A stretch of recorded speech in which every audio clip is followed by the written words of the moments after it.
Hello everybody, welcome back to another video. I hope you're having a fantastic day. If you aren't, I hope this video can make your day that little bit better. Scooby Doo, one of the most classic and recognizable cartoons ever created. The iconic cast Fred, Daphne, Shaggy, Velma, and of course the Great Dane himself, Scooby Doo, have been entertaining people for generations. The franchise has withstood the test of time, releasing content ever since its creation in 1969. There have been so many memorable shows, from the original Scooby Doo Where Are You to the modern day Velma show. Yeah, over the 50 years, there have been a few, stinkies. Remember that time when they removed all characters except Shaggy and Scoob and then added this little chickmunk freak Scrappy Doo? Yeah, me neither. Although the franchise isn't perfect, it still has some bangers, one of which we'll be talking about today. Scooby Doo Mystery Incorporated. The show aired on Cartoon Network from 2010 to 2003. Running for 3 years, it got 2 seasons with a whopping 52 total episodes, so I'd say it had a pretty strong run. Now guys, I don't watch a lot of TV, so when I say this series was impactful for me, I mean it. This show has plagued my memory for so long. Back then, I watched the entire series on Netflix, and let me tell you, I binged the shungite out of it. I remember the show being the pinnacle of storytelling, but sadly, I kind of forgot about it. It was always in the back of my mind like a little goblin child staring at me. I knew it wanted me to acknowledge it, but I felt the need to ignore it. I was a very dumb child that consumed a lot of dumb content, so I just assumed it was another trash show I watched. That was until it got brought up in a conversation with my friends. The memories flooded back and we started gushing about how much we loved the show. To be honest, I was confused. Could the show actually have been good? That was when I realized I had to find out. I acknowledged the Goblin Child, and he would not rest until he could play games on my phone. I'm sorry, this is such a strange metaphor. I don't know why I chose iPad kids to symbolize my memory. That's right guys, I'm going to go through all 52 episodes of this series so I can answer the burning question I've had for so long. Was Scooby Doo Mystery Incorporated actually good? Let's find out.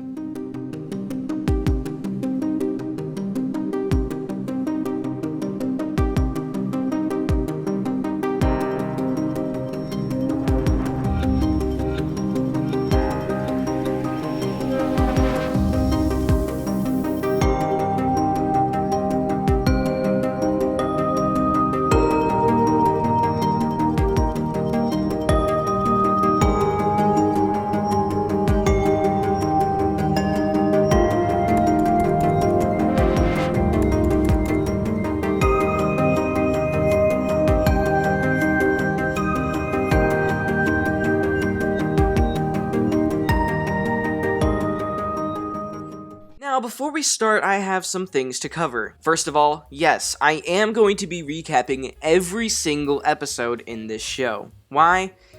Because I hate myself, I guess. I'm not going to go into every detail of each episode, just what is necessary. That includes the plot of the episode, the plot of the overarching story, and other interesting things I deem worthy of pointing out. aka funny moments, because this show is pretty funny. Along with that, as you can see, this video is only season 1. I originally planned on doing this entire series in one video, but I soon realized that was just very unrealistic. As of recording this video, my script is 33 pages long, and I'm still not done with the first season. So at some time, I will be doing a follow-up video going over season 2. On top of all that, to avoid getting copyrighted, I'm going to mess with all the clips of the show. One thing I sadly won't be able to play for you guys because of that copyright problem is the music in the show. It's a one-way ticket to Copyright Town, and I just don't want to take that ride. So since I'm not going to be able to talk about it much, I'm gonna gush over some of it right now. The intro song is so bangin'. I'll have a video linked in the description if you want to check it out. It's very spooky and definitely gives secret agent vibes. It always ends with Scoob hitting us with the iconic Scooby-Doo-Doo. That was so good. Honestly, it's just beautiful. Now, although I do love the theme song, I gotta say it has nothing on the credits song. It's so creepy and unsettling, and it's just brilliant in the series. When you get left on a cliffhanger and you get hit with that spooky song, oh my god, you can't top it. Okay, enough about the episode, let's get into the characters. All these characters are at the beginning of the show high school students in the town of Crystal Cove. Crystal Cove is a tourist attraction town that brings in people with so-called mysteries, quote unquote. More often than not, these mysteries are either fake or just outright dangerous. Now, I'm going to go through each of the characters' families and personalities right now, so it's easier to explain the plots of the show when we get there. First up, we got Fred Jones. Fred is the son of the mayor of Crystal Cove. He's the leader figure of the group who's obsessed with traps, something his father isn't too understanding about. Although he's a nice dude who gets along with everyone, he's generally pretty oblivious to social cues, specifically that of the love variety. This comes up a lot with him and Daphne. Fred's father, Mr. Jones, is, like I said, the mayor of Crystal Cove. He's an arrogant guy who wants Fred to be the mayor after him. He has almost no regard for the safety of the town, oftentimes allowing monsters to run rampant as tourist attractions, forcing the mystery gang to catch the villains. With the mayor is Sheriff Stone. He's the sheriff of the town, obviously. He basically follows the orders of the mayor, therefore is equally as careless. He's actually more often than not trying to stop people from solving mysteries that plague the town rather than capture the villains. Because of this, he beefs a lot with the mystery gang. Even with that, he's one of my favorite characters because he just is really stupid and I love his voice acting. Oh my god! Next up, we got Shaggy Rogers. He's a hungry guy. Period. He's the classic Shaggy. He's cowardly as ever, oftentimes not wanting to go on mysteries at all. Here, he's got a complicated relationship with Velma, that of which we'll talk about later. Of course, he has his dog companion, Scooby Doo. Shaggy's parents are kind of strange. They, like most of the parents of the main characters, don't like the mystery gang. Shaggy's parents think his friends are weird. They aren't wrong. The couple are shown a few times, and overall, they're very calm and madly in love. Scooby Doo. He's a timid, talking dog that is practically inseparable from Shaggy. The two share many traits, like being scared of mysteries and liking food.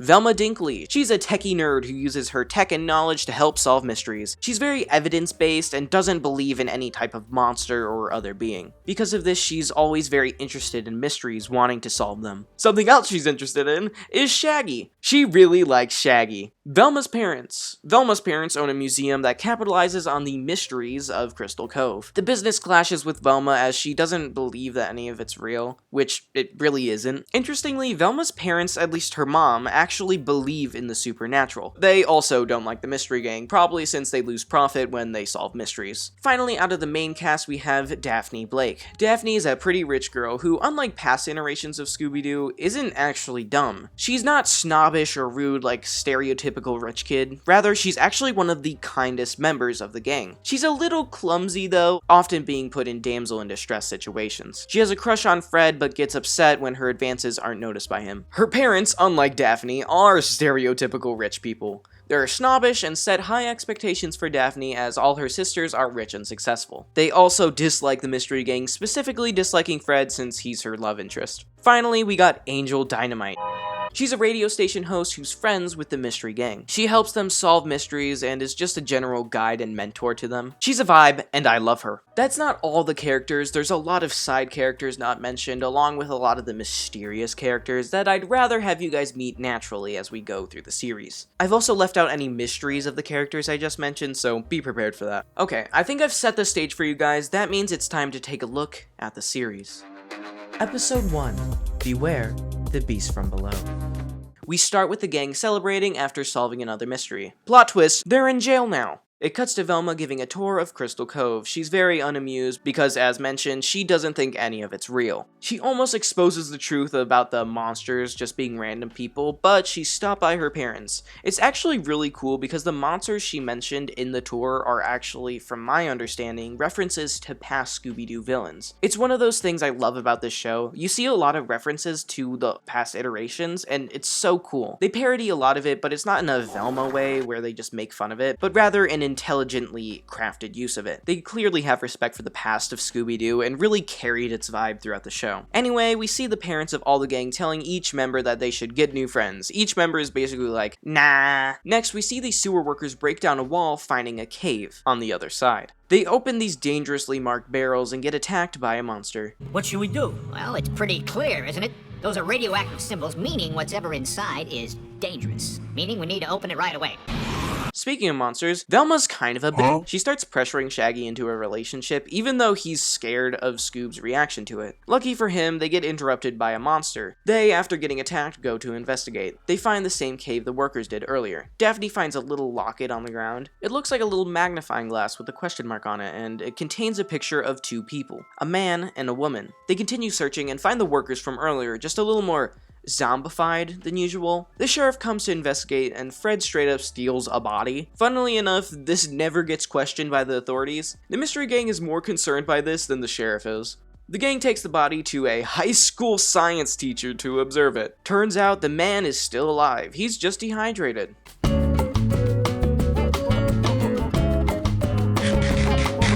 The gang goes to get some Fruit Myers. What is Fruit Myers, you ask? I really don't know what it is. Mr. Science Man looks at the body, but as he does this, he's attacked and gooped like the workers. Now, Fred's pretty distraught about this, as he feels that he was responsible for making Science Row a target. Scooby Doo starts chowing down on a sample of the cocoon. Icky, icky. But wait, it's actually Fruit Myers. Franklin Fruitmeyer is our #1 suspect now. So the gang gets jobs as female servers, so they can sneak around the store after hours. Of course, they make Shaggy and Scooby dress up rather than make Velma and Daphne do it. Avi. Either way, they sneak in and get chased around by the monster a bit. Funny detail, the toxic waste tubs are just scattered around the shop. Like, I think Franklin might actually be poisoning people. Who cares about radiation poisoning? Daphne found a secret tunnel. They find another hole that leads directly to the Crystal Cove Bank. Why would a goopy boy need money? The gang set up the most elaborate trap you'll ever see, and it doesn't work. Daphne's now trapped with the monster while the rest of the gang are gooped up. She dodges and weaves around the monster. Eventually, the rest of the gang eat their way out of the goop and capture the monster in Fruit Myers. The sheriff shows up, but wait, Franklin Fruitmeyer is right there. That means the monster is Mr. Science Man. I was trying to scare people away from the sewers while I dug my way into the bank and got rich. But you've got a job as a teacher. Why do you need more money? I'm gonna love this show. Daphne asks about the locket she found, but Science Dude has no clue what it is. Mr. Jones is a bit surprised by it though. That's weird. That's suspicious. The gang's hanging out at Angel's radio station, and they get a call from a creepy individual. You're all doomed. Like who? Who is this? You can call me Mr. E. You should never have brought that locket out of the cave. You don't know what you've uncovered. Uncovered? Uncovered what? A truth that should have remained hidden. The truth behind the curse of Crystal Cove. The real mystery has just begun. Who is this man? So many mysteries! Now, this episode is very cheesy and very on the nose. At first it worried me a bit, but I think they made the first episode like that to capture kids' attention. One problem I did have with this first episode was that we weren't really introduced to the characters properly. Although I guess most people watching the series already know who they are, so I guess it doesn't matter that much. From here on out, the overarching mystery is overall much more subtle and less on the nose. Either way, it does ask some questions. What is the locket? Who are the people pictured? How is Mr. Jones involved? What is the true mystery of Crystal Cove? And of course, who is Mr. E? Episode 2, The Creeping Creatures. A family on a road trip makes a pit stop at an abandoned town called Gatorsburg. They go to pump some gas for some reason, like, girlie, did you actually think that would work? Either way, while they attempt to do that, they're attacked by a Gator Man! And a gator woman. Equality. The family skedaddles on out of there like I skedaddle to your mom's house. We cut to the gang chilling at Fred's house. The gang is so bored because they don't have any mysteries to solve. Daphne finds Fred's sus magazine. Fred set up a goofy odd trap and managed to capture the mailman. Open the door. I'm sorry, but I think they just killed him. Who cares? We got a note from Mr. E! And some mad gator skin drip. Whoa! It's from Gatorsburg, which should be impossible since it hasn't made gator products for years. Not since the gator mines dried up. Then the gator wells ran dry. Gatorsburg became a ghost town. Y'all know what that means, right? Gang, we got another mystery on our hands. The gang head to Gatorsburg when their entire engine is stolen. Quick question. How did they not notice that? Luckily for them, a mechanic crosses their path. He can fix their van, but he has to order a new engine that won't come till the next day. So the gang has to stay at a creepy hotel. They enter the hotel and the sign says a creepy message. The dog dies. Reivew. We get introduced to the hotel staff, Greta Gator and her son, Gunter Gator. And I'm sorry, I already know people were simping over Gunter. Where are you? Gunter X Reader. Yeah, I was right. Let me tell you guys, I feel perfectly safe in this hotel and with the hotel staff.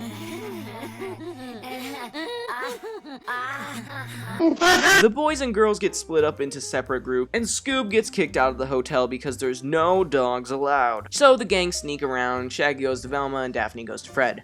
Everyone's chilling. Fred shows Daphne a trapped scrapbook, cause that's his entire personality, while Scoob gets harassed by Gatorman. And woman! Equality! He runs into the room Fred and Daphne are in, and a chase scene ensues. In this chase, one of the Gator's hands fall off, but wait. It's just a glove. These gators aren't real. The gang escapes to the van via pushing it down the hill. The gators chase after them but stop once they leave the town.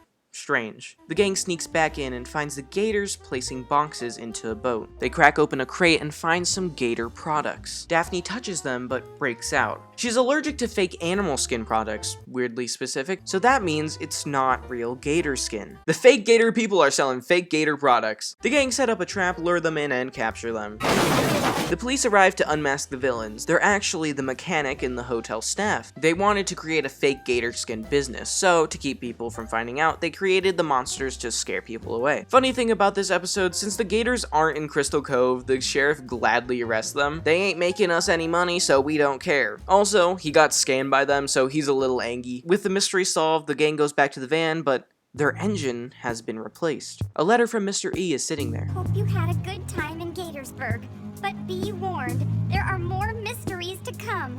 This is only one piece of the puzzle. How did Mr. E get there without being noticed? He's a sneaky boy. So I like this episode a lot. I remember it pretty vividly. It's got some pretty funny jokes in it, so I enjoyed it. One thing I didn't like was the design of the gators. They look super cool, but they're made to resemble the Gatorburg citizens, so it's not that surprising when they're the gators. Along with the fact that they are the only other people in the story. Not much of a mystery, but you know, it's fun anyway. It's always fun to be in a new setting. Episode 3, The Secrets of the Ghost Rig. We start with a police officer pulling a kid over. A truck speeds past them, so he hurries after the truck. As he's driving next to him, the truck knocks him off the cliff, leaving him dangling above the water. It cuts to the gang minus Daphne at the mayor's office. The gang is there to emotionally support Fred as his dad teaches him about politics.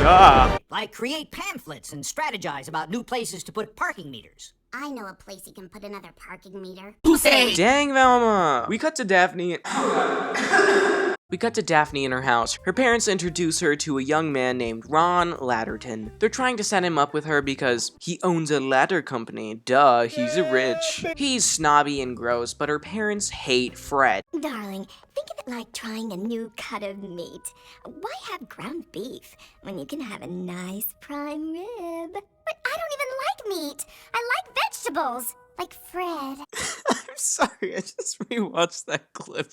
What does that even mean? Bro, we are like 4 minutes into this episode. Back at the mayor's office, Scoob fails at making copies because he's a dog. Like, what did you expect? It explodes and gets ink on avocados. That's avocados.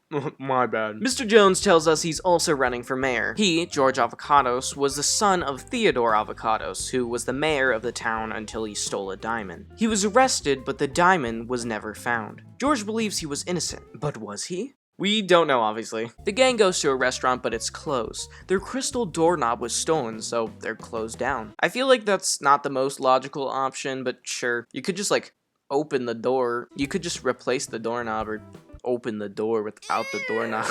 The gang starts driving to another restaurant, but they get tailed by the truck from earlier. It quite literally knocks them off the ledge. Lucky for them, there's another road underneath. They get into a chase, barely making it out alive. They tell the Popo and they choose to do nothing because it would make a great tourist attraction, even though it literally is just putting people at risk of being killed, like just straight up flung off a cliff. Anyway, there appears to be no driver, so it's called the ghost truck. But the gang finds real tire tracks left behind, so it's obviously not a ghost. Ladderboy calls Daphne to make a date. Fred, to Daphne's disappointment, seems very encouraging about it. The gang runs to Mr. Avocado again, and he gives them this totally not suspicious comment. Missing doorknobs mean angry voters.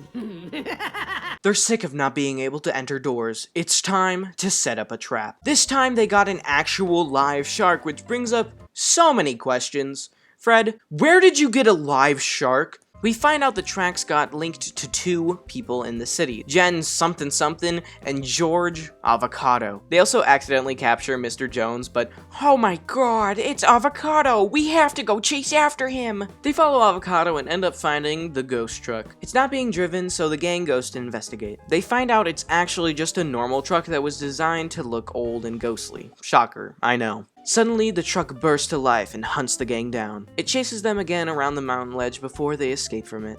Meanwhile, Daphne's on her date, but he didn't show up. Wah wah. Actually, that's a lie. He does show up, just really late. So late that Daphne doesn't hesitate to go with the gang when they show up and ask her to go solve a mystery. They immediately leave, not before Fred and Ladder have a bonding moment. They trade ascots. And yeah, sometimes it swells. And they're both boys. Scooby scarfs down the food left on the table and finds a secret note hidden in the menu. It, of course, is left by none other than Mr. E. Inside is a CD with a clue. Greetings, everyone. This is Mr. E. Mr. E! The last time we heard from this dude, he told us we were doomed. If you want to solve the mystery, you need to follow the fog. Remember, crystal can't open doors like a diamond. Talk soon. They go back to the mountain and find tire tracks that somehow lead straight into a wall. They realize it has to be a secret passage, so they look around and eventually find an overly elaborate door. I swear they must have asked themselves, what BS can we put in this door? Inside are all the stolen doorknobs and the diary of Theodore Avocado. The journal says that he actually did steal the diamond all those years ago. Just as the pieces start to fall into place, the truck driver appears and chases the gang out of the cave. This time, he's mad. They drive through the entire town, destroying everything in its way. For real guys, this scene is insane. I love it. They straight up drive through the wall of the city hall bars just to lead the truck into the trap. Either way, they tip the truck over and it turns out the criminal was actually Rung Ladderton the entire time. After Theodore Avocados had stolen the diamond, he disguised it as a crystal doorknob. Flashback to the tire track names, it was George Avocados and a fake name, which was obviously a stand-in name for Ladderton. But why would he need a diamond? He broke law. Once people buy a ladder, they never need to replace them, which means no profit. This time, Mr. Jones is semi-appreciative of the gang for solving a mystery, mostly because they got a stolen diamond back, which was worth a lot. Does that mean Mr. Jones will accept the fact that Fred loves traps? Oh, Fred. No. Okay guys, I know it's literally been 3 episodes, but this is one of my favorite episodes so far. It did the tricking you into thinking the villain was this guy, but it actually is this other guy very well. Other than the very on-the-nose bad campaign spiel from Avocados, it made sense why Avocados would have done it. He could very well have had the diary and known his father's guilt. Knowing the truth behind the diamond stealing, he would go and steal the doorknobs to find the real diamond. It made sense, so the plot twist of it being Ladderton really caught me off guard, even when rewatching it. I will say it would have been nice to get a few more hints about the true nature of Ladderton, but I really don't care as he is a jerk, so he can suck on my ball. Episode 4, Revenge of the Man Crab.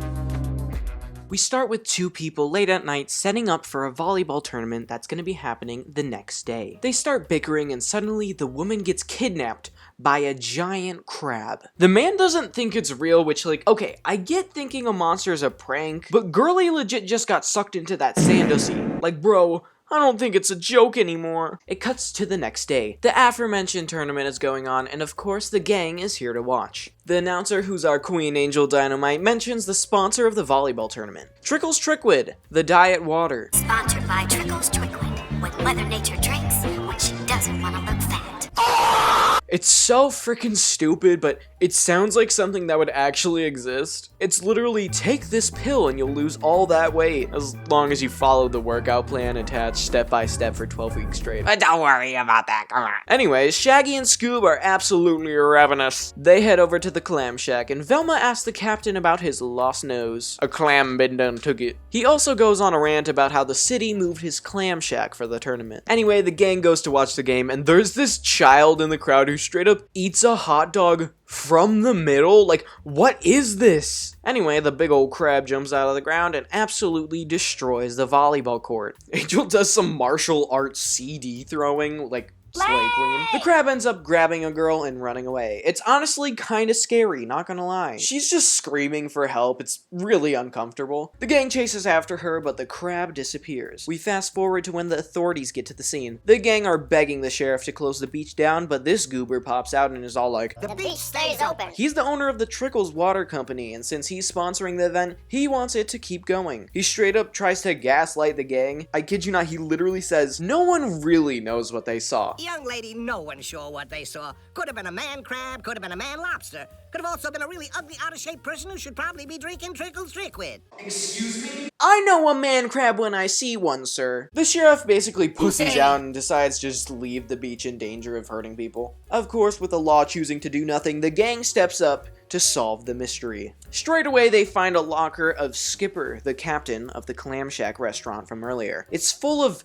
sand for some reason. Shawty, why you got sand in your locker? He was so angry about his shack getting moved, so it could line up with his motive, sabotaging the thing that made him move in the first place. Freddy thinks it's time for a trap, so he decides that using Daphne as bait is the best idea. You'll be perfect bait. I mean, what man crab wouldn't want to drag you beneath the sand? Infinite Riz. So the gang sets up for the trap and Velma goes to grab Daphne. And folks, this is why I remember this episode. Watch out guys, there's a hot babe here. Suddenly the crab jumps out, locks Velma in the van, and chases Daphne around. To be real, I can't blame him, probably would do the same. Meanwhile, Shaggy accidentally sets off the trap, meaning when Daphne gets there, there's nothing to trap the crab. Daphne gets captured by the crab and is taken away into the sand. Now, Fred's very distraught about this, kinda shows us he really does have feelings for Daphne. For real though, Fred straight up is traumatized now. He's been digging like that since we lost Daphne. There's nothing but torn carpet all over the back of the mystery machine. He's a feral cat. A letter gets delivered at their door, and of course, it's from Mr. E. Let me see that. Is something wrong, Angel? Do you know them? No. Sorry, it's nothing. Excuse me, Angel. Queen. Baby girl, are you hiding something from us? I don't know, man. What I do know is that Mr. E also included another package with the note. It's an audio message. Hello, children. If you've read the article, you know this volleyball tournament isn't the first time kids have disappeared from Crystal Cove. Worth researching, don't you think? I'm sorry, I just think it was really funny. He literally just screams, eject. So the gang does just that. They go to the library's old books section and find an article about the founding of Trickles Water, and an article saying that Skipper threatened the town after his shack was moved. They found out in another article that Crystal Cove's caverns run underneath the beach. Also, Krabby Boy shows up, little guest star. The gang goes to the cavern and finds a strange wooden structure inside. They climb up it to find a cage full of ladies that were kidnapped. They break the girls out just as the crab arrives. He chases them around the cave. Everyone manages to hide except Scoob and Shaggy. While chasing them, the monster destroys the path, so the rest of the people leave via a different route. Shaggy and Scoob escape out of the cave, running after the scent of the clam shack. They exit through a trapdoor underneath the volleyball court, a potential way for a person to make it seem like they're traveling through the sand. They end up making their way to the trap that originally failed before. This time, however, it works, trapping the crab in the pot, even cutting off some of its clearly robotic limbs. The gang all come to take a look at the captured crab. Fred unveils the crab expecting the captain, but he's right behind them. So that means it's the Trickles mascot? Mr. Jerky Beach Dude from earlier actually stole the invention of Trickles water from this freaking nerd. So as revenge, he built an entire robotic crab to sabotage his event. Why though? I'm sorry, but you could just build robots and sell them, like, they're clearly really advanced. Wouldn't it have been easier and more legal to sue him? Are you kidding? Lawyers take forever. Well, that's another mystery solved. The gang goes back to Angel's place and shows Daphne the newspapers. There's something about it that looks familiar to her. She pulls out the locket she found and it's the same people. You're so sussy! Okay, y'all, that was episode 4. It was aight. I didn't like the twist villain in that one. It's a running thing with Scooby Doo, but usually the real villain is shown more than one other time. He legit only showed up twice. Once as the mascot, and another time in an article that was quickly scrolled past. Anyway, guys, it is a rather important episode, even if it wasn't my favorite. There's something deeper going on in Crystal Cove's history, and the Mystery Gang is gonna get to the bottom of it. Episode 5, The Song of Mystery. We start this episode off with Daphne babysitting a kid. She sends him off to bed and leaves the room. Outside the window stands a figure with a flute-like instrument. It starts to play a melodic song. Daphne opens the window to look at the figure, but is distracted by a crash from within the house. She runs up the stairs to check on the kid. She opens the door, only to find that the child has now transformed into his true form. A goblin. Me without my coffee, am I right? He goes bonkers chasing after Daphne until she tries to run out the front door. Oop, it's locked. Looks like I'm jumping out the window. Little man straight up just closes the window behind her. It cuts to the next day. The gang's driving in the mystery machine as per usual. Shaggy, you promised me you weren't going to use the word like so much. It makes you sound ignorant. Like Velma? Shut the hell up. Anyway, on their way to school, they pass the neighborhood where a bunch of families are packing up, seemingly moving out. The kids see the mayor and sheriff and they give them the scoop. Every child on this block has become inexplicably spookified. I couldn't have said it better myself. He says that the only lead they have was this creature. That's right, it's the monster that we saw earlier. It played its flute, and now all of the children have gone feral. Y'all already know what that means by now, right? It's a mystery, and you know who solves mysteries? Not the mystery gang. They got arrested. Mr. Jones wants the monster to say unsolved because it's spooky, and people love spooky. Now, back at school, Fred is failing civics class, so to help him, his dad got him a tutor. And what do you know? She's right there. She's Marion, and she's a child. Goo goo gaga. She's also big brain. I have an IQ of 195. I should actually be in college. I asked to be appointed to the city council. I have some brilliant ideas on how to run the city more efficiently. He said I was too young. Fred gets whisked away by his new tutor, leaving Daphne by herself. She bumps into one of the new teachers at school. He seems to have dropped his book and, wait, is that the flute creature? Dun dun dun! Why does he have a book on that? Does he know what it is? We see another neighborhood later that night. The flute creature again plays its song, and just like last time, the children go bonkers. They chase their parents out of the home, leaving them on the streets. I will say these goblins are lucky this doesn't take place in Texas. Like, I'm just gonna say, if Old Man Jenkins sees a goblin in his house, he would not hesitate. Fast forward to the next day, the gang stops at the neighborhood that was attacked last night. Also, Velma got Shaggy new pants and what the hell? This is Velma's arc in the episode. She's trying to change Shaggy, like, why would you do that? Shaggy is perfect the way he is. Anyway, the gang needs answers, so they go to the professor from earlier to get some help. They go to his office, and as it turns out, he actually knows about the creature. He tells them its name is K. Horrifico. That was a horrendous pronunciation, I'm sorry. They notice a pan flute on his desk, and we get this great self-aware moment where he's like, oh my god, you think just because I have a flute, I'm the monster, don't you? Anyway, he goes through the lore of the creature. Basically, it's a normal guy during the day, but at night, it turns into the flute-playing creature we've been seeing. It plays its, quote, song of mystery in its pan flute, and transforms children into goblins. In America, we call it getting spookified. That's good to know, thank you. Eventually, he takes them to his spooky town, or cave or something. There's a lot of debate on that, who can say? I love how even the professional doesn't know about the creature. Now, the gang is really convinced the professor is K. Horrifico, so they go to spy on him. They sneak around his house, but Shaggy can't sneak in his ugly pants, so he crashes into a garbage can. The professor hears this and confronts them. You do think I am K. Horrifico? Well, I am beginning to agree. The creature is a normal man by day, but the creature at night. The professor is fearing he may be cursed and is transforming into the creature unknowingly. The gang ties him up and waits for the transformation. They wait and wait and wait some more until suddenly the flute starts playing from outside. The professor isn't the monster, it's someone else. You know what time it is? It's trap time, baby! The gang sets up as a fake family in an abandoned house. They dress Shaggy and Scoob as children so the creature will come and play the flute. When it does, they finna capture it. The creature walks by playing the flute just as planned. They capture it in the net, but it summons the goblin children. The goblins free the creature and attack the gang. Chase scene ensues with the gang eventually getting cornered next to a TV. They bump into it, playing a children's show that distracts the goblins. The kids all sit down to watch the show and reveal that the goblin transformations were just costumes. Oh my god!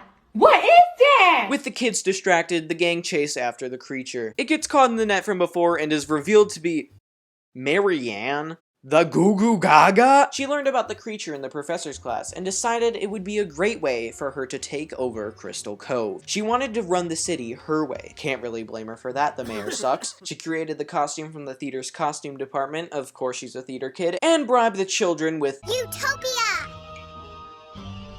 When that didn't work, I offered them candy. The gang celebrates with a pan flute concert, and Shaggy sticks up for himself. No more ugly pants! Okay, I just have to rant about this one. The mayor and sheriff, although hilarious, are actually stupid. They chose to let the monsters stay as tourist attractions, which, yes, does work, but they not only lose all the residents of the city, meaning no tax money, the children also create a freaking wasteland. Speaking of, these kids are insane. I get, oh, they were bribed by candy, but I can tell you right now, 5-year-old me would not have destroyed an entire town for some sugary sweets. These kids are actually feral. They were tearing down walls, busting down doors, starting fires, crashing cars. Like, what the heck? These kids need help. Other than that, the episode was just okay. I liked the humor as always. The professor was pretty funny. He had a goofy accent and was very self-aware, which actually was used really well, unlike other Scooby Doo shows. The twist villain was kinda out of nowhere. It didn't not work, like, it made slight sense, it just needed more foreshadowing. Also, no overarching story, which isn't a bad thing. It's just when a mid-episode has that, it gives it something to boost it a bit. Without it, it's just okay. Also, just something I thought about while editing this. Why did Marianne play the flute for the gang's fake house? Because the thing is, right, she talked to all of the kids before and got them to agree to the plan. But if this is a new family, and she thinks it's a new family, then obviously how she wouldn't have talked to the kids. So why did she... What? Am I making sense? This is a plot hole in a children's show. And I'm gonna cry about it on Twitter now. Episode 6, The Legend of Alice May. Guys, it's prom night. We see this dude get into a limo with his baby girl, and let me tell you, she starts to get freaky. Like literally, she turns into a goblin. What? No, dude! Yeah, he's probably dead. Anyway, it's almost time for the gang's prom. Woot woot. Daphne wants Fred to ask her out, but we all know that we don't know if Fred really likes Daphne. We have no clue. I'll probably do the same thing I do every year. Monitor my police scanner and patrol the sewers. Excuse me, Fred? What are you doing? Velma wants to go out with Shaggy. She thinks it would be a great time to come out as a couple, but Shaggy's a bit nervy. At school, Fred starts talking to the new girl and is that Limo Girl? Okay, side rant real quick. This is the first episode that really uses dramatic irony and I love it. We as viewers know she's evil. The gang, however, doesn't, so we watch in horror as the events unfold in front of us. It still has its mysteries though, like why is Girly evil? Also, what the heck is she? Anyway, this hot babe's name is Alice. My name's Alice. Alice May. Okay, James Bond. Now, Fred is simping hard over this girl. Why? She's hot. We fast forward to an assembly with the mayor and sheriff. And guess who Fred brought? Alice. Fine boom. She's new, I've been kind of showing her around. Fred's like my white knight. The sheriff gives his speech, and I'm just gonna play it because I love his over-the-top voice acting. Prom! Yes. Obviously, we want a safe, enjoyable evening. As some of you might be aware, there have been several recent reports of a phantom limousine with a ghost girl inside stealing young men away into the night, probably as part of some arcane ritual. Because of this, we are advising all students not to get into phantom limousines on prom night, if at all possible. That's all I've got. Now, Daphne's not happy. She's jealous and doesn't want to talk to Fred right now. So she goes to angrily research about the missing kids we found out about in episode 4. It cuts to her doing just that. She finds that all the information about them has been cut out. Literally, maps and newspapers have had chunks taken out of them. Suddenly, she gets disrupted when a spooky figure runs past her in the library. Chase scene ensues, almost resulting in Daphne getting squashed by a bookshelf. She goes to the bathroom and finds Alice. She's like, my water's turned off in my house, so I'm showering at school. And Daphne's all like, sure. Daphne creeps around and watches Alice go into the school basement. It cuts to the gang and Angel's radio station. Daphne's trying to convince Fred that Alice is the ghost goblin girl, but he's not buying it. Angel finds an article showing the men that have disappeared over the years at proms. It goes way back, but why? What would a goblin lady need men for? No, come on, no. Telling you, she's up to something. Come on, Daph. So Alice was using the shower and hanging out in the school basement late at night. Haven't we all? The gang minus Fred go to Alice's address that Daphne found in Alice's locker that she was able to get into by watching Fred open it at the beginning of the episode. Yeah, I guess Alice lives in a freaking cemetery. The gang splits up, Shaggy and Velma, Daphne and Scooby. Velma guilt trips Shaggy into going to prom with her. Meanwhile, Daphne and Scoob get attacked by the zombie girl. And of course, a chase scene ensues. They catch up with Shaggy and Velma, and they all go to hide in a tomb. Turns out the grave is for a villain they caught in the past. A Frankenstein wannabe. One small problem, he's not dead. He's in jail. Alive. They lift the cover off and find a hidden stash. It's got the guy's old costume and a Crystal Cove high school transfer slip. Suddenly, there's a banging on the door. Luckily, it's just Fred. Hey, gang. Bad news though, he's going to prom with Alice. And even worse news, no one other than Daphne knows she's evil. Montage of the gang getting ready for prom. Daphne's really sad, but after a strange pep talk from her sister, she's ready to go do something about that. I don't know really what that something is, but she's doing it, gosh dang it. She sprints to Fred's house and tackles him to the ground just as Alice gets there. She begs for him not to go with Alice and he's like, okay. He walks towards the limo. Hey, Alice, I hope you don't mind, but I can't go to the prom with you. It's nothing personal, but Daphne and I... Now, while that's happening, Shaggy's trying to sneak away from Scoob to go to prom. I think he probably does that in the most ungraceful way possible. Oh look, we're out of sardines. I'll just run to the store and get some. Now, Scooby thinks that Shaggy has just gotten kidnapped by the limo ghost, so he of course runs after him. Everyone gets to prom, and the ghost lady is now chasing after Fred. All the doors in the school are locked, so Daphne breaks into Alice's locker again, and takes the basement key. They unlock the door and hide just in the nick of time. While hiding, Velma finds something. It's a bag with both Alice's clothes and the Frankenstein wannabe's clothes. They finally have confirmation that the ghost girl isn't really a ghost. Why would a ghost need to change clothes? So that means it's time to set up a trap to find out who the ghost really is. They lure her in with the dance with Fred that she wanted so badly, and then they capture her with a light bulb. It's actually really easy. Turns out it was Alice May, or as she should be known as, Alice Carswell. Her father was a villain caught by the gang. When her father was caught, she vowed to take revenge. She used his costume to craft her own. She dressed as a ghost girl, an internet legend that didn't really exist. She captured the boy from the first episode and kept him in a tomb, giving him food and water, of course. She wanted to take out Fred specifically so that she could destroy the mystery game. I'm sorry. This is insane. Mystery solved! Daphne finds the bag from earlier. It seems like the sheriff forgot to grab it. However, when she picks it up, a book falls out. It's an old Crystal Cove high school yearbook. They turn to a marked page. It's a group photo of the missing children. Check out the caption. Brad Childs, Ricky Owens, Cassidy Williams, Judy Reeves, and mascot Professor Pericles. They have a title. Mystery Incorporated. He said the name! He said the name! It cuts to Alice in jail. A man opens the prison gates. It took you long enough. Is it taken care of?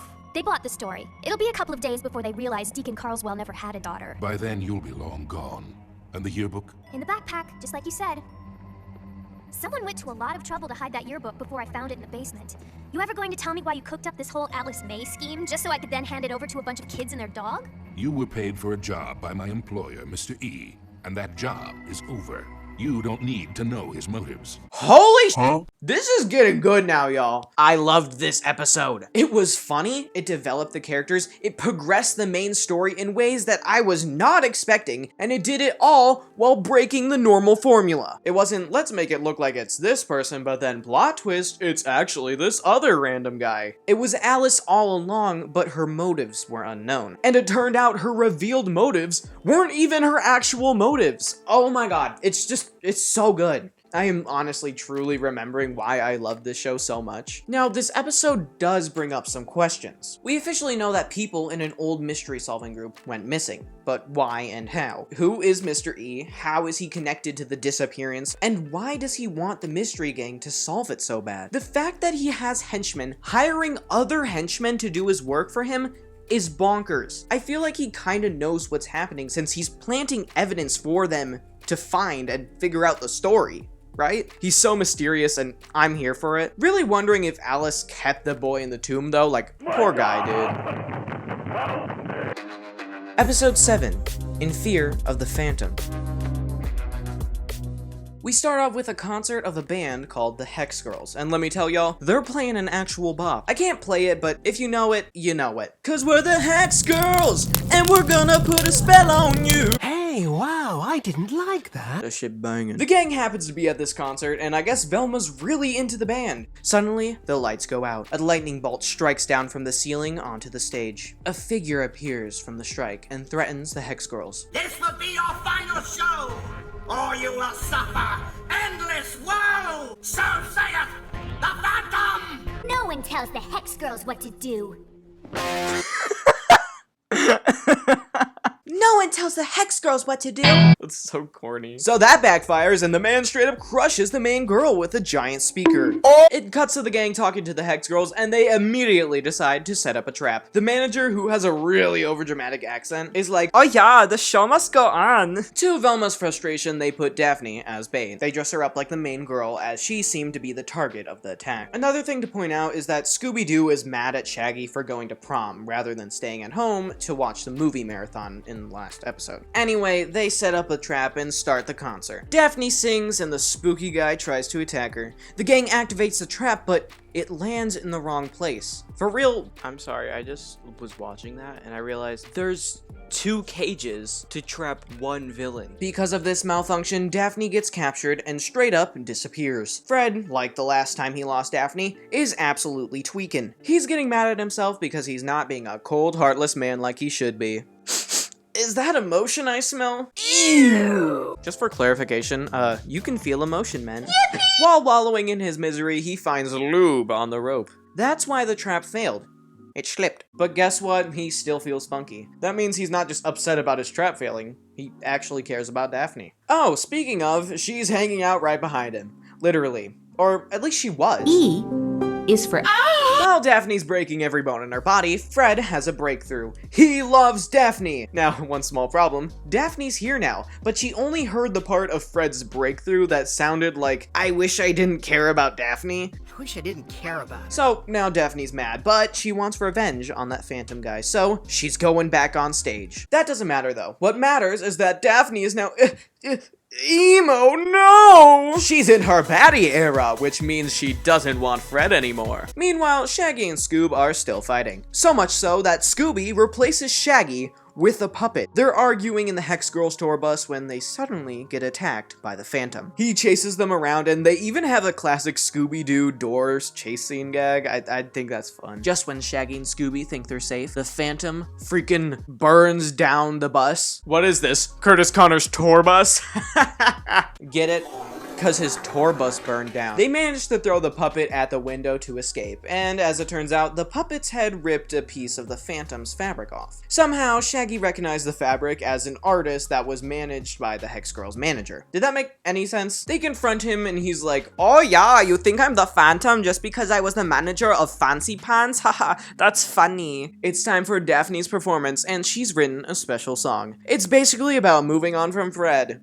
It kinda sucks. Farts on foot. But it's still rough to watch since you see Fred regret his choices from all the episodes before. Finally, it's time! The Phantom appears and swoops down to grab Daphne. However, it's actually the puppet. The net captures the Phantom and it's revealed to be the other guy! Or should I say, Fancy Pants. So you see, his career was ended by the Hex Girls, and he binned unwanted revenge. I guess in his mind that would be by murdering them. In the end, everyone makes up. Fred fully admits his feelings for Daphne, and she slightly reciprocates them. But I'm also not gonna hide the fact that I have feelings for traps and you. Call me a non-man if you want. A caring un-guy, whatever the street slang is. I just know that when you're in danger, for reasons I can't explain, I hurt. Does that make sense? If it were coming from anyone else, no. But from you, Freddy, it's crystal clear. And of course, Scoop forgives Shaggy, and they become friends again. Velma, however, is not happy about that. Drama! Okay, this episode was okay. It had some iconic songs in it, like the Hex Girl song, but I'm not gonna lie, it was kind of cringe. Daphne's song was pretty mid, and it just felt like she was really trying to have a bad B era. Let me read you some lyrics. Your unfeeling heart imprisons me. Careless eyes too blind to see. Empty words, an iron cage. Broken heart, bleeding rage. Okay, wait, that actually goes hard. Hey, editing me here. I just wanted to note that I re-listened to the song and it wasn't as bad as I was making it out to be. It's not good, but compared to the other songs, it's like, it's mid. You know what does sound good? The other song, Earth, Wind, Fire, and Air. Earth, Wind, fire, and air. We look bad, but we don't care. We ride the wind, we feel the fire. To love the earth is our one desire. Okay, wait, what? Okay, wait. This is actually more cringe. How? This one is so much better. Okay, but you can't tell me that Hex Girls is cringe, right? You feel the fog as I cloud your mind. You'll get dizzy when I make a sign. You'll wake up in the dead of night, missing me when I'm out of sight. 'Cause we're the Hex Girls, and we're gonna put a spell on you. I mean, come on! That's actually just a banger. You can't say anything about that. I will come to your house. I will. Fun fact, the Hex Girls are actually from an old Scooby Doo movie, Scooby Doo and the Witch's Ghost. It seems like a crazy movie that I'll have to watch sometime, although by reading the summary, I think I might already have. That's not important though. The interesting thing is that the songs Hex Girl and Earth, Wind, Fire, and Air were originally from this movie. They brought them into the Mystery Incorporated series and did new covers of them. Hot take, Earth, Wind, Fire, and Air remaster was better. Other than that, there was no overarching story in this episode, but there was a lot of character development, so I liked it anyways. Also, music banging. Another thing I actually forgot to mention was the visuals of this episode. They are like so beautiful. The backgrounds use this gorgeous like gothic red, and it's so beautiful. The character designs for the Hex Girls, although they're pre-made from the other movie, they really translate well to this art style. The outfits, the sets, even the Coliseum that they have their final concert in is just like this beautiful gothic castle. I love it. They really had fun with the gothic theming. How many times can I say gothic? My god. The only problem I had was the animation with the final concert. It was weird. It's very janky. That clip you just saw was not edited in any way. It was like that in the show. But that's pretty much all I have to say about that. Episode 8, The Grasp of the Gnome. We start at a Renaissance fair. A girl dressed as a princess is talking to a guy dressed as a pirate. The pirate goes to fix his outfit in an alleyway for some reason. He's chilling until he gets attacked by a gnome. The gnome freezes the guy with a touch of his hand, leaving him petrified. It cuts to later that night.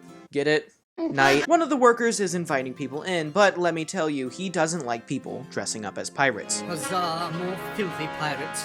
Go hang out at a seafood restaurant. We see the queen of the fair and her jester, and let me tell you, this man is slaying. Clip of him popping that pussy. Pop that pussy and shake that ass this summer at Old Navy. The jester talks about how he thinks they should just let the pirates dress up like that, even though it's not historically accurate. In the end, it's making them more money, and who doesn't love money? The queen, however, doesn't agree. She wants to keep the fair as historically accurate as it can be. We see the gang hanging out at the fair. Scooby and Shaggy are dressed like pirates, because they're epic. And Fred and Daphne are dressed like knight and princess. Daphne tries to show off to Fred, but he doesn't really understand. Freddy, did you notice my outfit? I don't even understand that question. God, Fred is so stupid! If I was him! Me personally, I would not let that opportunity slide, I'm not gonna lie. Now, who did I not mention from the gang? Oh, yeah, Velma. That's because she's lame and didn't dress up. Let's see, I'm thinking of a word that rhymes with no way I'm putting on those dumb clothes. They notice the girl from before talking to the sheriff, and as you can see, he's taking it very seriously. Nud. As always, the mayor and sheriff tell the kids to stay away from their newest tourist attraction, even though it's putting people in danger. So, as always, the gang takes the mystery into their own hands. They talk to the girl, and she tells them the story. I thought the gnome would attack me, but it waddled back into the shadows, never made a sound. This is surprisingly bad. Velma decides to talk to her mom, who has a stand at the festival. She gives them a book about the scary gnome. Meanwhile, 2 other pirates get attacked in the parking lot. I'm starting to see a pattern. Looks like that scary gnome needs investigating. For once, Fred, I agree with you. You do? Absolutely. For instance, can it play popular tunes on a bank of horns? Can it ride a motorcycle in a circle? Can it spin like a top on its pointy cone head? All things we need to investigate. Right, so stop wasting our time, punk! Sorry. On the dead body, Daphne finds a dildo. Oh my god, I almost forgot about it. It's an earring, but it looks like a butt plug. If they can find the matching dildo, they can match it to the killer. The gnome continues to attack pirates, so Shaggy and Scoop should watch out. Turns out they've been taking petrified people to a movie theater World War hotel style. The gang sneak in and take a sample of the Borple stuff. I'm sorry, but the way Fred goes about collecting this sample is just so violent. Homie straight up drilling this lady. They investigate the goop and it turns out it's a type of jellyfish toxin known for paralyzing people. Cut to the gang back at the fair. Scoob and Shaggy see the pirate hater from the beginning of the episode secretly putting on a pirate outfit. He's the only one we've seen who's been short enough to secretly be the gnome. But if he's secretly a pirate, why would he be targeting pirates? Oh, and to confirm our suspicion, the gnome appears right behind him. So it definitely can't be that dude. Y'all know what time it is? It's chase scene time. Raggy, Shaggy got captured. The gang is so sad about this. While they're wallowing in their own pity, they get a call from Mr. E. He's got a hint for them. Mr. E? Hello, Mystery Incorporated. Oh! Listen to me, you creep, if you know anything about what happened to Shaggy. Well, it's lovely speaking to you too, Velma. I'm afraid I can't tell you where Shaggy is, but I can tell you this. Begin your search at the end. The gang take that as the most recent attack, that being Shaggy. They go to where he was attacked and search the surroundings. While doing so, Daphne gracefully finds a secret door in the tree. It opens to a ladder which leads to an Ewok tree path. They, of course, set a trap using Scooby Doo as bait. It doesn't work, so they chase after him. Scoob is left behind, but that's okay because he ends up finding Shaggy hanging from a tree. Daphne almost gets caught, but luckily she wore frickin' steel arm bracelets so it couldn't touch her. After some hijinks, they capture the gnome and reveal it to be the Jester? He ran the fair with his wife, the queen, but he wanted to take it over. He actually had short legs, but hid behind fake long legs, which brings up so many questions about how they were married. All these years you've looked down on me. Now it turns out I'm actually taller than you. Like, does this man just have fake legs for every outfit? Or do they just, like, always wear their fair outfits? Getting down and dirty in the Jester fit. The gang solve the mystery. Everyone but Velma heads off when suddenly a box is dropped next to her. Don't give up. This has all happened before. What has happened before?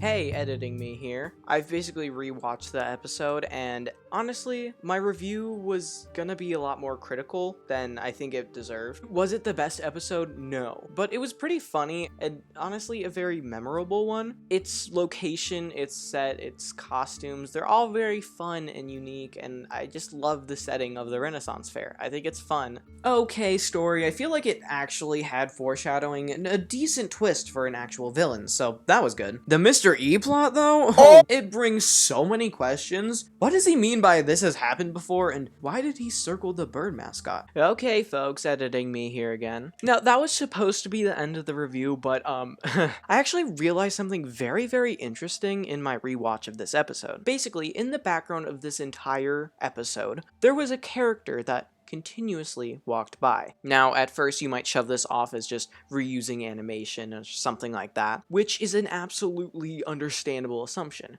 However, it's a little deeper than that. You see, this character is actually the one who dropped the Mr. E box. That's right, this character that was around the gang the entire episode turned out to be working with Mr. E. I think it's pretty obvious what's happening there. This minute, tiny detail that they didn't really have to include reveals to us Mr. E has a henchman watching the kids. That's terrifying. I love this detail because it's so subtle. Like I said, they didn't have to include it. I've watched this episode I think 3 times now, and I didn't realize till my 3rd watch that this guy was there the entire time. Now, that might be because I'm dumb, but that doesn't really matter. What matters is that the creators of the show were willing to put in that small detail that you might not even catch, especially for an audience of kids. I think it's so cool. I like that. I like that attention to detail. I think this is why I kind of like the episode more than I first did when I wrote the script, because like I just realized these tiny things and I was like, oh! Actually, throughout me editing this episode, I tried to include every shot that he's in that I at least noticed, so look back and see if you actually realized he was being shoved in your face. Anyway, that's the end of this episode.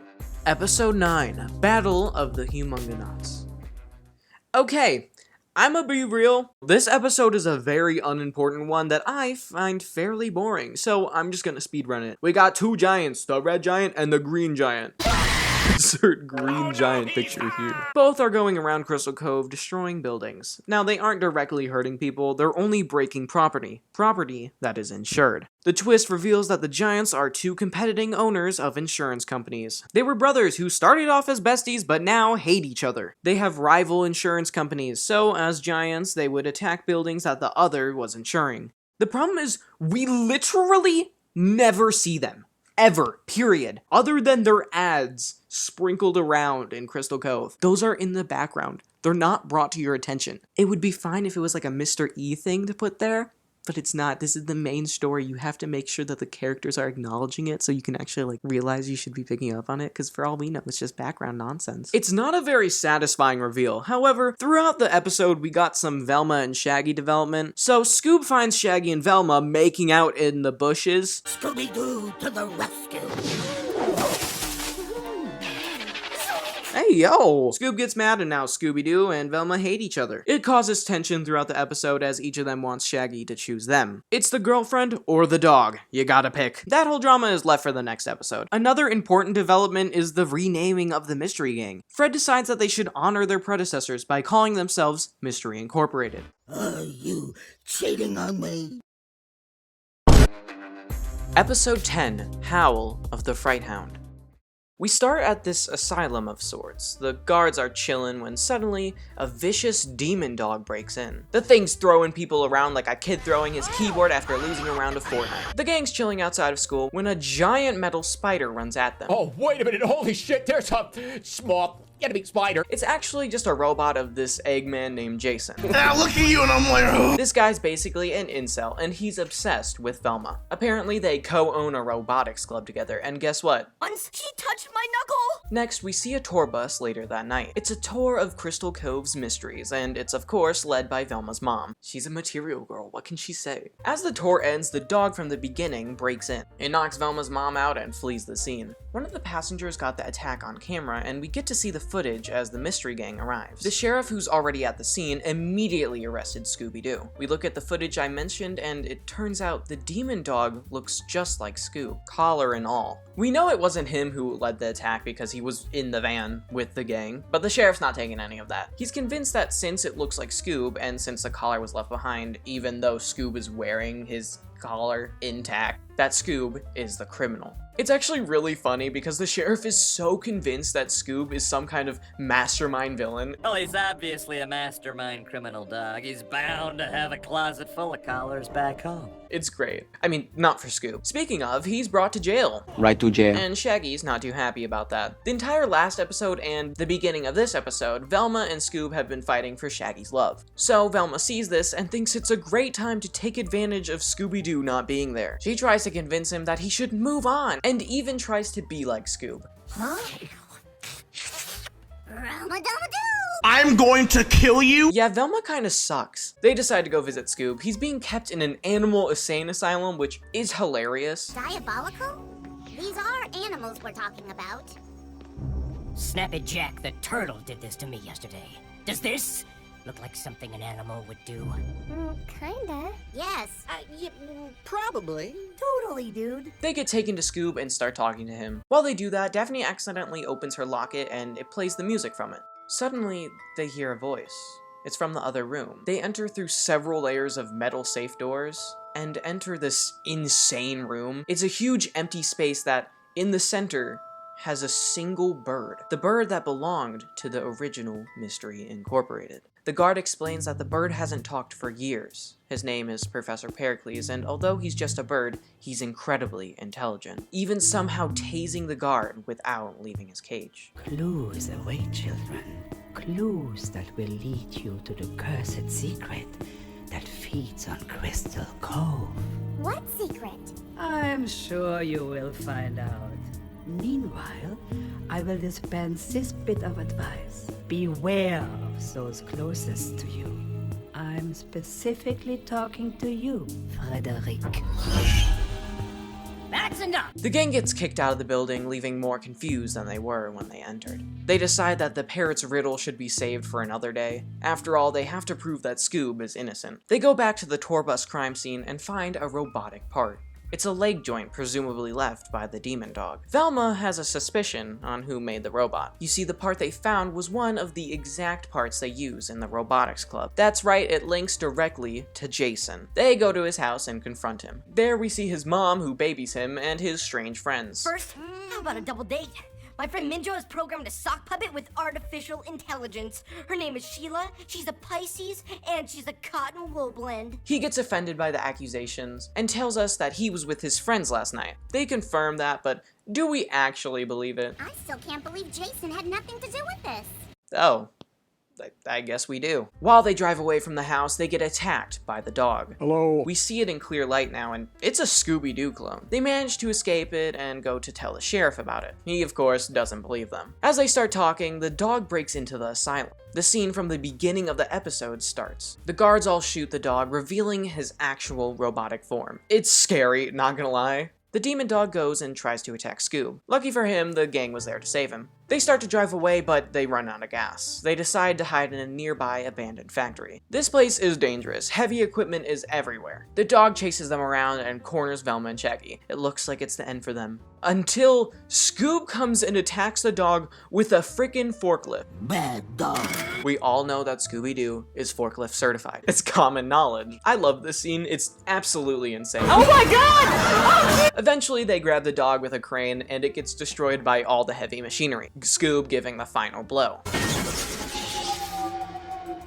Play dead. Yeah, it's pretty much a metal pancake now. They see a figure from above with a controller in their hand. They grab the person, revealing that it's none other than Jason's mom. Yep, she didn't like that her son was being bullied, so she decided to kill the bullies. Turns out she's smart enough to build a killing dog machine. She was an ex-military mechanic, but retired to take care of her son. Wholesome. Nothing says taking care of your son like murdering his bullies. Can I get a hell yeah? Velma officially denies Jason, and Shaggy takes inspiration. He tells Velma that he's not ready for a relationship, and she takes that about as well as you would expect. Are you whack?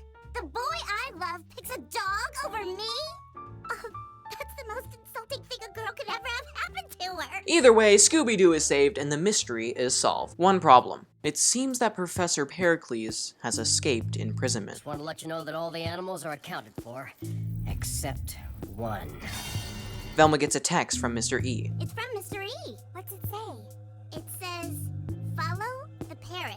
Looks like Professor Pericles is gonna be playing a pretty big role now. Oh my god, this was a great episode. I loved Jason as a character. The creators really just made fun of not only incels, but also parents for raising incels. It's great. The mystery was fun, and the twist villain actually didn't make me mad. It made sense enough, and I also thought it was funny, so I'm here for it. The overarching plot, which I've realized now needs a name. Like, we're gonna be talking about it a lot, so let's just call it the E-plot. Anyway, the E-plot thickens with a new character that seems to be in cahoots with Mr. E.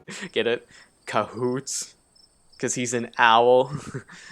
Wait, he's a parrot. Fuck. Episode 11, The Secret Serum. We start with a bad charity auction hosted by Daphne's mom and her friend named Sheila. They bring out the next item, a spooky painting, when suddenly a vampire attacks. It scares everyone, but when the lights come back on, we find it only took the painting. It's mystery time, besties. Hey, don't worry, Velma. I think you look great. And with the sun reflecting off your pale, colorless skin, we can blind the monster and just push him into the pool with the cement already in it. Genius! The gang's hanging out at Daphne's house, and Daphne's mom tells them about the auction. A mystery! Quick, Velma, set your milky whiteness for stun. The gang decides to go investigate. Well, some of them do. The boys go to the van, but the girls stay. Velma's mad at Shaggy because she's a bitch, so Daphne's gonna give her some girl talk. Daphne and Velma talk about how dumb boys are, and me personally, I'm frankly offended by that. I'll have you know, I'm incredibly big brain. Either way, they see Daphne's mom suspiciously sneaking out, so they follow her. One following later, and they seem to have lost her. She's gone. She's a freak. She's the fastest mom alive. She speedwalks every morning.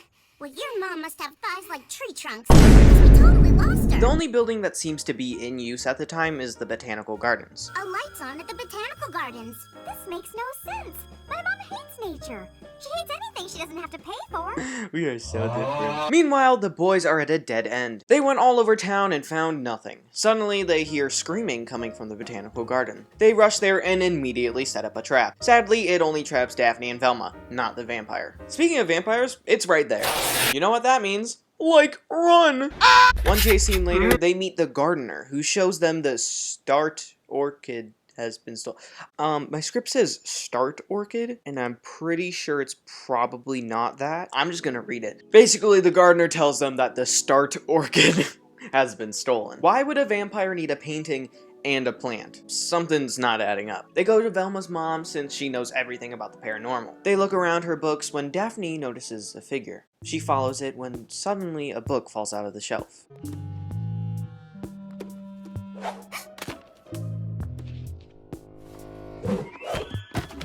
Wow, you just don't like this shelf. Oh, for crying out loud. Who are you? The answers you seek are inside. A mysterious voice shows her a hidden magazine. Who could this be? Daphne takes the magazine to the gang and they find a Halloween prank in it. It's a fake youth serum that happens to have all the ingredients that have been stolen so far. Check out the first two ingredients. The pigment from our stolen painting and the pollen of a star orchid. But why would a vampire need eternal youth? Crazy thought, guys, but something tells me it might not be a real vampire. They look at the next ingredient, a highly specific wine. There's only one place in Crystal Cove fancy enough to have that drink, so the gang heads there. To fit in, they dress up like fancy people, so they go to Daphne's house to grab outfits. When they get there, they see the sheriff getting kicked out. Now, Mrs. Blake, all I did was suggest that you're dressing up like a she-vamp and stealing random objects. No reason to get all bad about it. It's not even that bad of an accusation. Get over yourself, God. Anyway, it turns out that Sheila from before helped Daphne's mom get out of that sticky pickle. And the gang, of course, has a very kind reaction to seeing her. Thank goodness Sheila was here. Oh, Nan, don't you worry your flawlessly skinned, perfectly coiffed head about this. It's just a misunderstanding. Anyway, they leave to go to the restaurant and they're dressed as mythical characters. The French. They try to get in, but they need a reservation. So they just ask to use the bathroom and then sneak into the wine cellar. On the way, they see Daphne's mom and Sheila eating there. Are they there for the wine? Would one of them be the vampire? Ooh. They go to the wine cellar and attempt to split up, but Velma and Shaggy aren't having it. Velma, you and Shaggy. I don't like my partner. Really? Well, like I'm tired of being your guilt bucket. I want a new partner too. Face it, gang. Maybe we're not a team anymore. Oh no, you didn't. For real though, Velma, you are the reason the team isn't working. Everyone else is chill. Even Shaggy is trying to make it work with you. It's you? Hi? Anyway, guess who's with them? The vampire. They accidentally trap themselves in a cage, because there's a cage there for some reason. You know, everyone has a prison in their wine cellar. The vampire steals the wine and runs away. Question, how did they get out? Did the owner just find them there? Excuse me, what the actual fuck are you doing in my wine cellar? The last ingredient is a rare ruby. They go to the museum and set up a trap. The trap fails and the vampire grabs the ruby. Daphne's convinced that the vampire is her mom, so she's all like, Mom, you can't be doing this vampire stuff. Like, I know that you like Twilight, but this is not how you connect with Edward. They deploy a backup trap and capture the vampire. Daphne literally tries to stab the vampire with a stake, but it freaks out and unmasks itself. Mom, your vampiring is tearing this family apart. I'm sorry, but you've left me no choice. I'm going to have to stake you. Wait, I'm not a vampire. It was Sheila? She was jealous of Daphne's mom being such a freaking MILF. She wanted to be as beautiful as her, so she decided to make the youth juice. I love this quote from her. You see, in college I majored in zoology and acrobatics, studying the habits of flying squirrels. I propelled myself into the air with my quad and glute muscles. My quad and glute muscles. So the mystery is solved, but why was Daphne's mom sneaking out? Well, she was going to school. Why have you been sneaking out? I didn't want to say anything, but I've been taking night classes. I'm getting my public notary degree. You know, I may be outrageously gorgeous, but knowledge is the key to true beauty. So true, Queen. So true. Well, I better get going. I have to figure out what a notary is before tomorrow's final exam. Now, typically the gang would celebrate, but something feels different. They all just go their separate ways. We get a shot from a pair of binoculars. It's the bald guy from the Alice episode, and he's not looking too happy. No, guys, I remember this episode very vividly. I mean, how could I forget the beauty that is Sheila? Now, let's be real, I was simping over the real MILF. Daphne's mom has got it going on. Overall, the mystery was fine, but in reality, it was just a vessel for the group's plot to move forward. They seem to be drifting apart, which seems to be pretty aggravating to Mr. E's henchmen. Speaking of Mr. E, who was the person in the library? It didn't sound like Mr. E. My guess is that it was the bald guy, which honestly is pretty freaky, because this guy is legit following them everywhere. Overall, alright episode. Let's go to the next one. Episode 12, Shrieking Madness.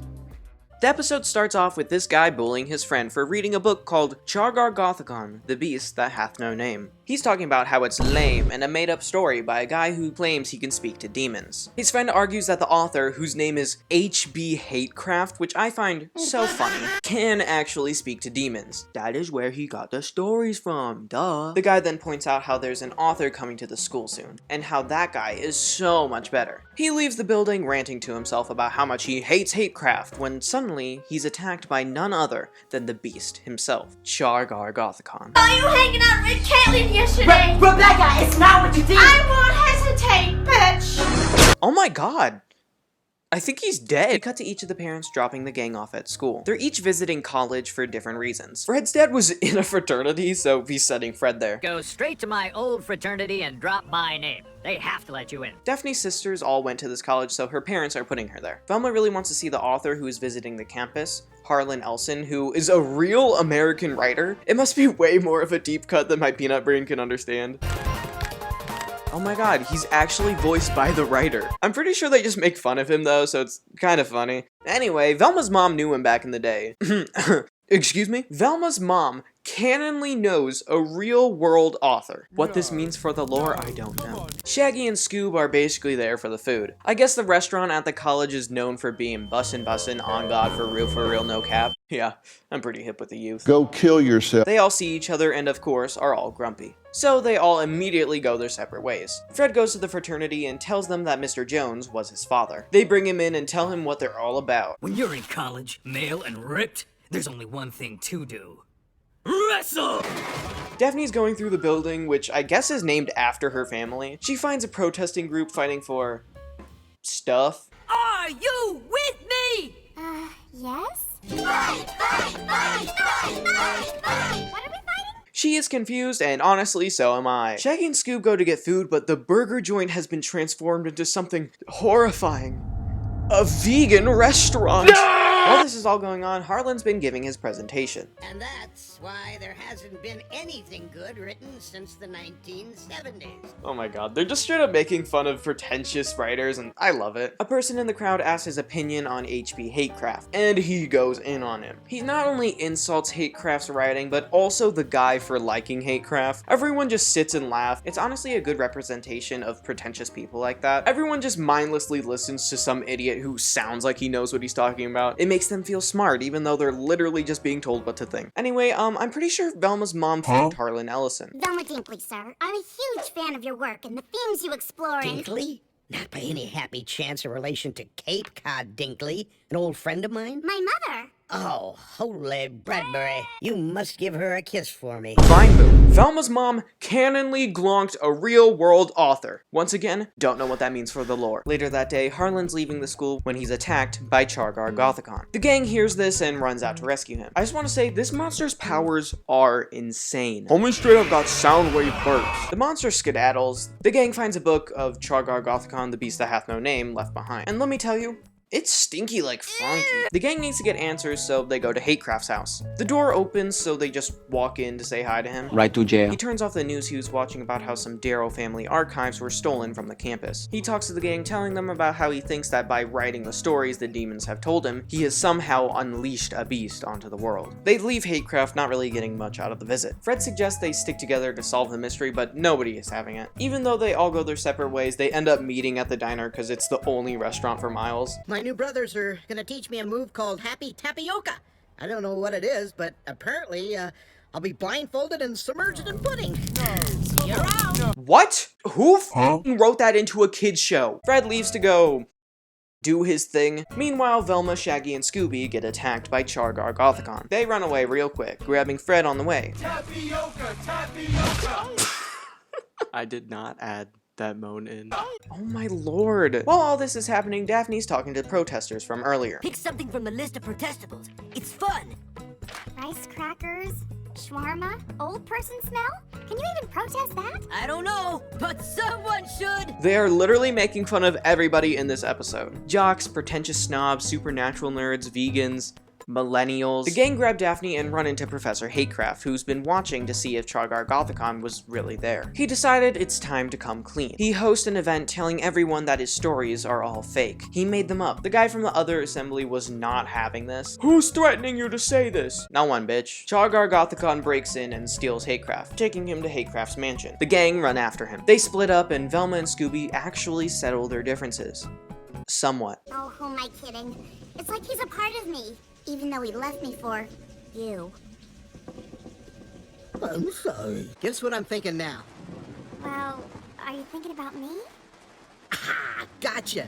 I'm not thinking about anything. My mind is a complete void. Same, Fred. Same. Eventually they hear someone from inside a locked door. They break it down to find the guy who was attacked at the beginning of the episode. And they're both boys. They then hear Hatecraft and go to the roof to save him. Chargar Gothicon is about to throw him off the roof. Hatecraft starts to fall but is saved by the gang. Chargar Gothicon slips off the roof but is grabbed by Hatecraft. They catch Chargar Gothicon and reveal it's none other than that one Hatecraft fan. He was Hatecraft's student assistant and biggest fan. He built a Chargar Gothicon outfit using his knowledge in military application of sonic shriek sound. Girly what? He did this all to protect the name of Hatecraft, and for some reason, he decided to use a real octopus. Why? The gang decide that they miss each other. They reunite and go to the Mystery Machine. Inside, however, is a surprise left by Mr. E. It's the archives that were stolen from the campus. Mr. E! Open it! Carefully. If the first Mystery Inc. had what's inside this trunk, maybe they never would have vanished in the first place. Wow. This looks like the entire history of Crystal Cove.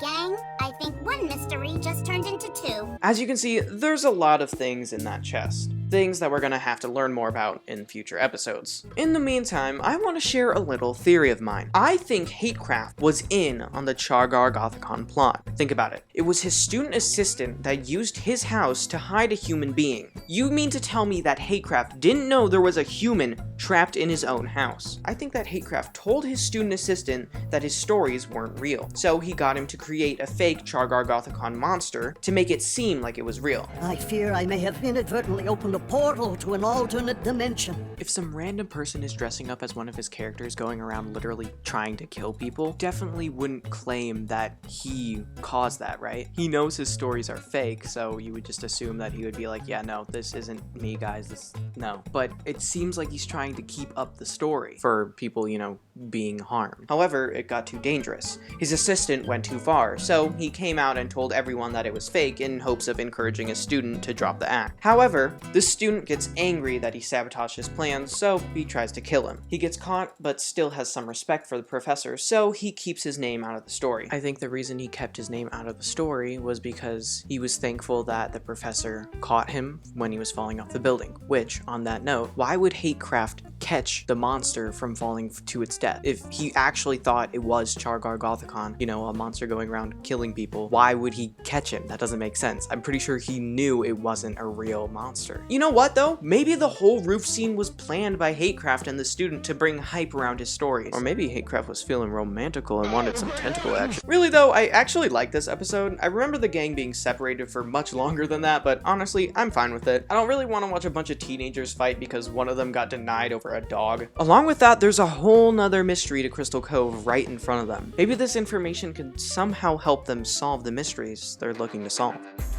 Episode 13, When the Cicada Calls. Real quick disclaimer, this episode contains a lot of small insects, so 1, gross out warning, but 2, the way they are displayed is not liked by the video player I was using to watch the show and will not be liked by YouTube's video player. It's like static, there's too many tiny pixels doing stuff, so it's just self-destructing. To avoid that, I'll be showing stills from the episode so you can actually see the monster. Anyway, back to the episode. We start with a man leaving his job from Destroido Corp, a huge food corporation of Crystal Cove. He gets a call from a mysterious caller that threatens him. I told you, if you did not quit your job at Destroido and leave forever, something terrible would happen to you. The worker hangs up the call and goes into his car. He drives, turning on the AC when millions of cicadas sprout out of the vents. The bugs form into a giant cicada creature, attacking the man. It cuts to the gang in school where their teacher, Dr. Yats, is telling them about how much he loves cicadas, going as far as to kiss one. Fred is understandably freaked out by that, but Daphne's not. For some reason. She's actually head over heels for the teacher. He teaches a bit, eventually calling out Scooby and Shaggy for eating nature slivers. They're made by Destroido Corp, the biggest polluters in Crystal Cove. Now, Fred is really jealous of the professor because Daphne thinks he's so dreamy. And come on now. Can we really judge her? While Shaggy's eating his chips, he pulls out a note from within. It's from Mr. E, and before we look at that, I just gotta ask, how the frick did he get a note into Shaggy's chips? Did he break into the factory just to put 2 pieces of paper into a chip bag and then just hope that Shaggy would buy it? Maybe Shaggy just buys so much food that it was just inevitable for him to get it. Either way, the logistics of it are insane. Anyway, the note tells them to go to the hospital for a new mystery. They do just that, but first, Fred actually asks Daphne out on a date. However, he flubs it up by asking her to go to a trap museum, and she kinda snaps at him. Gee, Fred, when you said you wanted to take me on a date, for a minute I thought you meant it. I do mean it. You love traps. No, Fred, you love traps. They enter the hospital, greeted by the mayor and sheriff. They're being really secretive about the situation. They want the gang as far away from the monster as possible because, say it with me now, it's a tourist attraction. Well, I kinda lied. The sheriff hates bugs and kinda reveals the whole situation to the gang. It was this awful creature made of thousands and thousands of cicada bugs. They got in his hair, his nose, and all over him. And gross. Oh, ick. Then the mayor reveals that they've actually decided to capitalize on the situation. There's going to be a festival for the cicada creature that weekend, of which the gang are essentially banned from. The gang, of course, is not gonna listen to the mayor. They need answers. It cuts to later that night. A man taking a shower turns off the water to answer a phone call. It's the same creepy caller from earlier, and they're also threatening him to quit working at Destroido. The man hangs up and continues to take a shower, or at least he tries to. The water is turned off. A single cicada crawls out of the drain. Suddenly, millions of cicadas jump out and attack him, just like the last guy. We see an ad for nature slivers. It's marketed as being a sweet old woman's creation. Speaking of, when the gang goes to talk to the shower man at the hospital, they see him talking to her. Scoob and Shaggy fanboy over her for a second, and then she leaves. They ask him about what happened, and he starts to freak out. His heart rate spikes as he recounts the bug attack. Thanks again, Mr. Dieter. Code Blue, crash cart in room 613. Good question and answer session, eh, gang? Oh my god. They just killed a man. They go to use the elevator, but the elevator is broken. It sends them to the basement where they get attacked by the cicada creature. The bug tells them not to investigate tomorrow night, the day of the festival. They escape and start theorizing. Fred accuses Dr. Yacht since he really loves cicadas. However, Daphne's not having it. Fred and Daphne get in a fight, and Daphne pulls this out. And what if we made plans to go to the trap exhibit? Without you! Excuse me, what the actual fuck? That's a teacher-student relationship. That's no bueno. Now, I'm pretty sure that's supposed to be Daphne getting angry and lying, but y'all, they never clarify. For all we know, Dr. Yachts loves kids as much as he loves cicadas. They go to Dr. Yachts and see him singing to his cicadas. Fred tries to expose him, but he just calls the police. But if you are the cicada creature, would you mind showing up at the cicada festival tomorrow? It'd be a big help. I am not the cicada creature. Of course you're not. The mayor and sheriff do nothing about it. They just kick the gang out. So Dr. Yahtzee is looking less suspicious, but he's not completely off the hook. It cuts to another man golfing. He's a CEO of Destroido Corp, and guess what? He gets a call from a spooky voice and then gets attacked by cicadas. The next day, it's time for the festival. Fred says he's built a trap but hasn't revealed what it is yet. Fred and Daphne have a talk. Now, during the whole Dr. Yuh ordeal, Fred calls Daphne his girlfriend. She understands that Fred has a hard time expressing his feelings, but guess what? They're official now. kinda, he just leaves to go talk to his dad, but don't worry, their trap date is gonna happen. We see Dr. Yas going into a spooky house. They follow him in but get attacked by cicadas. They break out to see Dr. Yo-Dick eating a hot dog, so he's definitely not controlling the bugs. The gang runs back to the mystery machine to trap the bugs. Fred reveals his trap, a vacuum cleaner. It sucks up the bugs, revealing a woman inside. It's the Grandma Chip lady. That's right, Destroido Corp changed her recipe, putting literal toxic waste into the food, and of course she didn't just sue them for poisoning her customers. No. She has to kill everybody in the company. Obviously. As always, there was absolutely no foreshadowing to this at all. Daphne and Fred go on their date and get trapped in a trap museum. Okay, I like that episode. Absolutely no foreshadowing that it was that old lady. She showed up so little, I can't even remember her name. No Mr. E plot, but we did get some Fred and Daphne relationship stuff, so that's cute. It was a bit odd. It kind of felt like his weird love situation with Daphne and Traps had been solved in episode 7 in Fear of the Phantom. Like, he literally says that he loves Daphne and Traps, but I digress. Also, I couldn't fit it in the script, but Scoob has been actively trying to be chill with Velma, and generally, she's having none of it. Once again, Velma is a bitch. Also, I just wanted to talk a little about the visuals of the cicadas. They look to be 3D animated, and when it, like, is clear, they look super cool, actually. Like, the swarms of them surrounding the people. There's a scene, I think I showed it in the video, where the CEO gets attacked, and it like cover his body, and it's really terrifying, honestly. But it's just, there's so many of them that it just becomes blurry. You can't see anything. So I don't know. I thought it was interesting. Cool visuals, but you can't see them. Season 1 halfway review. With that said, guys, we are actually halfway through Season 1, so I think it'd be fun to take a look at the series so far. Have I enjoyed it so far, and is it as good as I remember it? Well, to answer that last question, I can't really say yet. I'm only halfway through the first season, so I haven't really gotten enough from the show to determine that. However, something I can comment on is my enjoyment of the series so far. Honestly, I love this show. Its humor is fantastic, it's surprisingly adult for a kid's show, but I'm here for it. It's honestly hilarious. The plots are okay, some are actually really good, some are not. At their best, they're engaging and really get me excited to solve a mystery. However, at their worst, some episodes are kinda booty hole. Like the Red and Green Giant episode. I really don't like that episode. Nothing happened, and to top it all off, the villain reveal was so bad. Speaking of villain reveals, this series is just full of them. The trope of the show is we make you think it's gonna be this person, then plot twist, it's actually this other person. Typically, the actual villain doesn't show up in the episode all that much, so with the reveal, you're not like, what, it was them? It's more like, wait, who is that? That's why I can almost never guess who the villain will actually be. I just forget that that character exists, so they're like not even an option in my head. That's why I like episodes that foreshadow well. I can actually use my peanut brain and solve it. So besides that, the other key factor in the formula is the character interactions. Now, for most of the series, the gang gets along fine, but there is one thing that pulls them apart. Velma. Guys, I'm gonna be for real. Velma is a bitch. I guess the new series got something right.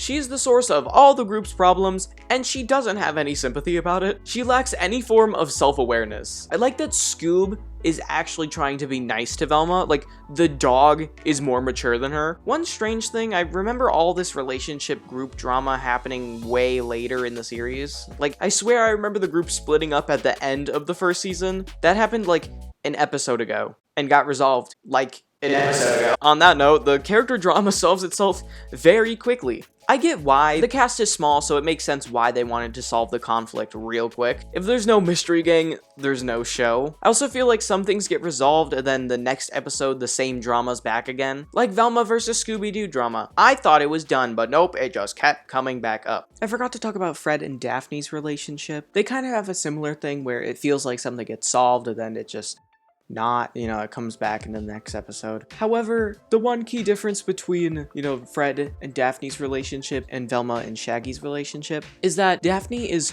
surprisingly caring. Like, she's so understanding that Fred has such a hard time expressing his emotions. She's so understanding about it. And then Velma's over there, nothing like that. She's the opposite. It's just kooky crazy. Finally, the best part of the series, the Mr. E plot. I freaking love it. It's so mysterious and spooky and convoluted in all the best ways. To be honest, I only vaguely remember the Mr. E plot, so I feel like I'm reliving it now from scratch, and I'm here for it. On that note, I thought I would end off this halftime show with a little ranking. I'm going to go over my favorite and least favorite episodes now, halfway through the season, and then I'll do the same thing at the end. I might even do an all episodes ranked video sometime in the future, but for now, I think this would be a fun way to point out my favorite and least favorite things in the series. Now, let's start with the bad news first. Drumroll please. The worst episode in the first half of the season goes to Battle of the Humungonauts. It managed to have the most boring plot out of all the episodes. What kid would care about insurance companies? Do they even understand that concept? It had the least funny humor. Not to say that it was unfunny, it just wasn't as funny as other episodes. And it without a doubt had the worst villain reveal we have gotten so far. Good job! It wasn't the worst thing ever, but it wasn't anywhere near being good. Now for what we all are really here for. The best episode so far goes to The Legend of Alice May. This episode did so much right. To start, it was hilarious. We got to see Fred be a dumb jock and Daphne be a jealous, which was so chaotic. I basked in the insanity and enjoyed every second of it. Most importantly though, it completely changed the formula. It revealed to us at the beginning of the episode who the villain was. Instead of us wondering who it was, we were wondering why they were the villain. Then we got our explanation and thought everything lined up. Psych, you thought. It pulled a twist on us, which unlike other twist villain reveals we've seen, made sense why we couldn't have predicted it. We don't know anything about Mr. E, so we just have to accept the news. We couldn't have predicted that he had henchmen because that was the reveal. Speaking of, it told us so much about Mr. E and also brought so many more questions about him. As mentioned, it showed us that he's not working alone. He's hired henchmen and hired fake villains. He's willing to kidnap a young boy just to secretly give the gang a clue. And a yearbook? It's such a small clue. Why is he leading them on this wild goose chase? It makes you question all of his motives, hooking you in and forcing you to watch more. I love it. That's why The Legend of Alice May was my favorite episode so far. With that said though, I think that's enough for our halftime show. We've had some fun, but we need to get back to solving some mysteries. Episode 14, Mystery Solvers Club State Finals. We're starting the next season off with a strange episode. This episode is basically a fun one-off episode that has literally no overarching plot whatsoever. It's quite literally a dream episode that undoubtedly is a lot of fun, but since it's not that significant, I'm gonna speedrun it. The gang wants to go to the Mystery Solvers Club State Final competition, but they can't go because Scooby Doo is sick. Scoob falls asleep and wakes up in a different art style reminiscent of the original Scooby Doo series. As it turns out, Scoob is feeling all better, so they go to the competition. When the gang enters, they are greeted with a crazy cast of characters. There's a bunch of mystery solving groups that are actually Scooby Doo ripoffs that were for some reason made by Hanna-Barbera. I don't have time to talk about it here, but it's such a strange thing. They made cloned reskins of their own shows. Why? Just make more of your successful show. Scooby-Doo is one of the very few concepts where you can make infinite episodes of it. There's no solution to it. It's just another mystery. I don't know. I digress. Anyway, we got the cast from the shows Jabberjaw, the Funky Phantom, Speed Buggy, and Captain Caveman. Scooby-Doo meets the sidekicks from each show. Jabberjaw, the Funky Phantom, Speed Buggy, and Captain Caveman. The principal, who I guess exists now, goes to announce the event stuff when suddenly a monster breaks in. It kidnaps everyone except for Angel Dynamite, who's also here for some reason, the principal, and the sidekick characters, that being Scooby-Doo, Jabberjaw, the Funky Phantom, Speed Buggy, and Captain Caveman. The fire dude named Lord Infernicus tells the characters to solve the mystery, and not to contact anyone outside the building, and to also not leave the building. There's a lot of rules. So the sidekicks set off to look for the stolen people, and the two women plus Speed Buggy go to the roof to fix the school's satellite. The sidekicks find groups of hamsters in a science lab. Each one is themed after one of the kidnapped people. The sidekicks immediately think that their friends have been turned into hamsters, except for Scoob, who isn't convinced. The Funky Phantom, however, is dead set on them being hamsters. Someone needs to take charge of this mystery, don't you know? And obviously you're not the dog to do it. Snap! He ridicules Scoob, goes around a corner, and suddenly, Lord Infernicus pops out of that exact corner. One attack later, oop, got your highly revealing documents. Want them back? Pop that pussy on over to your local Lexus dealer. Basically, the note says that there's a shipping boat that's shipping stuff. Cool. Meanwhile, the women plus speed buggy climb the cell tower and fix it. Lord Flamebro is like, guys, I said no outside contact, and freaking shoots them. They fall through the roof, crashing into the school's pool. The women are fine, but Buggy's in the Wawa. They drain the pool and do Buggy CPR. They revive the Buggy, and the principal is so proud of her girl bossing that she is now a new woman. We have to drown something so I can bring it back to life again! The women plus speed buggy meet the rest of the sidekicks and try to contact the sheriff. However, the principal's phone was broken, so she used a confiscated phone to call the sheriff, but he thought it was a prank call, so he hung up. Principal Quinlan, we've got an emergency at the school. We need you to get down to the docks. Hold on there. According to my caller ID, this is Amanda Murphy's phone. You kids never quit. And let me guess, you want to know if my refrigerator is running? Well, I'm no idiot. My refrigerator is right here. They decide to take matters into their own hands. They go after the shipping boat, which is being driven by Lord Firefart. Captain Caveman Ooga Boogas a hole into the ship, but Lord Lava Girl escapes in a crate truck. Turns out the kidnapped people are in there. They stop the truck by throwing hamsters at it. Poor hamsters. They save their friends, unmask the villain, and it's actually the Funky Phantom. He was sick of being a sidekick, so he decided to ship the main characters off to Africa. I'm not kidding, that was actually his plan. The plan was to ship everyone off to Africa, where there is a desperate need for teenage mystery solvers. Scooby-Doo passes out, waking up to find out it was all a dream. The gang did actually miss out on the competition, though. I think they actually say that it was rescheduled for them. And besides, they moved the date just so you could go. Okay, real quick review. I liked this episode. It was very cheesy, but in a satirical, self-aware way that was really fun. The principal, who we have never seen before, was honestly such a funny character. He just couldn't stop girl bossing. Other than that, there's not really much to talk about. It was a fun episode that really made me question why the heck Hanna-Barbera made so many copies of the same dang show format, when it already had a successful one. All the other shows had nowhere near the success of Scooby-Doo. What was the point, Hannah? Meaningless lore side rant. Okay, so at the end of this episode, after Scoob wakes up, we see that the characters he had in his dream, Jabberjaw, Speedbuggy, and Captain Caveman, were actually figurines in his house. Presumably, these are characters from some sort of media, as I can't see Shaggy and Scoob making figurines of fake characters they made up. So, I think it's safe to assume that those characters are from their shows, right? The Scooby Doo Mystery Incorporated universe has some Hanna-Barbera shows in it, but then guess who shows up? The Funky Phantom in his human form. Yeah, the chairman himself came to see how you were doing.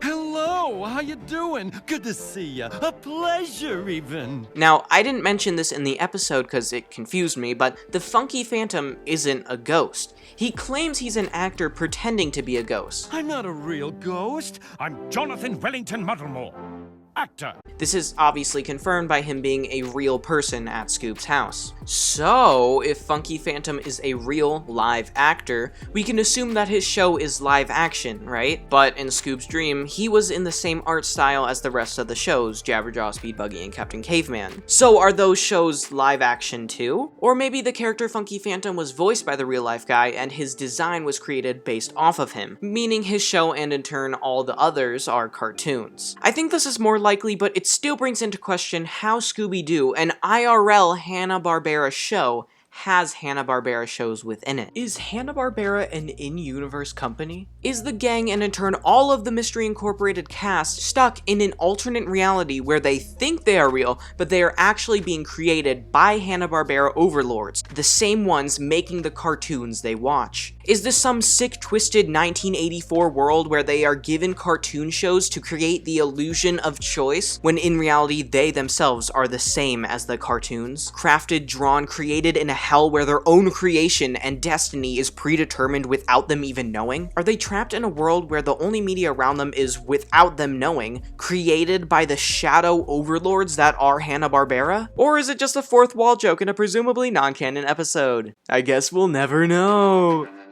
Episode 15, The Wild Brood.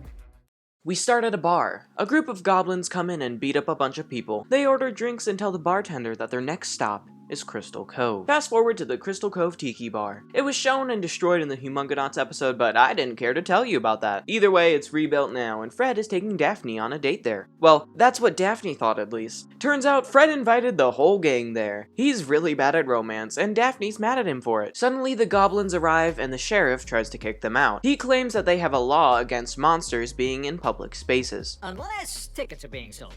Right you are, Mayor. Now the leader goblin is very offended by this, so he does the obvious thing to fight back. He hits the sheriff. with some slam poetry. Monsters! Is that what you squares think we are? Yes! Typical humans. Hold up a mirror, Mr. and Mrs. Average Citizen, and you'll see a reflection of your own dark souls. Well, that was cringe, but Daphne doesn't think so. Wow, he's different. She's invited to go with the goblins, so she and Velma drive off with them. Fred doesn't like this, and neither do I. It cuts to later that night when Daphne's hanging out with the leader goblin. He's playing his guitar and Daphne's all like, "Oh my god, you're so dreamy and have a basic grasp on the concept of music." Meanwhile, Velma fixed one of the other goblins' bikes and now that goblin is in love with Velma. Do you believe in love at first sight?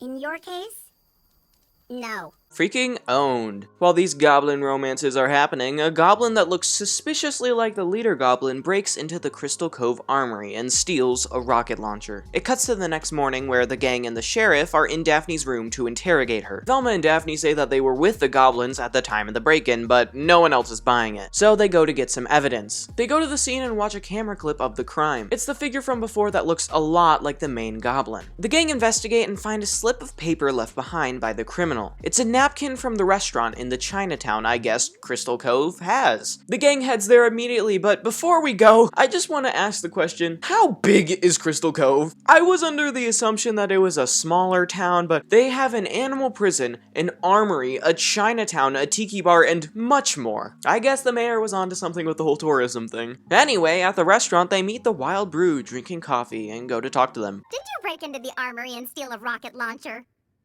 No. Well, case closed. I mean, how could someone with such a dreamy voice lie to us? Suddenly, they're interrupted by a message from Mr. E. It's a video of a dancing swordfish. Somehow Velma understands the clue straight away. She uses the word swordfish as a password to enter, hack into the central mainframe of something. Honestly, I have no clue what she's doing. Doesn't really matter though, because the evil main goblin figure comes out to kidnap her. So it isn't actually the main goblin since he's standing right there, like you can actively see him. Scoob goes to investigate the noise and he gets kidnapped too. It cuts to Scoob hanging off the ledge of a cliff with Velma tied up to a tree. Evil goblin tells her that he needs her to do something for him.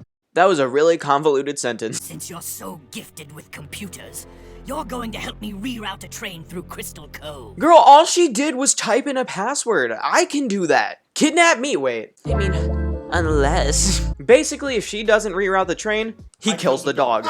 Do your bucking vocab. Here's the chance I've been waiting for, to get Shaggy back. All I have to do is refuse to help. But there's no way I'm going to take it. Bruh. That was so on the nose. I could let this dog die, then I would have a boyfriend, but I think I'm gonna have the smallest bit of human decency and not kill Shaggy's best friend. Wow. Way to go, Velma. She reroutes the train, but the evil goblin kicks them off the cliff anyway. But with the power of plot armor, they bounce off another tree branch and land back on land. They go to the police department to see the wild brood locked up in jail. Velma explains that it's not them who kidnapped her and that she was forced to reroute the train. She brings up Swordfish and the brood seem to know something about it. They reveal that there's a brand new game system on that train called the Swordfish. How do they know that? Because they're actually, mask reveal, nerds. Ew. They made the game system, and they might also be furries. Is this considered a fursona? So the gang and the broods go off to catch the train. Fred and the bikers literally drive off a cliff onto the train, like, excuse me? It's crazy, but I love it, honestly. They go in, passing the game system. Wow. It looks really outdated. Suddenly, the evil goblin shows up. Evil goblin shoots the rocket launcher he stole from the armory earlier, blowing up the bridge. Everyone on the train is passed out, so it's up to the gang and the broods to stop the train from crashing. Fred and the main goblin tackle the evil goblin, while Velma and another goblin try but fail to activate the brakes on the train engine. They end up disconnecting the engine and activating the emergency brakes on the carts, managing to stop just in time. They unmask the evil goblin and it's someone we literally have never seen. Turns out it was some guy named Max who worked as a copier at the game developing studio with the broods. They wouldn't let him playtest with them, so he decided to kill a girl and a dog, blow up a bridge, and crash an entire train with people on it. That's a normal reaction to being told to do your job, right? Don't think so. Like seriously though, that was not your job to playtest the games. Do your job, dude, stay in your lane. Also, the wild broods are people with full-time jobs, aka adults. the gang are not adults. I really don't like it. I don't respect it at all. In the end, Daphne chooses Fred over the Goblin Man. Yippee! Overall, pretty good episode. I'm pretty sure this whole episode was just a joke, which honestly, I'm here for. It's honestly pretty funny. I really hate the main goblin dude. He's not snobbish, but he's like the embodiment of I'm 14 and this is deep. It's rough to listen to, as you could probably have told by me making fun of the character. Also, I'm not gonna lie, that main goblin guy has a really nice voice. Like, with just that alone, he could get some bitches, let's be real. Corpse Husband who, other than that, we had the strangest Mr. E plot ever. I'm pretty sure he's just trolling them at this point. Well, that's that episode over. On to the next one. Episode 16, Where Walks Aphrodite? I don't know what that means. We start off this episode at a school soccer game. Everyone's really riled up. The players are yelling at each other, the audience is yelling at each other, it's a hot mess. Suddenly, a flowery pink mist flows across the crowd, making people fall in love. Yeah, I get it. Well, what if I just... Told you I loved you so much. And they're both boys. We go to the field to find who's causing this. This lady. It cuts to the gang at school. Everyone at their school is acting really weird. The nerds are being lovey-dovey with the cheerleaders, even the smelly girl who, according to Fred, reeks of the scent of hot dogs because of the chemical reaction that stems from her lack of showering, got a man. Hot dog water. We stand hot dog water. Anyway, Shaggy goes to class but is attacked by the pink lady. She blows flower dust in his face and next thing you know, he's simping over Velma. He goes to Velma's class and blows flowers into their faces, infecting the entire class with love fever. This process continues throughout the school, eventually infecting Fred and Daphne. The only one not infected with the love is Scoob. So Pink Lady goes to solve that. She blows flowers in his face, but nothing happens. Sorry, ugly lady. Not feeling it. Looks like he's immune somehow. Now, the Pink Lady doesn't like that very much, so she commands the love-stricken students to chase Scoob down. He runs away only to find that the entire town of Crystal Cove has been engulfed in the love. All the citizens are now mindless zombies, focused with only one goal in mind: to share the love. And since Scoob's immune, Pink Lady, who goes by Aphrodite, aka the goddess of love, commands the mind-controlled mystery gang to run over Scoob. Run down that mangy mongrel. Run him down with the love. Scoob narrowly survives this attack by escaping into an alleyway. There he meets an unexpected acquaintance. You must be Scooby Doo. That's right, it's Professor Pericles. He explains to Scoob that even though they locked him up, he's going to help save Crystal Cove from Aphrodite. But he can't do it without Scoob's help. Meanwhile, the gang are being super lovey-dovey. Shaggy and Velma are eating junk food together, and Fred actually chooses Daphne over a trap. I gotta work on that trap. Later. Oh, Freddy, you chose me over a trap.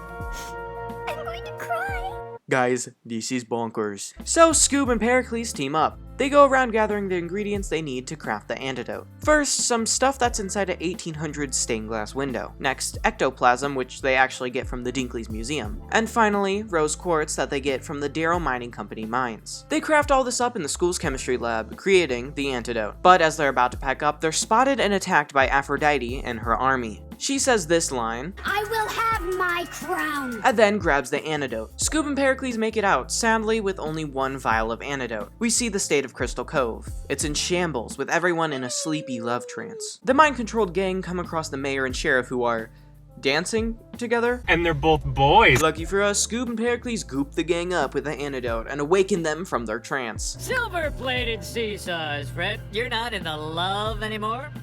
Now I'm going to have to let out an unearthly howl and destroy you. The love zombies try to attack them, but they're saved by Angel Dynamite, who wasn't mind-controlled because she was born without a sense of smell. I will have you know I will be keeping this information in my noggin, and if you ever dare decide to counter what you have just told me, I will not hesitate to throw a fit. I will point out your continuity errors, and I will be happy about it. Anyway, they start talking about the situation. Have we been introduced? Professor Pericles? How does she know his name? Professor Pericles points out that Aphrodite was wearing a prom dress. That paired with the crown comment is setting up some weird clues. Clues that they decide to look into. They go to the library and look through old newspapers. I just want to point out that this must be years worth of history that they're just throwing on the ground. Either way, Velma finds a newspaper talking about a girl named Amanda who wore the same dress to prom years ago. The paper says that she was voted as prom queen, but was epically pranked by her classmates. She was laughed out of the school and never seen again. Looks like we might have a suspect suspect and a motive. With this newfound knowledge, the gang set up a trap. While doing so, both of the quote-unquote couples talk about what happened. Fred and Daphne have a very heartfelt talk where Fred tells Daphne he remembers everything and that he regrets none of it. Velma and Shaggy, on the other hand, have an awkward conversation, dancing around what really happened and how they both felt about it. It ends with Shaggy walking off and Velma looking disappointed. While all this romance is happening, Angel, Scoob, and Pericles are making a ton of antidote. Their trap is ready. It cuts to a crowning ceremony. Aphrodite is about to be crowned queen of Crystal Cove. The gang plus Pericles and Angel are dressed up as a lot of different things. There really isn't a theme. This of course allows them to sneak in. The love zombies go to crown their queen. However, not before the mayor plugs Stay in the Love merch. I guess he left the sheriff for something he truly loves. Money. Right as Aphrodite is about to be crowned, her servants are thoroughly gooped up, freeing them from their mind control. They trap Aphrodite in a rug, revealing her to be Amanda from the paper. But wait, she's hot now. Instead of getting crowned prom queen, her peers pulled a zombie mask over her head. She vowed revenge by taking over an entire town. Seems a bit drastic to me, but who am I to say? It cuts to the gang celebrating. They congratulate Scoob for saving the day along with Pericles, who isn't there. Suddenly, a figure emerges from the shadow.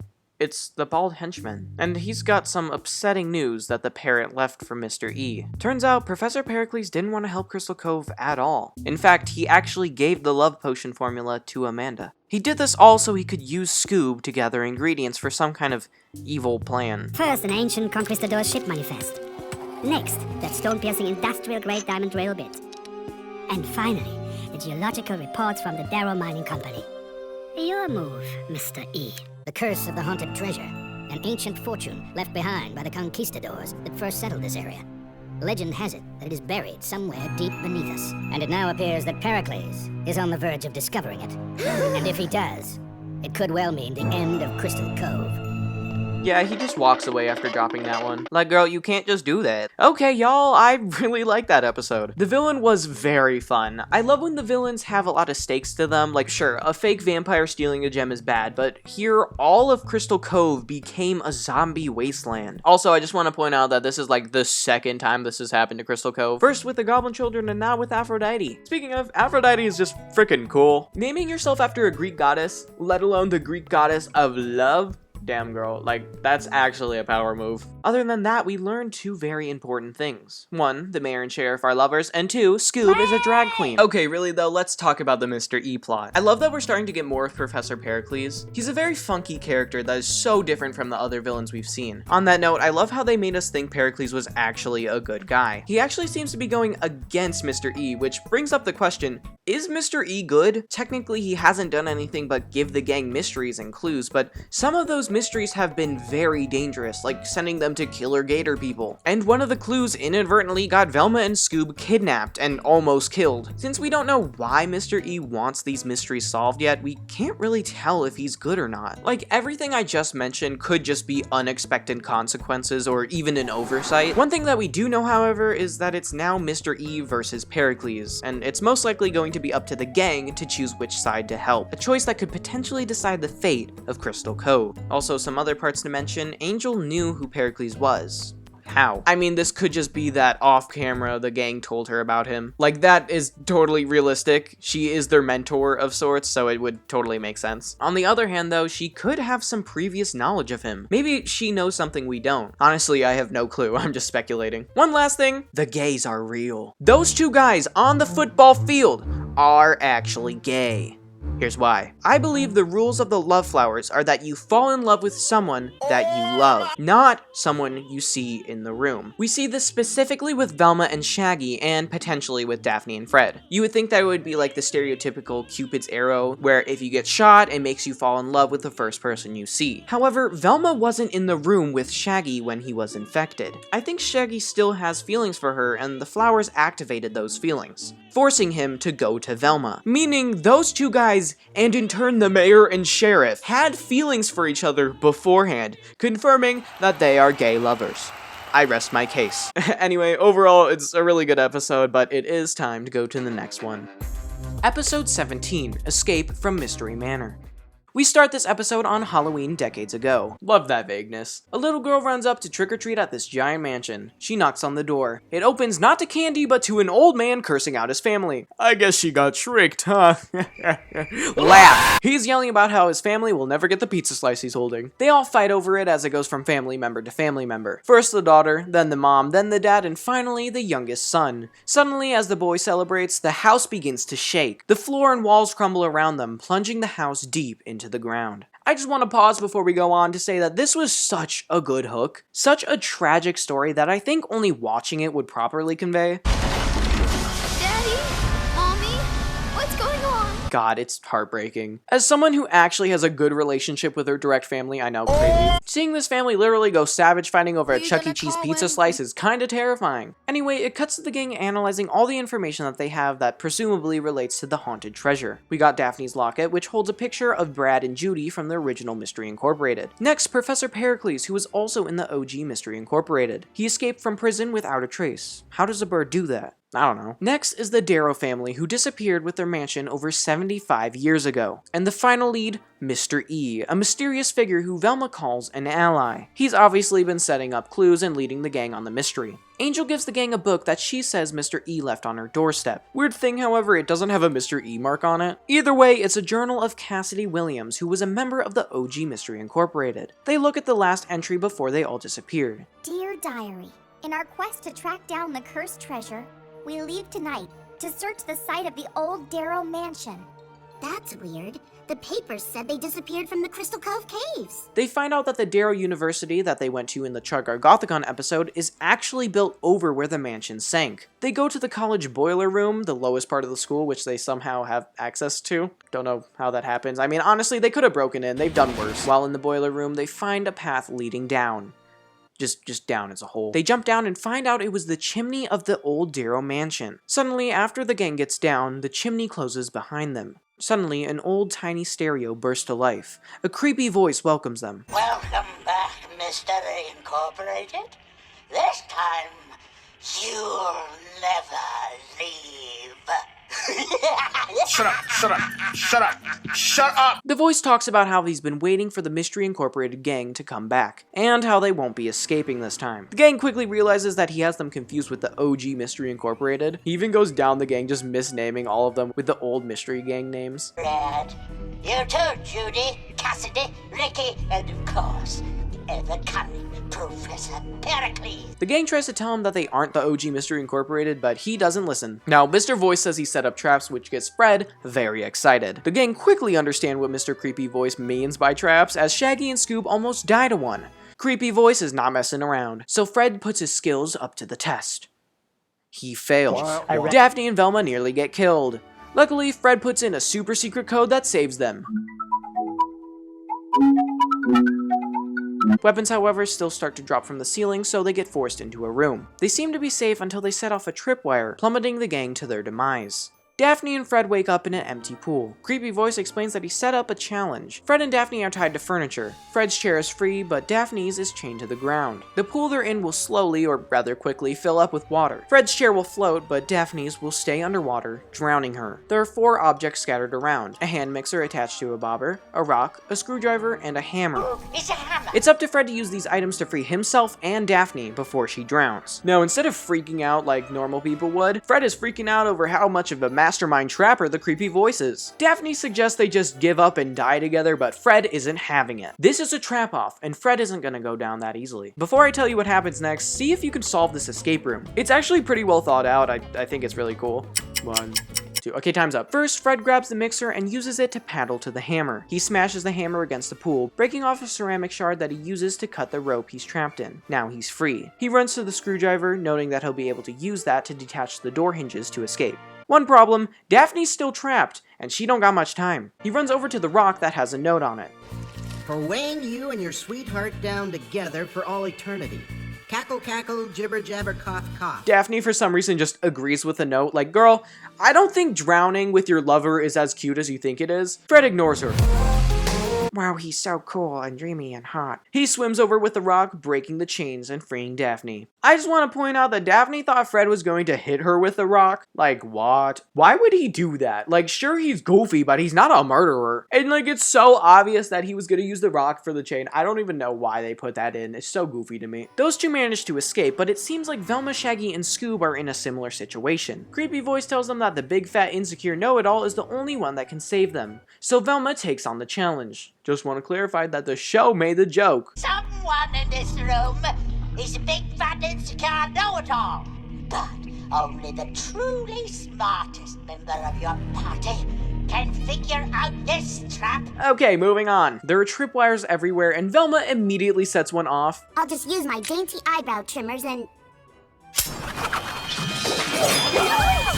It almost kills them. Like, skill issue, Velma. Like, when has anyone ever seen a tripwire and gone, I need to cut that? Obviously, that would set it off, right? That's the whole point of a tripwire. Scooby goes up next and cartoonishly maneuvers around the wires till he gets to a loaf of bread. He eats up, starts choking, and spits out a piece of paper that was hidden inside. The paper hits Velma, who reads it. It basically says, press the 4 tiles together to free the rest of the people. Scoob does so, and the tripwires retract. Velma realizes that the trap was made for the OG Mystery Incorporated. Professor Pericles was the smartest, and he would have been drawn to the seed bread and then used his bird features to press the buttons. Scoob and Shaggy don't care. They left Velma. Base. The gang reunite and agree to find a way out of the mansion. It has a microphone and old-timey headphone tubes, obviously used for Mr. Jigsaw wannabe to talk to the gang around the mansion. Speaking of, creepy voice appears from the shadows, looking oh so goblin-like. No one outwits Danny Darrow. He grabs a fireplace poking stick and attempts to attack the gang. They manage to get him on a rolly chair and launch him out the doorway. They realize that was the little boy we saw at the beginning of the episode, little Danny Darrow. He's been trapped here since his house sank. Sadly, there's no time to think about that. Danny's angry, and he's ready to attack. The gang blocks the door with the dresser, revealing the pizza slice we saw at the beginning. Danny rambles about how they should stay away from his treasure. He eventually breaks down the door and chases the gang around. They're sneaking through the walls and he's stabbing through them. It's a crazy chase scene. The gang all fall through a floorboard that brings them to the room they started in. Fred takes the blueprints that they have of the house somehow and gives them a motivational speech. When history writes its final passage, and we are but dust, this day will be sung of in the musical of time. 2 trapmasters born of flesh but skilled by gods, facing each other with traps on the field of battle, the acrid air burning in their lungs! He's really excited about the trap off. So the gang decide to do what they do best. Set up a trap. First, Scoob lures Danny out by pretending to be his mother. That's morbid, considering that she most definitely died in the house. Also, he kisses him. Scoob's probably diseased now. Either way, he falls into the laundry chute and is eventually trapped in a piano. Fred and Danny bond over traps for a bit, until Danny explains what happened. His family had come around an artifact that was rumored to help find the cursed treasure, but it corrupted them with greed. As they fought for the piece, the earth swallowed their house, leaving the family stuck underground. Danny, too focused on the treasure he acquired, was blissfully unaware of his family slowly passing on around him. Eventually, the OG Mystery Incorporated showed up. He, paranoid as hell, chased them off, assuming that they were going to steal his treasure. They left the house, so he decided to set up traps for their return. That never happened. Abruptly, the house begins to crumble as it did decades ago. An opening forms to the surface. The gang reach out to try to help Danny finally escape, but he denies. In a selfless act, he tells the gang to escape, allowing them to keep the piece he treasured so dearly. The gang escapes through the Earth Sea just as it closes up. Now the gang has something directly related to the cursed treasure, but it's clearly a piece of a puzzle. Whatever it is, it's our responsibility now. Question is, are there other pieces out there? And if there are, who else is looking for them? Oh, I knew it. I knew a mayor was freaking suspicious, dude. Okay, y'all, I really like this episode. Certain parts were on the nose, like how the gang explained the clues we had so far, but in the end, I feel like it made sense as it was like a realistic thing the gang would do. You know, talking about the clues they've gathered. Like, they're a mystery-solving group for crying out loud. On another note, the Darrow story, specifically Danny, is so tragic. It's heartbreaking how greed tore a family apart. You know, the family was obviously already well off, based based off of their freaking mansion, so either the treasure offers much more than we expect, or greed really got to them. I think the most heartbreaking part was that Danny was so young that he didn't even really know what the piece was. His family around him were fiending over it, so he just assumed it was an invaluable treasure, focusing all his attention on it. On top of that, he was trapped alone all those years, eating rats to stay alive, burning furniture as fuel. His only motivation was to get revenge on the OG Mystery Incorporated, something that he'll literally never be able to do, you know, seeing as they're missing. A few questions I have. The Darrow University was built on top of the sunken Darrow Mansion, but access to the mansion still remained.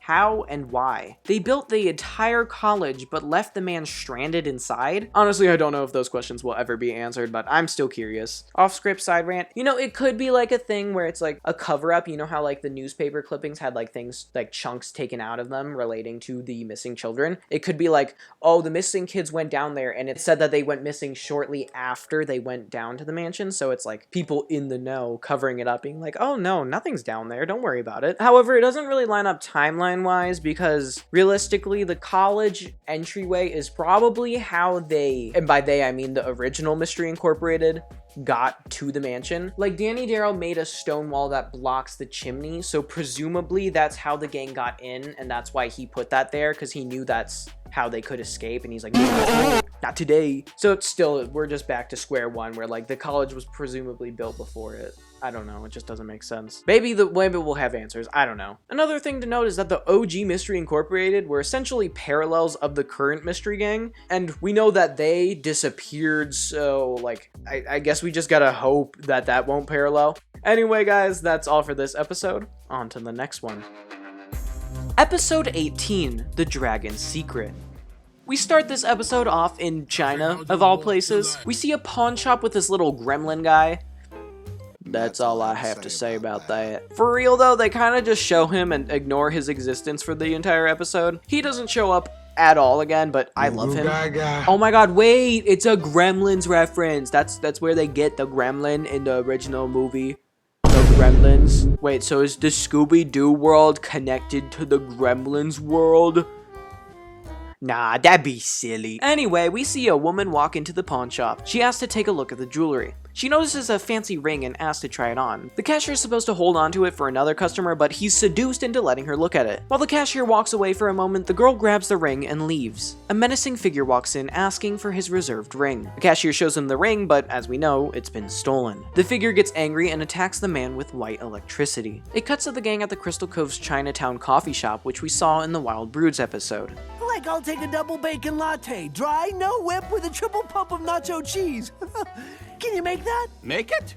I invented it. No, you didn't. Why would anyone willingly invent that? I refuse to believe it. Daphne's gushing about her relationship stuff to Scoob, and he's just such a polite little listener. Like, how could anyone hate him? Basically, Fred's family is going to be at a dinner with Daphne's family, and she's nervous because they're now officially a couple. But her parents hate Fred. Like, it's a whole thing. Velma comes in with the girl we saw at the beginning of the episode. She's a foreign exchange student that was exchanged for hot dog water. Let's go! She's back at it again! So Shaggy and the foreign exchange student Mai Li are really simping hard for each other, and Velma's warning her about Shaggy the entire time. Velma, let him have this, okay? Gotta get over the fact that he left your ass when a dog is better than you. It cuts to Fred and Mr. Jones giving a tour of Crystal Cove to a Chinese businessman named Wang. He's giving advice to Wang about how to make China a trending country, I guess? It's very unclear. Mr. Wang, we better get you back to the hotel if you're going to be ready for the shindig tonight.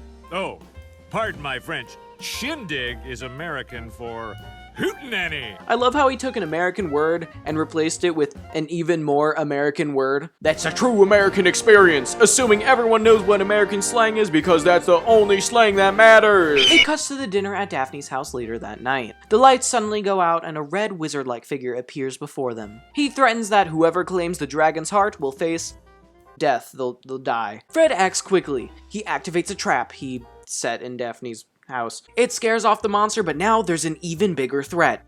The angry Blake family. You destroyed my dining room. Okay, let's be real. He saved all y'all. Who knows what that wizard would have done, okay? Sure, it didn't trap the monster, but it scared it off at least. Like, that's something.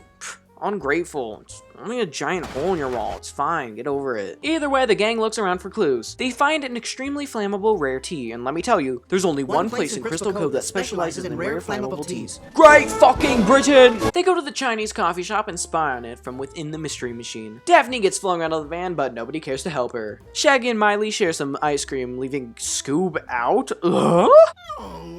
I feel your pain, dog. Wait. Velma and Scoob bonding? What is happening? Suddenly, the van gets attacked by the wizard from before. Wait, that's not the wizard from before. That is. So there's two wizards now. Great, just what we needed. The white wizard attacks the gang while the red one only seems to be attacking the white one. The white wizard has 3 rings that look just like the one Miley stole at the beginning of the episode. Miley gets grabbed by the white wizard. He yells at her to give him the ring when suddenly he's hit by Shaggy's snack sack that they launched from Daphne's seat. I just like the foreshadowing that they did. When you get shown a gun at the beginning of the movie, they will use it at the climax. When you get shown a bag of junk food in a Tears of the Kingdom spring seat, they'll use it after a chase scene. Pretty sure that's how that saying goes, right? Either way, they grab Miley and drive away. He's still coming!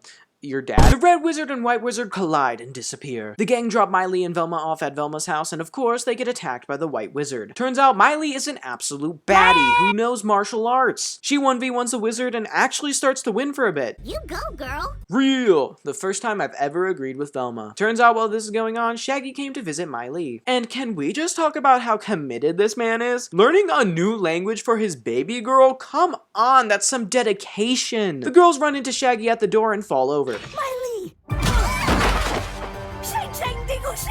I have no clue what he just said. The wizard steals the ring and flies off. Later on, they talk to Chen, the Chinese coffee shop owner, and he gives them the scoop. Are you ready for this? Dun, dun, dun, Chen is the red wizard. He was given a rare ruby. It was called the dragon's heart. He hid it in that dragon over there. You need all the 4 rings to unlock it. Thank you. Hold your applause. Not really, God. They lure the white wizard in with the dragon. I sure hope no one notices this window is gone and steals my jade dragon.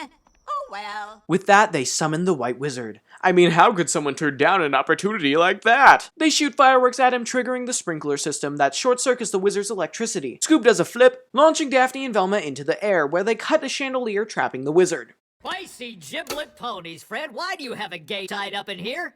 You know they belong downtown in Crystal Cove's Gatehouse of Terror. He's not a gay dad, he's a wizard. Or at least that's who he's pretending to be. They unmask the wizard to reveal it was Mr. Wang? Big surprise. Fourth wall Scoob or racist Scoob? You decide. Guys, it's fourth wall Scoob. It's fourth wall Scoob, guys. Anyway, he wanted the ruby because of money. Mr. Wang posed as the evil white kung fu wizard. Wow, Daphne. What a title. But Chen pretended to be a red wizard. No weird title?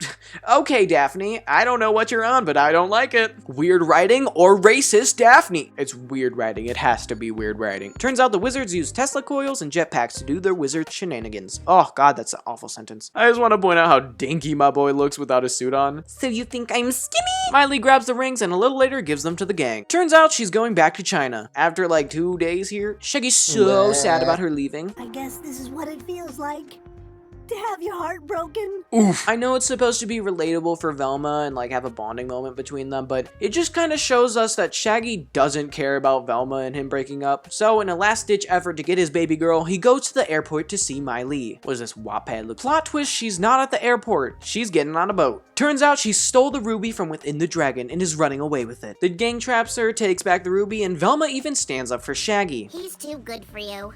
Dog issues or no dog issues. I think their relationship is finally mending. So, with the ruby in the hands of the gang, they... oh, wait, that's the end of the episode. Never mind then. No clue what they did with it. Probably... he did it. Okay, I really like this episode. Before I say anything about it, I just want to say that I know nothing about Chinese culture. I can't comment on whether anything in this episode was offensive or not. Cartoons in the early 2000s weren't the best with covering other cultures, specifically Asian cultures. However, I don't think they ever made fun of Chinese people or their culture, so I'm sure it's fine. However, I bet it's probably not the most accurate depiction. It's not like there was all that much Chinese culture in the episode. It just kind of feels like it's a little stereotypy with like the coffee shop and like kung fu and stuff. Other than that, the sets and stuff were really cool. I know it's stereotypical to have dragons in Chinese culture, but I love dragon. Dragon D's nut. For real though, the wizards and their effects were sick. They might be offensive, but darn, they look cool. I kind of want a dragon ring replica for myself. Like, that'd be sick. Other than that, the story was really good. They did a really cool fake out, which I liked a lot. I immediately thought that Miley was evil from the beginning, but when she gave the rings back and left, I was like, oh, I guess not. But when I saw the boat scene, I was like, oh! It was a really cool reveal that I liked a lot. On top of that, the relationship stuff was really cool. Daphne's parents already hated Fred, so that wasn't really surprising. But the Shaggy and Velma relationship was really cool to see. Velma's actually being a good person, helping Shaggy get with his girl. There were some odd interactions like Scoob being left out, but I think that was mostly there to create sympathy between Velma and Scoob, not to create drama between Scoob and Shaggy. She bonds with Scoob, she bonds with Shaggy, and most importantly, she bonds with me. Let's see how long that lasts. Episode 19, Nightfright.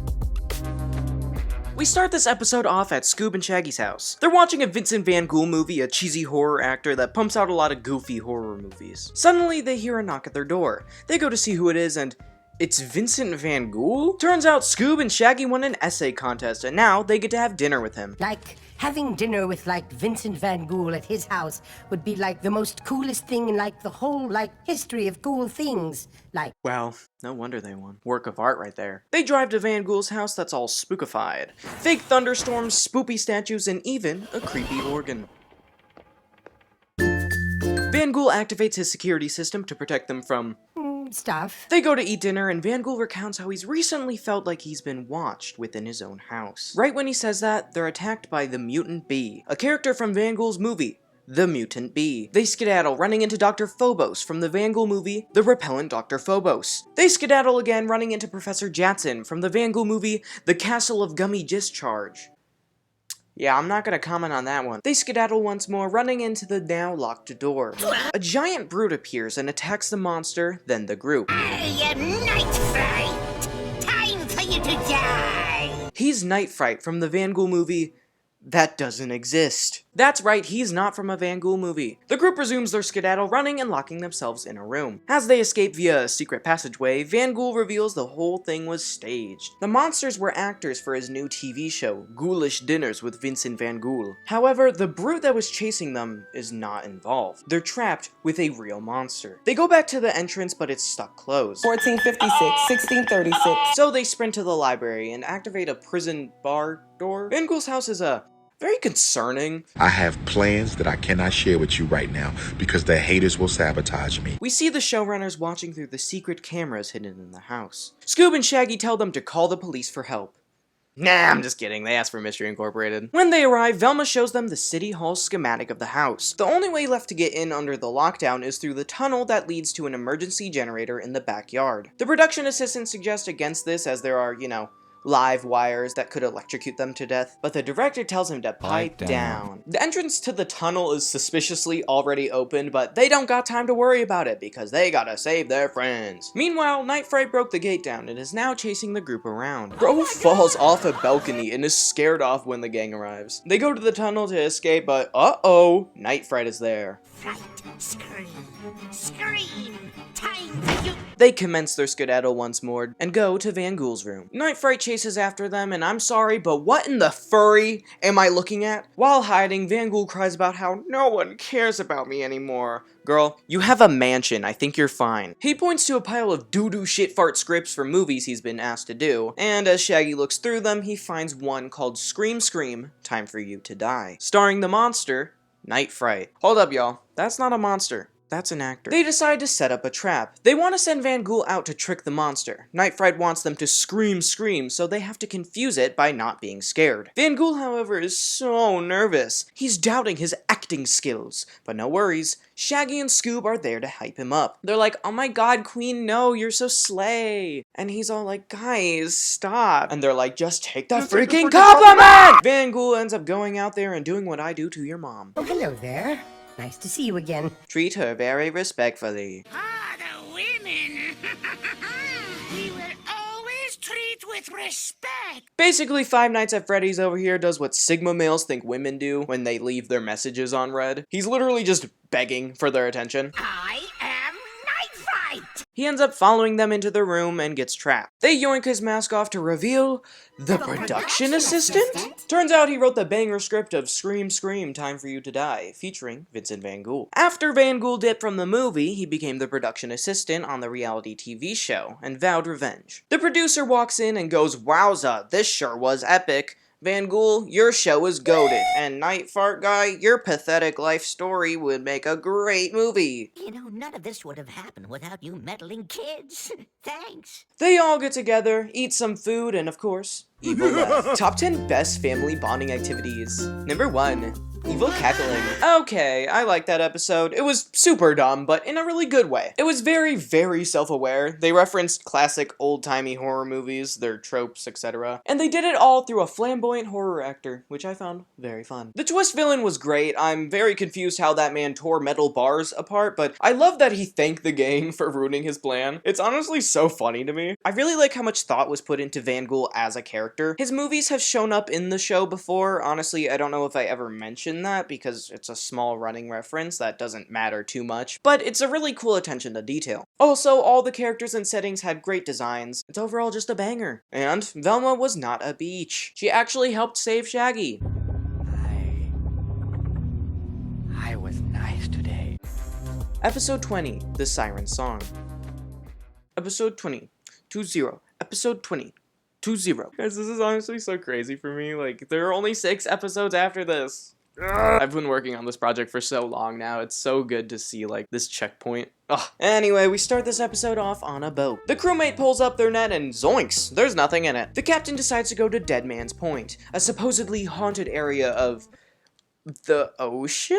But don't forget, we're fishermen. We do stupid things all the time. Guys, I think I may be a fisherman. They go to Dead Man's Point and let me tell you guys, they are rolling in the fish. But it looks like they have some uninvited guests. They get attacked by a whole gang of fishy boys as it cuts to black. It cuts to Fred and Daphne at the Haunted Museum. Now, I mentioned this ages ago, but the museum is full of past villains the gang fought. Like, actual villains from old shows and movies. It's honestly super cool. This time, there's just a statue of a child. Goo goo gaga. Oh, look! Flim Flam! Is that a flamingo reference? Really though, he's actually a very, very niche character from a Scooby Doo movie.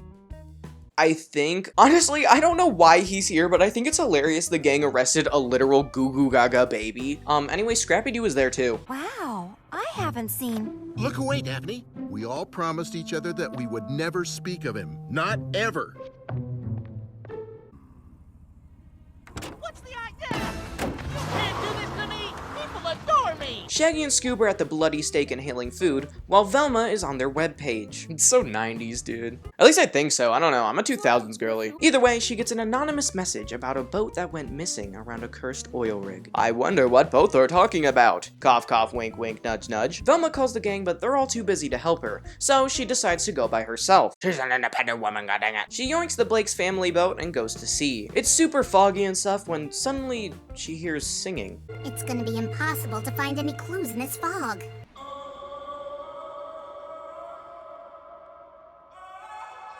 Who's there? A friend, Velma. How do you know my name? I know much about you in Mystery Incorporated. For example, I know you struggle with being smarter than everyone. Think that you have a neck waddle, which is why you always wear a turtleneck. Were dumped by your boyfriend for a dog. Okay, you know me. Turns out it's a mermaid! She sent the anonymous tip to Velma.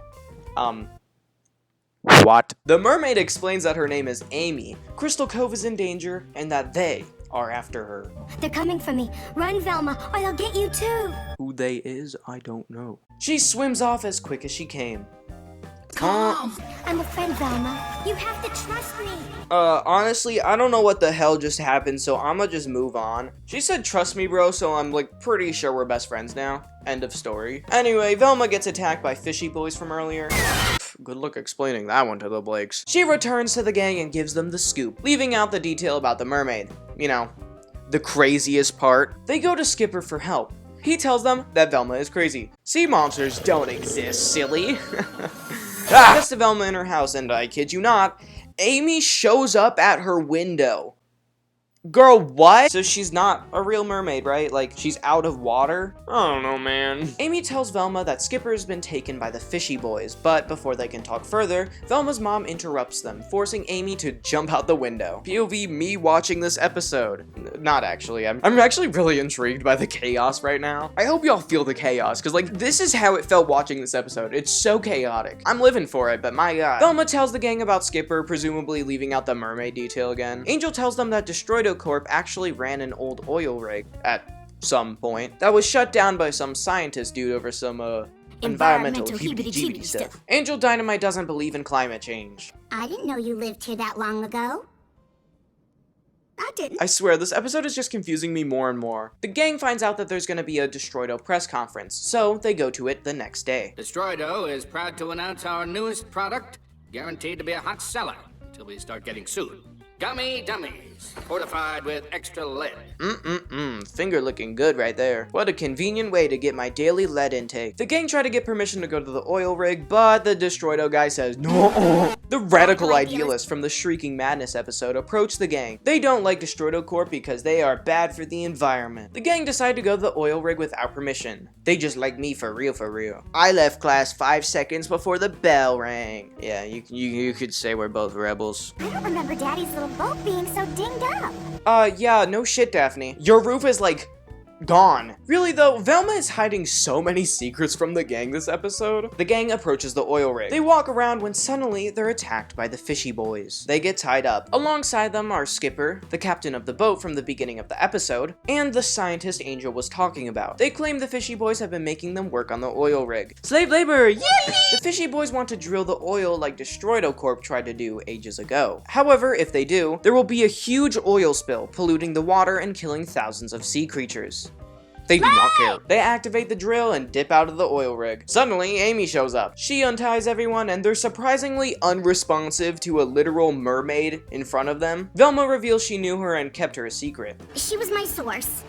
But she's my secret special friend, so don't any of you think about stealing her. You're not gonna question that? I digress. They do got a drill to stop after all. One slight problem to that, the off switch is on the drill itself because of course it is. Like, I just want to say, if the scientist didn't shut down the oil rig, OSHA would have. Now, Amy's tail is damaged, probably from yeeting herself out a window, so she can't get to the button. But you know who can, I don't know, like, inhale? That's right, Scooby and Shaggy. They swim down to the drill, press the button, and get chased by fishy boys. The duo swim back to the oil rig and lead the fishy boys into a trap. They unmask the fishy boys to find out they were the radical idealist? Okay, so we need the full story behind this one, because without it, it just makes absolutely no sense. So to fund their protest, the activists wanted to drill oil and sell it.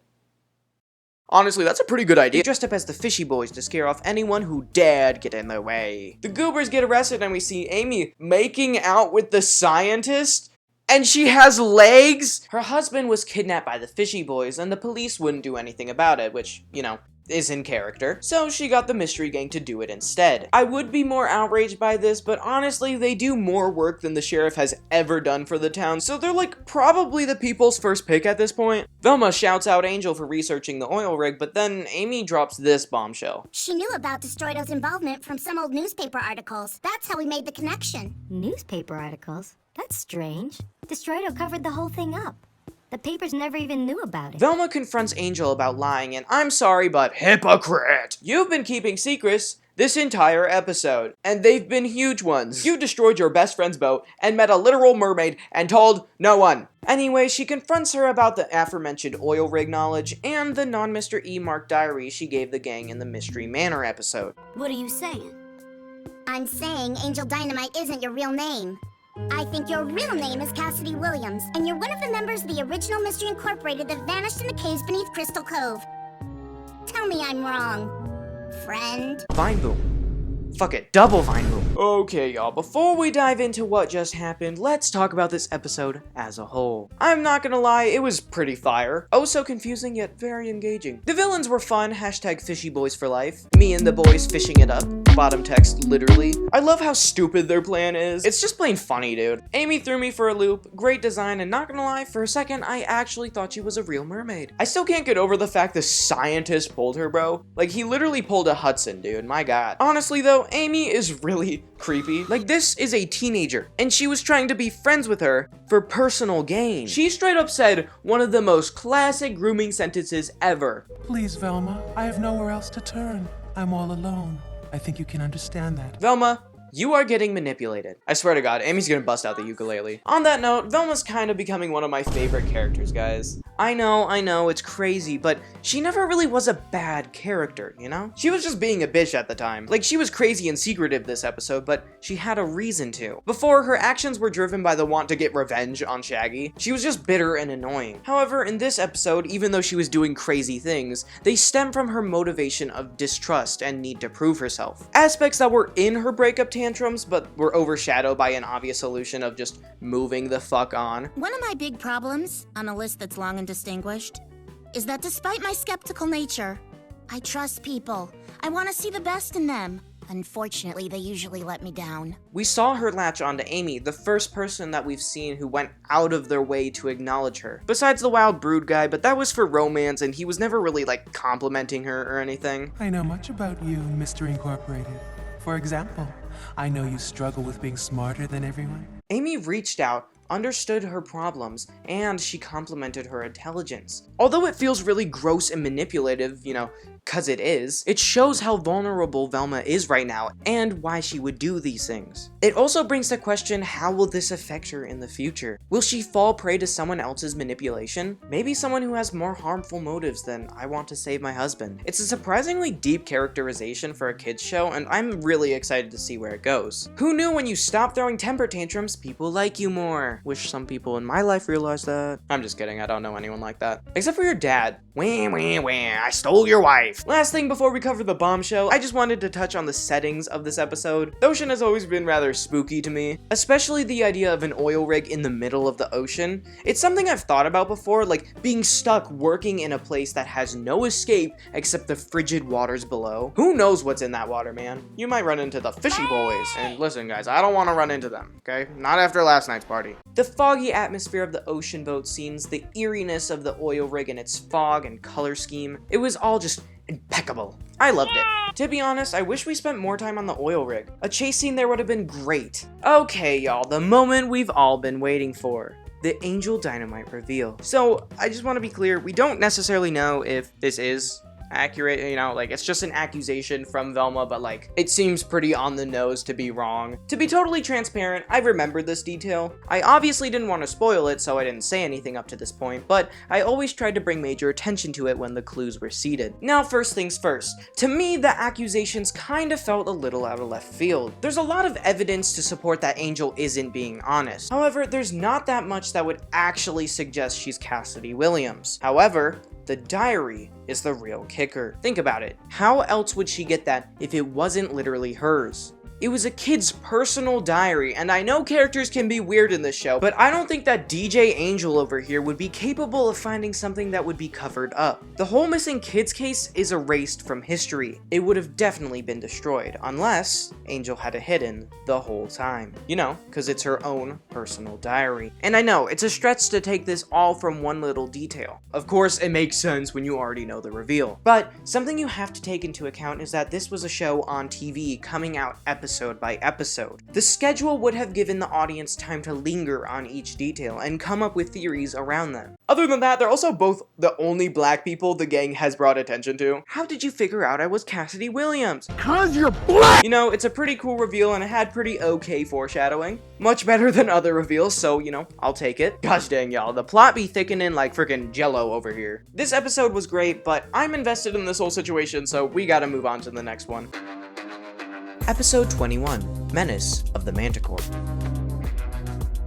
Hey y'all, I just wanted to let you know that as of recording this part of the video, I got sick 2 weeks ago and am still feeling the effects of it. Just some sinus trouble, so you might hear a little scratchy throat for the next 2 to 3 episodes. I'm sorry about that, I'll do my best to edit it out, so you probably won't even hear it, but just in case you do, now you know what it's from. Okay, back to the video. We start this episode off at an amusement park with the couple that were in the introduction of the Revenge of the Man Crab episode. They're having a cute date talking about how they could never get kidnapped by a scary monster again, right?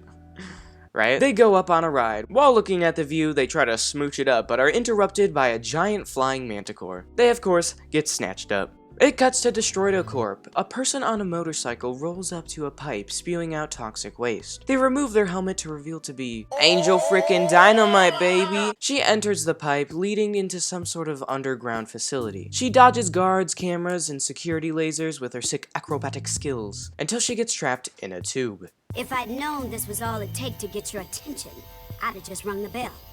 I want to see Mr. E.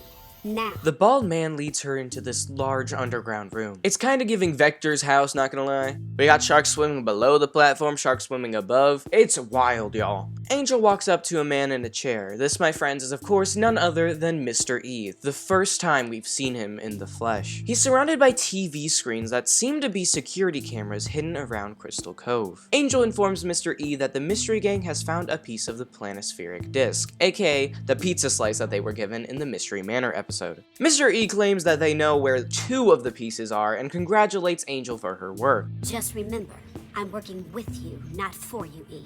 I'm worried about those kids. She tells Mr. E that she's scared Professor Pericles might do something to the kids in hopes of getting his claws on that sweet, sweet Chuck E. Cheese pizza. She also mentions that if the former members of the club, aka the Old Mystery Incorporated, get a hold of the information about the pizza slice, it could mean even more danger for the kids and themselves. Don't worry, little angel. The other 2 won't move a muscle, as long as Fred Jones is still alive. What importance does Fred hold to this situation? Like, why would Fred being alive dictate whether some people go after the treasure or not? Lore dump aside, we cut to Mr. Jones's office. For some reason, he's actually asking the gang for help this time. So you see, he saw a temple for sale on a website. Haunted attractions for sale.scare. And after trading some leftover K Horrifico t-shirts for it, I guess it just so happens to be housing a giant man-eating Manticore. So he needs the gang to get rid of it, cause I guess he suddenly realized that having a man-killing monster around your town is a bad thing. Now, when I say Fred is excited about this, I mean it. Fred is constantly after his dad's approval, so having his father ask him to do this is like a freaking dream to him. Either way, the gang goes to the amusement park when they run into the park's owner and his daughter. That's right, baby. It's hot dog water! The gang is very hostile to them, cause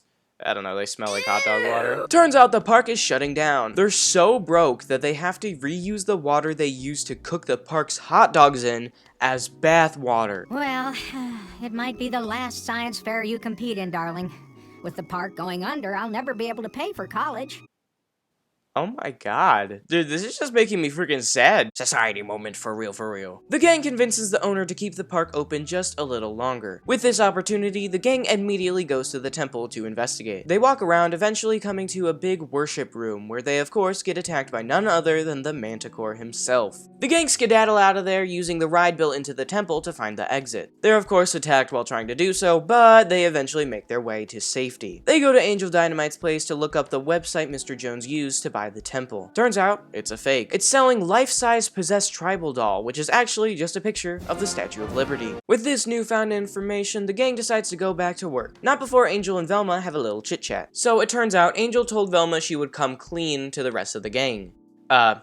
She hasn't. But she said she will when it's quote-unquote safe, whenever the freak that is. Seems like it's never safe in Crystal Cove, so it might be a hot minute. Angel asks about where the pizza slice is hidden, and Velma tells her it's with Fred. We cut to Mr. Jones investigating a map with a magnifying glass. The gang comes into his office and he tries to play off what he was doing. He insists that he wasn't doing anything of importance and the gang needs to keep working on the case. Scoob and Shaggy start investigating the food at the park when they're flamed by hot dog water about not solving the mystery fast enough. Scooby and Shaggy take this as a challenge. They go around searching for clues for about 5 seconds. They get bored and go on a roller coaster ride where, you guessed it, they get attacked. The Manticore grabs them, drops them, grabs them again, drops them again, until by some miracle they land on a bouncy house. I gotta say, this Manticore is really bad at his job. Bro can't even kill people correctly. Everyone comes to see if they're okay. Turns out they're perfectly fine, except their voices are now high-pitched. It's as if they've inhaled some helium, or some teenager pitched up their voice to avoid copyright in his video essay.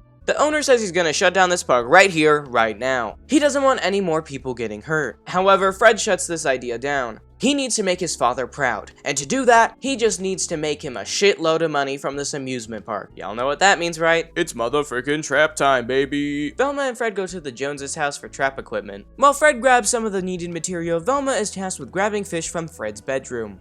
I'm not kidding. When entering into Fred's room, however, she's met with Mr. Jones digging through Fred's drawers. Velma, kinda catching on to what Mr. Jones is doing, asks Fred where he put the pizza slice. Turns out he had put it in the least expected place, with Scoob and Shaggy. Honestly, it's pretty smart. However, I can't say the same for his trap idea. You guys will walk back and forth in front of the temple, luring the Manticore out. Then we'll bash it with tennis rackets and staple its wings to the ground. Sound good? Freddy, this plan is bad. It's so dangerous for no reason. Also, you think a wimpy little staple could stab through that winged beast? I don't think so, mister. Suddenly, Daphne gets yoinked by the creature. The gang form a chain holding onto the other person's grippers when the beast flies away with everyone dangling. Right when it's about to drop them to their doom, Scoob jumps on top of it. The gang lands safely on a ride, but Scooby is now trapped on the Manticore's back. Scoob accidentally blinds the beast, forcing it to crash. They mask reveal the beast to be hot dog water? She had discovered a type of helium that was like super cool and crazy. She was gonna sell it to the Australian Zeppelin fleet, but she needed a bunch of steel to create it. Steel that the amusement park had in abundance. So she wanted to shut down the amusement park so that she could break the rides down and create super helium. Why didn't she just talk to her dad about it? I don't know. Probably would have made them more money, but Meddling kids and their dog will foil your plan. It cuts to Mr. E's lab. Angel informs E that she planted a microphone on Velma, finding out that Shaggy and Scooby have the pizza slice hidden. Mr. E seems to be okay with this. Everything will work out just fine. You see, Scooby is a far more trusting companion than Pericles was to me. Oh my God. We have a face to Mr. E. Okay, y'all, there is so much to unpack here. As always, we'll talk about the overall episode before we get into the Mr. E shenanigans. So I really like this episode. I'd say this is the first episode so far that I just completely forgot about, so I got to fully relive this one, and it was honestly great. Love the setting, love the action, love the monsters, and most of all, I love the reveal. I was genuinely shocked when it was revealed to be hot dog water, however, I was not mad about it at all. It made sense, she was shown a lot, and there were plenty of clues I just simply overlooked while watching. It was just a good villain reveal. The plan didn't make much sense, but hey, I can overlook that. It was just silly. Also, I just want to point out that Hot Dog Water's dad is voiced by the same guy that voiced Yakko and Pinky from the Animaniacs. Oh yeah, and Carl Weezer. Okay, gamers, now it's time to really dive into the meat and potatoes of this episode. And let me tell y'all, it's meaty. And weirdly starchy. Let's start out with Mr. Jones. Mr. Jones is getting real suspicious lately. I mean, he was suspicious from the first episode. You know, he's even more suspicious now. So I guess we'll start with his actions in this episode. Let's be so real. Bro is snooping around, looking at a cryptic map which I believe has the same characters that match the pizza slice, and searching around Fred's room for what I can only assume to be the pizza slice. I assume he wants the treasure, which, you know, is very in character for him. However, I'm scared about what Angel and Mr. E were talking about. The gang could be in real big danger with this, and I don't know what Mr. Jones is willing to do to get that pizza slice. Anything for the Chuck E. Cheese pizza. Not to mention the fact he's suddenly supportive of the gang's mystery solving. I have a theory that he only sent the gang off to do that so they, specifically Fred, would be out of his hair, allowing him to search around Fred's room mostly uninterrupted. It's just a theory, but it makes a lot of sense to me. Either way, Mr. Jones clearly has a deeper connection to this whole thing than he's leading on to. Speaking of people who have a deeper connection to the Mr. E plot that they're not letting on to, who the freak is Angel Dynamite? We know now for a fact that she's Cassidy William. However, we really don't know what Girlie's up to. She's working not even for, but with Mr. E. She told Mr. E directly that she wants to keep the gang safe, and honestly, I believe her. She might be deceptive, but she's always been nice and helped the gang out. However, we can't ignore the fact that she's actively bringing the gang further into this mystery that presumably is very dangerous. The lengths she's willing to go to do this is honestly scaring me. She's bugging Velma, leaking all the gang's findings to Mr. E. Speaking of, their relationship is super strange. Angel felt the need to remind Mr. E that she is working with him, not for him. That's such an odd thing to say. I'm honestly concerned for Angel. The fact that she has to sneak in just to talk to her partner in crime. I feel like this is a recipe for disaster. Angel might have sick ninja skills, but there's a clear power difference here. Just look at what Mr. E owns. Bro's got more henchmen than frickin' Scooby Doo villain reveals. While we're here, let's talk about Mr. E. So we've finally seen his face. And while that's cool and all, we've actually found out much more interesting things about him. One, bro is absolutely loaded. When I started thinking about him, I never thought he'd have Vector's frickin' house, but yet here we are. It makes you wonder, what does he do for a living outside of being spooky and stuff? Being moody and ominous doesn't really make you money, you know, ask the emo kid at your school. My current theory is that he's the secret owner of Destroido Corp. I mean, how else would he have a secret base underneath the facility? Speaking of, bro's facility is crazy. It's so secure. Why? Who is after this man? Like I mentioned earlier, the relationship between Mr. E and Angel is very strange. One, they address each other by their aliases. Like, we know Angel's name isn't Angel, and Mr. E is clearly a nickname. It's odd to me that they were both supposedly in the same group as kids, yet treat each other like colleagues rather than friends. On top of that, Mr. E seems to be treating her like one of his henchmen rather than his partner, sending her out to do his dirty spy work for him. Also on the topic of spying, those spy cameras are very concerning. How is he able to have those? Like, once again, showing how mega rich this dude is. Now, one of the things they talked about is how they know where 2 of the pizza slices are. And unless I'm actually being brain dead stupid dum-dum, we've only seen 1. So, where's the second slice? How did they find it? How many are left? And also, why do they need them? Like, what does this disc do for them? It's important enough for them to be concerned that if a certain individual finds out about them, someone, either them or the gang, will get hurt. These individuals seem to be 2 members of the OG Mystery Incorporated gang that are still out and about, but where are they? If they went missing, where are they? You know? Like, they allegedly went missing, but like, I guess they're not. Are there people in Crystal Cove that are hiding their true identities, just like Angel is? Although Mr. E isn't worried about those individuals, as apparently, as long as Fred is alive and well, they won't do anything. No offense to Fred, but what is so special about him that his very existence is one thing determining if the gang will get hurt or not? Also, I'd like to mention that Angel has had this information about the gang having the pizza slice for 6 episodes. 6! My guess is that the show is just waiting for the Cassidy Williams reveal, but who knows, maybe this has some importance. Either way, the lore's been going ham, so let's keep this train going. Episode 22, Attack of the Headless Horror. We start this episode off in a jungle. We got this big manly man cutting his way through foliage, and oh my god, he's absolutely slaying. Girlie is eating up those heels. Anyway, he comes to the temple, calling to his wife Marion, and a man named Kachinga. He explains that there's some treasure and shit in the temple, so they go skedaddling towards it. On their way, the wife falls to the ground and breaks her ankle. Kachinga, make plenty fast for camp. Fetch medicine kit for wifey. Bring here quickie. KK? Bro, why is he talking like that? Kachinga runs off to get medical supplies for the wife. The wife is all like, "Oh, go on without me. I'll be fine alone in this dangerous jungle." And bro just goes, "Okay," and runs off. Bro's just based and red-pilled, he can't help it. He pushes this boulder off the temple, almost killing his wife, and then Little Nas X stripper pulls into the temple, where he finds a box that says, "Whatever you do, don't open this box, because the spooky contents inside will curse you forever," and that's like no fun, man. He ignores the warnings, opening the box to find a spooky, severed head. Suddenly, a headless monster appears behind him, its face being placed upon its chest. And then it kills him, or something.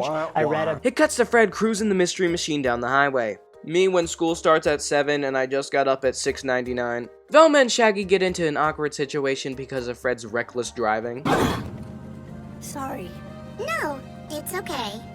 You don't need to move. Oh god, not this again. Velma, we were rooting for you. We were all rooting for you. Apparently Fred is so excited to go to school because the muscle man from the beginning of the episode is going to be their new bio teacher. And sure enough, when they get to class, Muscle Man is there in the flesh. He starts talking about fighting the headless monster that attacked him earlier, and then tells the class he has no qualification to be teaching biology. Top 10 most realistic scenes in Scooby Doo. Muscle Man offers to show the gang the spooky head he found in the temple. He invites them over to his house, which I just like to point out, this is the second time a grown-ass teacher has invited the gang into their home. Oh my god, I'm sorry, but he's so yas. To be honest, I trust him. The gang eats dinner at his house and ends up talking to the wife and Kachinga. Marion says she's happy to be in civilization for a change, and Kachinga tells them that his name isn't Kachinga. His name is Charles. Hi, Muscle Man's college friend, but Muscle Man likes to pretend he's a wild savage. Excuse me, what? That's why he was talking like a caveman earlier, cause he's racist. Then why don't you wear the outfit I bought you? I'm not putting on a maid outfit and cat ears. That's what savages wear. So clearly there's some tension between those two for, reasons. The gang get taken to Muscle Man's treasure room, where they look at the stuff he's stolen from various sacred temples, including the spooky head. Suddenly, when looking at the head, the headless monster breaks through the wall and beats up the Muscle Man. The gang wards it off with spears, and it swears to hunt the Muscle Man down. It cuts to everyone recovering from the attack. Cicada walks in and is like, "Oh dearie me, whatever happened here?" And Muscle Man starts to get a little accusatory. Muscle Man explains the details of the curse to the gang, and Velma decides to go to her mom's shop to get some help. Shaggy ends up going with her, and they have another awkward, almost lovey-dovey moment. This time it's interrupted by Velma's mom informing them that there is a way to break the curse. They must do a ritual involving a jungle and a jackal, neither of which they have. They end up going to the botanical garden and use Scoob instead of a jackal. Yeah, I don't know if that's equivalent, but fuck it, we ball. Scoob does the ritual, making probably offensive chants. When suddenly the headless monster emerges from the ground and attacks Muscle Man. Why won't you leave me alone? You have plundered not just my tomb, but countless others! Damn, bro hit him with a moral dilemma. Muscle Man pokes his eye and then gets absolutely bodied. Bitches when they get hit with the moral dilemma. In the hospital, Muscle Man decides he's going to quit adventuring in hopes of satisfying the headless beast, something his wife seems oddly happy about. Fred asks for one more. Oh my god, bro's feet are out for free? Sorry, I got a little distracted. We must stay focused, brothers. Fred asks for one more chance to break the curse. The gang go back to the garden and look for clues. They find the monster's eyeball that's housing a secret camera and a fancy Oxford ring. Wait a minute. Cicada went to Oxford. That means they bring the evidence to Sheriff and he arrests Cicada on the spot. I'm British. Yeah, he's definitely evil. With the monster being detained, Muscle Man decides to go back to a life of adventure. I never trusted that guy. Suddenly, the headless monster breaks into the hospital room. So it's not Cicada? The gang skirt out of the hospital on Muscle Man's hospital bed, leading the monster into a trap. Turns out they lied to the sheriff about who was guilty to make the Muscle Man want to go back to adventuring so that the monster would get mad again and attack him. Speaking of, the monster was actually Marion. I don't get that! Turns out Marion hates living in the jungle, so she created a fake curse to scare Muscle Man into quitting adventuring. She planted a map to bring Muscle Man to a movie set temple. How he didn't realize that? I don't know. Muscle Man ends up just forgiving her. He claims he doesn't want to press any charges and the sheriff just lets that happen. I'm sorry, but Girly destroyed a hospital. I don't think you just can get away with that. Muscle Man ends up having a pizza party with the gang and sheriff. But before that, Velma stops Shaggy for a little chit chat. She tells Shaggy that she doesn't have feelings for him anymore, that she'd rather them just be friends. Shaggy takes this fairly well, being upset, then remembering that there's food and forgetting about it. Okay, y'all, this episode was wild. Before we get into anything, I'd like to say, I don't know if anything here is offensive. As last time, I don't think it is. Maybe the chant was, but other than that, it seems to be more of a parody to past media like Indiana Jones than anything else. With that out of the way, I actually like this episode a lot.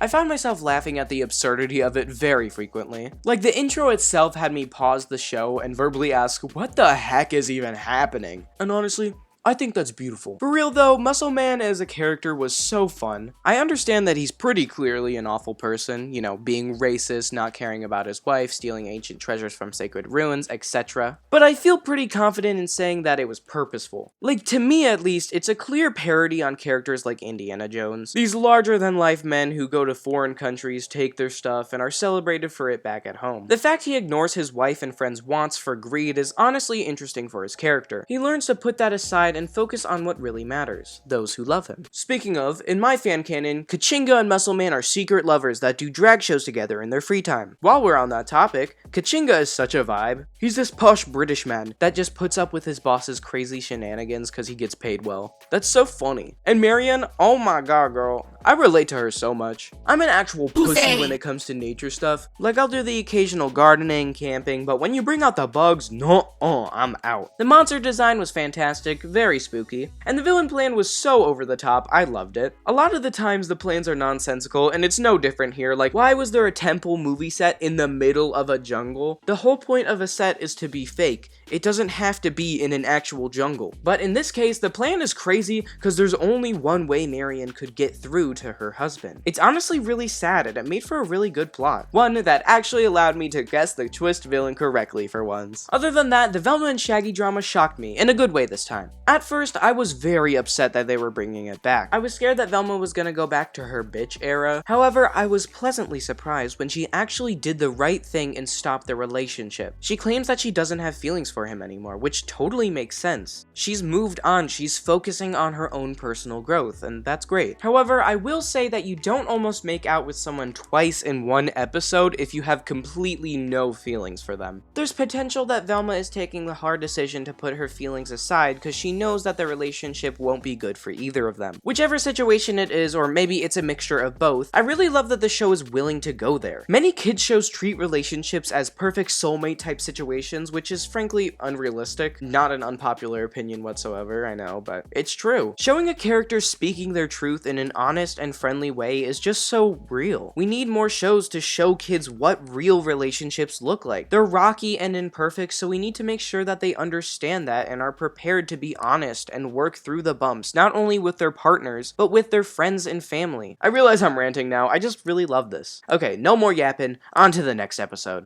Hey y'all, future me here. I just wanted to pop in and say that the next part of the video might feel a little different. I started making this video on my crusty old Mac. It was so old that the only software I could really run was an outdated version of iMovie. I pushed that software and computer to its limits, and let me tell ya, it's about to croak, so I got a laptop to replace it. Not only can it run actual games, so you'll get to see gameplay that's not just Roblox, it also has allowed me to get a much more professional editing software. Currently, I'm using the free version of DaVinci Resolve, which has worked incredibly well, but it is a new software, and it did take some adjusting. So if you see any odd stuff like editing problems, audio problems, or just general differences in the video as a whole, know that it's just that. I tried my best to keep the vibes the same, but it's definitely not perfect. I ask you to forgive any jank that you see, and of course, enjoy the rest of the video.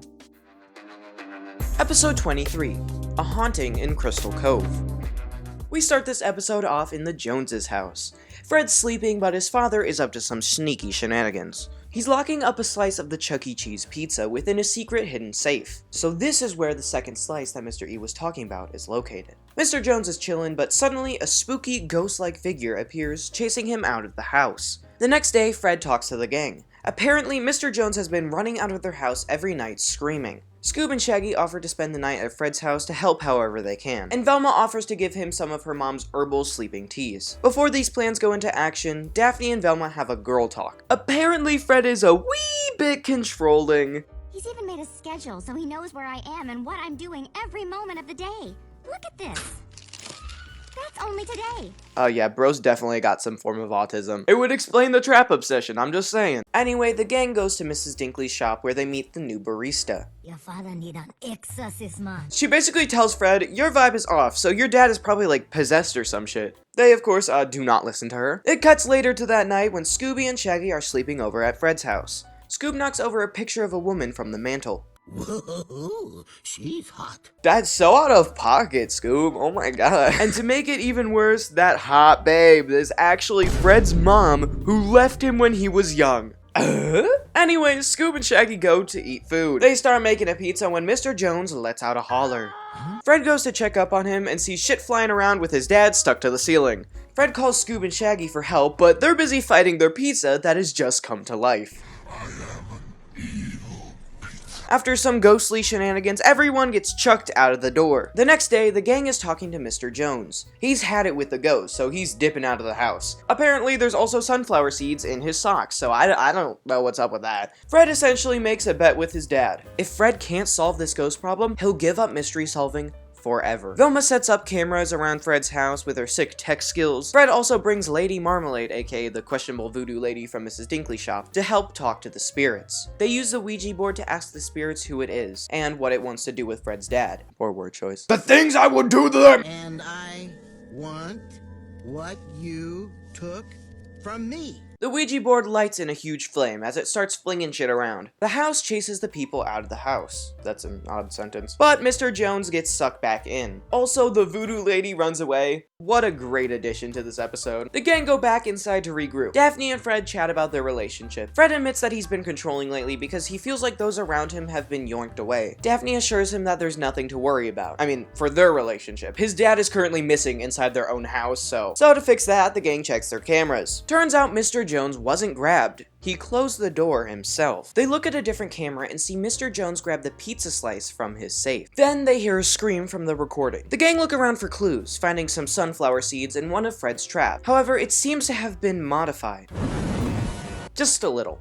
So the Ouija flame wasn't an actual ghost. It was a machine, but who planted it there? Turns out Fred has traps all over his house. Shocker, I know. But the only way someone could modify the traps would be if they hacked into his computer. And let's be real, only a genius would know how to do that. So basically, guys, it's revealed to be Albert Einstein. Isaac Newton's messing with gravity. He uninvented gravity. For real though, the gang set up a trap. The ghost creature appears and tries to leave the house, but is spooked by the rugs and stuff coming to life. They eventually speared him into the ground, trapping him and making him drop the pizza slice he was holding. They mask reveal the ghost to be Professor Pericles. He hacked into Fred's computer, allowing him to mess with the traps hidden around his house. He was of course munching on seeds, leaving his food trail behind him. He wanted to scare Mr. Jones into giving him the pizza slice, the slice that Mr. Jones originally stole from him.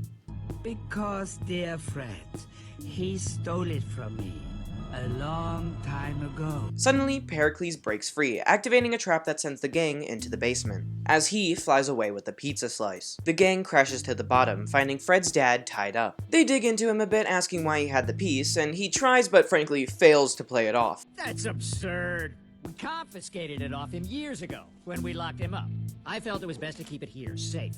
That's why I went back in. Okay, y'all, it's analysis time. So, I like this episode. I am a simp for paranormal stuff, so this was a treat for me. However, they did bring in a certain voodoo lady that I fear may be a stereotype. I honestly don't know. Now, I looked her up with all the keywords, Lady Marmalade Scooby-Doo, Lady Marmalade Scooby-Doo offensive, and nothing came up. When not even Twitter is complaining, that tells me it's probably fine. Her voice actor, Cree Summer, is a woman of color, one that's actually voiced many other characters like Susie from Rugrats. Yes, you saw that right. She also voiced the green M&M. What? Like... What? So I'm sure it's fine. Overall, they never made fun of her accent or her voodoo practices. If anything, they actually yelled at a character for disrespecting her practices. But Velma's mom did go, "Oh, I just love her accent." Isn't she great? I'm just a sucker for that accent. Which is such a white mom thing to do. Wow, they're just so exotic.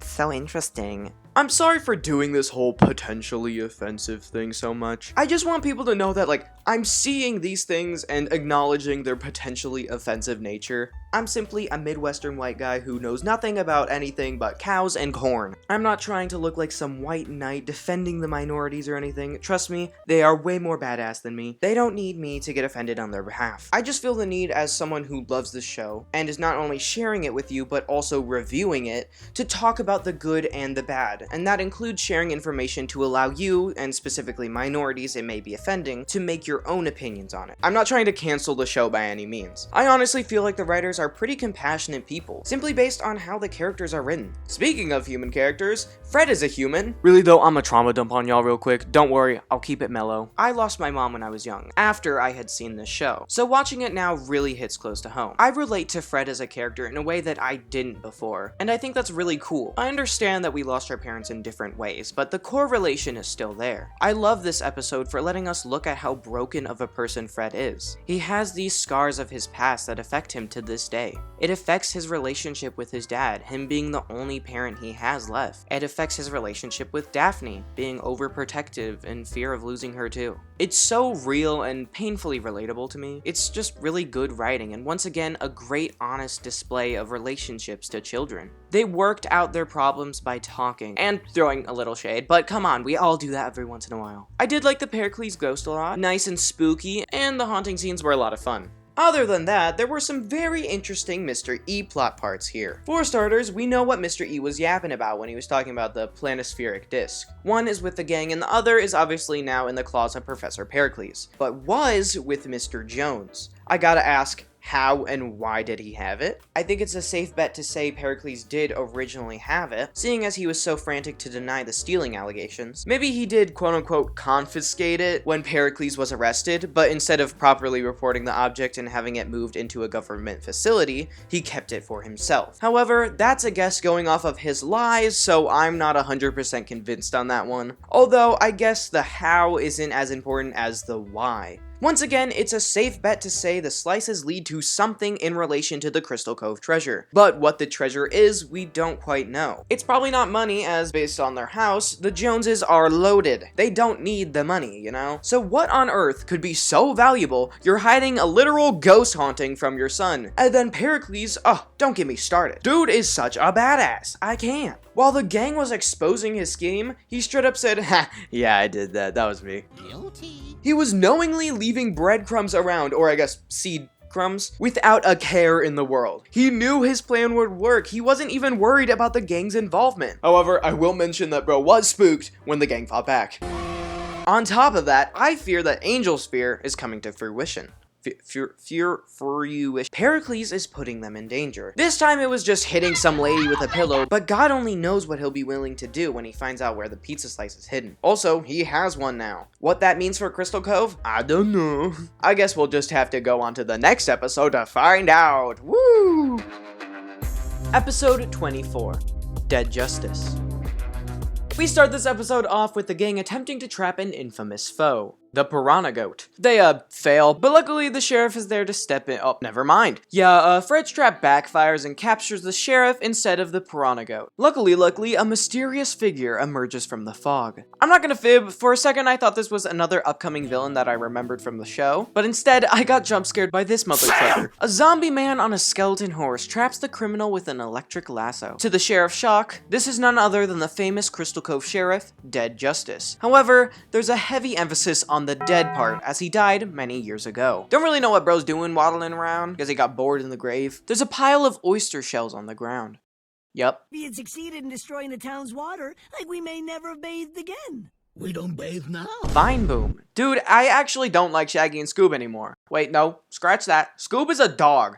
They don't have to bathe that often, but Shaggy, no excuses, bro. You should clean yourself right now. Fast forward a couple days, the sheriff is trying to sheriff it up, but keeps getting outdone by Dead Justice. So much so that when it comes to the infamous Crime Stopper Awards, of which the sheriff wins every year, Dead Justice gets that fat dub. He shoots the trophy and rides off, claiming that he wants no recognition, only justice. Hi-ho, Greg! What? Your fire-breathing skeleton horse is named Greg? As the sheriff walks off angrily, he notices more oyster shells on the ground. Is Greg the horse an oyster enjoyer? Or is it just from this other dude? You know, the guy right there that's actively eating oysters? He's apparently a true crime girly that despises Sheriff Stone. An opinion that makes me despise him. Never hate on my Pookie Bear. The gang goes off to follow Mr. Oysterman when they, after Mr. Oysterman's out of view, encounter Dead Justice himself. He fucking shoots them, and then hits them with a, "This town ain't big enough for two crime solvers. Yeehaw, bitch!" Then rides off. He does actually threaten to shoot them though. Like, actually threaten to just kill them. He's so American, oh my god. The gang decides to talk to the sheriff. They get to his house and encounter his mother. That's right, Sheriff Stone lives with his mom. He's also got cute little jammies. He gives them a rundown of who Dead Justice is. Basically, back in the day, Crystal Cove was a crime-ridden dump. That was until a left-handed gunslinger called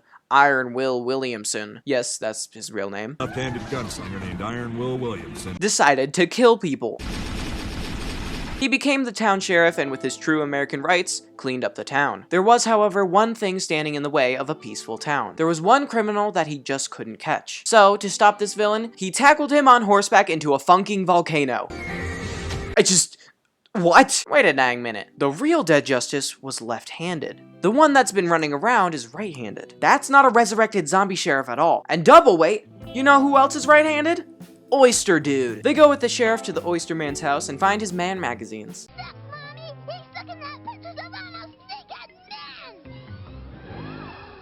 This is a men's fitness magazine. I want to look like this, not at this.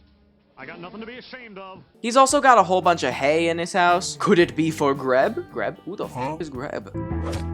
Nope. Suddenly, Dead Justice shows up. He insults the sheriff, then proceeds to shoot the gang. Luckily, Oyster Man comes to their rescue, ripping off an entire side of his house for them to escape from. This episode is so weird. And to make it even weirder, the mayor shows up out of nowhere and fires the sheriff because Dead Justice is better. I thought you two were in love. How could you do this to him? My freaking fanfic is crumbling at the seams right now. The worst thing is the mayor isn't even wrong. The sheriff is so bad at his job. Also, lore drop, the sheriff's legal name is Sheriff. But I'll always be Sheriff Bronson Stone, because it's my name that my mama gave me when I was born. Now you can't fire him. It just wouldn't make sense. It's like being named garbage truck driver while being a dentist. I guess the sheriff got a job at the clam cabin, and while delivering his stuff to him, the gang found some documents that blow this case wide open. We see Dead Justice's arch nemesis running out of a robbed bank, but wait, bro died in a volcano. Dead Justice shows up and he's like, "Zoinks! You're supposed to be dead!" and skedaddles off. The gang capture him and...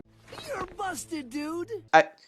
I just don't even know what to say about that. The sheriff dressed up as a dead Mexican criminal, and Scoob and Shaggy were the horse. I am at a loss for words. Anyway, they mask reveal and what? It turns out it was the sheriff's right-hand man, Bucky. Bucky was jealous that he wasn't the sheriff due to his atrocious promotion exam scores. So he schemed to get the sheriff fired, dressing up like the Dead Justice sheriff. The sheriff gets his job back and gets his Crime Stopper award. Also, I think him and the mayor have officially broken up. Don't think I won't find another undead lawman if I have to. Also, Fred accidentally proposes to Daphne with an onion ring. It sounds weird, because it is, but trust me, it's sweet. Okay, y'all, this episode was absolutely wacky. First of all, I love that we get to see more of the sheriff. He's such a goofy character, but he really wasn't anything except a sheriff that's bad at his job, so it was really nice getting to see into his life a bit. He's still bad at his job, but now we know he lives with his mom, so that's something. Actually, no. I'm gonna eat my words right there, because now that the mayor wasn't actively trying to turn the monster into a tourist attraction, he was actually kind of popping off. Like, he's a master of disguise. First an old lady, then a Mexican criminal. What the freak is bro doing? Like, when he's able to do his job, bro goes ham. You can't deny that. Other than that, the gang wasn't very eventful this episode. They kind of just had to make them bad at mystery solving here so they could be outdone by Dead Justice. The only semi-interesting thing was Daphne and Fred, and it was just them being lovers, which is cute of course, but just not new at all. The real star of the show was of course Oyster Man, kinda iconic, even if he's a sheriff hater. No, really though, Dead Justice was so cool. First of all, he's the first main villain, ignoring the Red Wizard because that was kind of like a side villain in my eyes, that's actually doing good. Like, bro was a rampant good doer. He had a fantastic design, his fit, his face, his horse, even his weapons were all so cool looking. I loved his backstory too. The clip of him tackling his enemy into a volcano is actually going to be on repeat in my brain for the next week. I find it so freaking funny. The reveal wasn't too bad either. Although I may not have included him in the script as much as he popped up in the episode, the dude was shown enough for me to still be satisfied by the reveal. I really love the mask mechanics in this world. Bro goes from looking like no-neck Ed to literally nothing but bone structure. Other than that, the Western elements were a lot of fun. Lots of Western music and bandits. It was overall just a really good and funny episode, mostly for its out-of-pocket randomness. Oh, also, screw the mayor, dude. I thought he loved the sheriff. Like, the sheriff literally says that the mayor is his second most respected person. You cannot treat my boy like that. Don't play with his heartstrings. That's all the shenanigans we have for this episode. On to the next one. Episode 25, Pawn of Shadows. This episode starts with a flashback to the OG Mystery Incorporated. They're exploring an abandoned church when they stumble upon a mysterious paper. It has a schematic of the completed pizza slice puzzle. Suddenly, a silly little goober curses them from the ceiling. From 6 to 1, the spell is spun. No time to run. The curse begun. It cuts to the gang hanging out at Angel's trailer home. Remember that onion ring proposal from last episode? Well, Daphne seems to have really taken it to heart. She is convinced that the second they finish high school, she and Fred are getting married. Fred, however, is too busy fixing the mystery machine to pay attention to her wedding planning. And guys, let's be real. Can we blame him? He's setting up an alarm system that notifies his phone when something in the mystery machine has been moved. And the notification is a burp sound effect. I'd be distracted too, okay? Anyway, Velma's trying to decode their fragment of the planispheric disc when she suddenly gets an epiphany. Holding it up to a mirror, she's able to read the text. Taki's Fuego? Speaking of Taki's Fuego, the Darrow Mansion archives. Dang, I'm so good at transitions. For real though, Mr. E left a note in the chest. This time though, it's one of those birthday cards that sings to you when you open it. Happy birthday to you. Greetings, Mystery Incorporated. In order to truly decipher what lies within, you will need to begin where this mystery ends. The gang needs help, so they visit HB Hatecraft from the Chargar Galvicon episode. However, he isn't much help, because he's currently competing with a new teacher on campus. She's the author of a Twilight parody book called Dusk. Since people found out Hatecraft's books were fake, they aren't selling anymore. So he decided to dabble in the genre of teen vampire romance. One problem, he doesn't know what's cool, hip, and trendy with the teens. So the gang strikes a deal with him. He helps them with their mystery, and they'll give him insight into the true teenage experience. They go back to the mystery machine when... What? No! I can't believe this. The mystery machine, it's always been with us. Through thick and thin, through viscous and less viscous. The mystery machine never left our side, and now...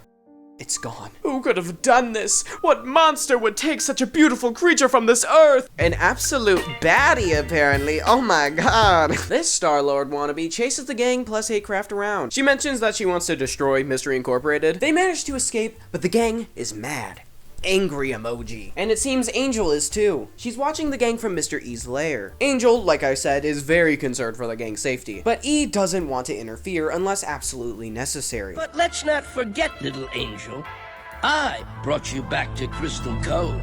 We're both in this together.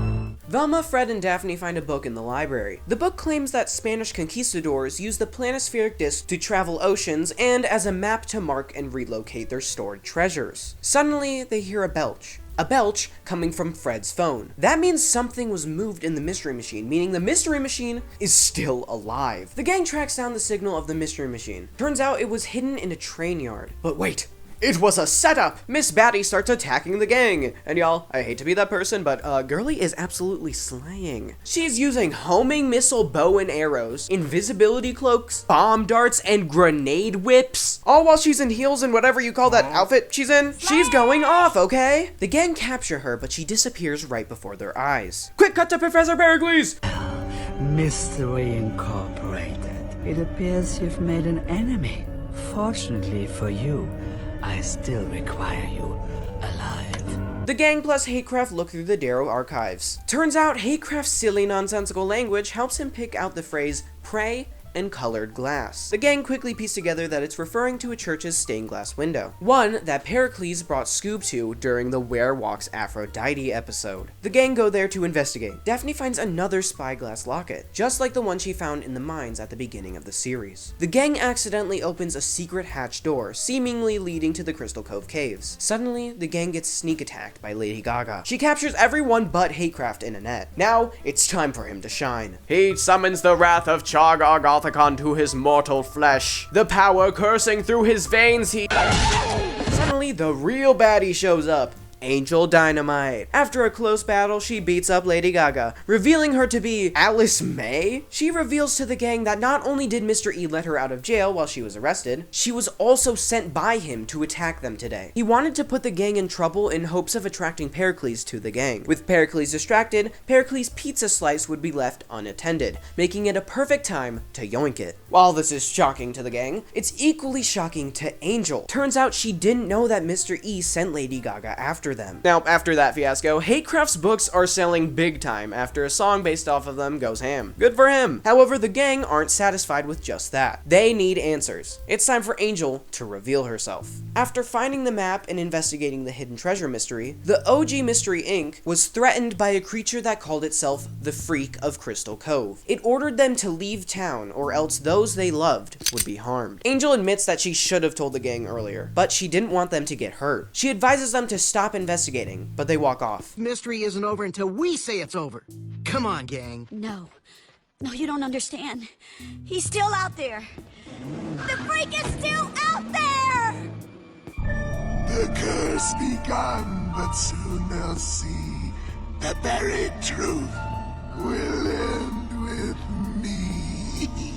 What a great episode, guys. To start, I love that we got to see Hatecraft again. The callbacks to earlier episodes are so fun, especially because the Chargar Gothicon episode was such a good one. Hatecraft was cool here too. His beef with the Dusk author was very amusing, and it's really cool how he was able to work with the gang. I've tentatively called my novel The Disinterment of Groth Van Anuroth. Yo, yo, yo. The gang developments outside of the Mr. E plot aren't too eventful, other than Fred and Daphne's wedding plans, of course. Girly, just give it a couple years at least. Like, come on now. Don't get married straight out of high school. Now on to the Mr. E plot, cause oh my god. That shit thick. Let's just go in order of the episode. So to begin, the planispheric disc has backwards text on them. Good to know. I actually wonder if I can go back to other older clips and read the mysterious text. Secondly, we now know where the treasure probably originated from. However, I'm still not convinced that it's purely pirate treasure loot, cause like, let's be real. Why would a monster protect it that hard? Thirdly, Mr. E hired Alice to endanger the gang without telling Angel, after giving her a condescending talk about how they are in this together. Girl, don't lie. Like, for real though, the way he talks, the dishonesty he displays, it's once again showing the clear power difference between these two. Not to mention the reason E got Alice to do this in the first place, endangering the gang to distract Pericles, something that seemed to be potentially working, in order to steal the pizza slice. We talked a while back about how we don't know if the gang should really trust E, and now I believe that more than ever. Although the E attacks were fake, Everything was fake. Special effects. you can't really simulate Angel getting exploded. Like, the kids could have gotten hurt, and at the very least they went through more unnecessary emotional trauma, like, and not to mention that he was trying to summon Pericles to the gang. You know, someone that could actually hurt them. God, I feel so bad for Angel. She's lost everything, and now she can't even save the kids she's been trying so hard to protect. Her partner betrays her, and she gets abandoned for it. Now, the freak of Crystal Cove. I don't even know what to say about him. He's your average Taylor Swift stan, you know, threatening family members when you get on their bad side. But for real, he's creepy as freak, dude. I don't know if I did it justice, but bro is rather spooky. The way he lurks over the townspeople, like, who is this man? What is his goal? What is he doing? Or rather, what is he willing to do? Or rather, what is he able to do? He's cursing the people, quote unquote. Is that a real curse? Like, is he magical? I don't know. He looks the exact same since the kids went missing, so maybe he's just some, stoic being. I don't know, man. What I do know is my theory. I think the mayor is the freak of Crystal Cove. Why do I think that? I don't know, it just gives mayor vibes. Like, I have absolutely no evidence for this, nor does it even logically make sense for him to be the freak of Crystal Cove, but let's be real, guys. It's him. It's undeniable. Double theory time, y'all. Lady Gaga says this line. But like, where'd you get all the high-tech stuff? How'd you disappear? E took care of that. It was all courtesy of one of Destroido's shell corporations, Quest Research Laboratories. I genuinely think that E owns Destroido Corp. A shell company, from my understanding, is a smaller business made and run by a large corporation in order to do things more under the radar. In this case, Quest Labs is a smaller business owned by Destroido Corp. If Mr. E hired her and got the secret lab equipment from Quest Labs, that would mean that E probably has some form of control over Quest Labs, right? Like, shell companies can be innocent, but they're mostly used for nefarious purposes. They can aid companies that want to evade taxes, launder money, and in our case, hide the identities of their owners. I think E secretly owns many companies, masking his ownership through other businesses. I think he owns Destroido Corp and stays hidden through smaller shell companies like Quest Laboratories, and uses those resources to his advantage. He uses the profit from Destroido Corp to fund his search for the hidden treasure, and uses the research done by Quest Labs to execute those ideas. Remember his high-tech lab under Destroido? Maybe it uses Quest Labs' technological research. Maybe Quest Labs, or another of Mr. E's shell companies that, knowing rich people, he most definitely would have, made the security footage technology he uses to monitor the town. I think that's a solid theory there, okay? A film theory! Goodbye, MatPat. I'll miss you, Pookie. Hey, editing me here. I realized through editing that this episode was a little more flawed than I realized it was. It's still a very entertaining episode, and I enjoyed it quite a lot, but it does have some like plot holes that I just feel like I need to point out. First and foremost, for the episode itself, HP Hatecraft, his drama's kind of silly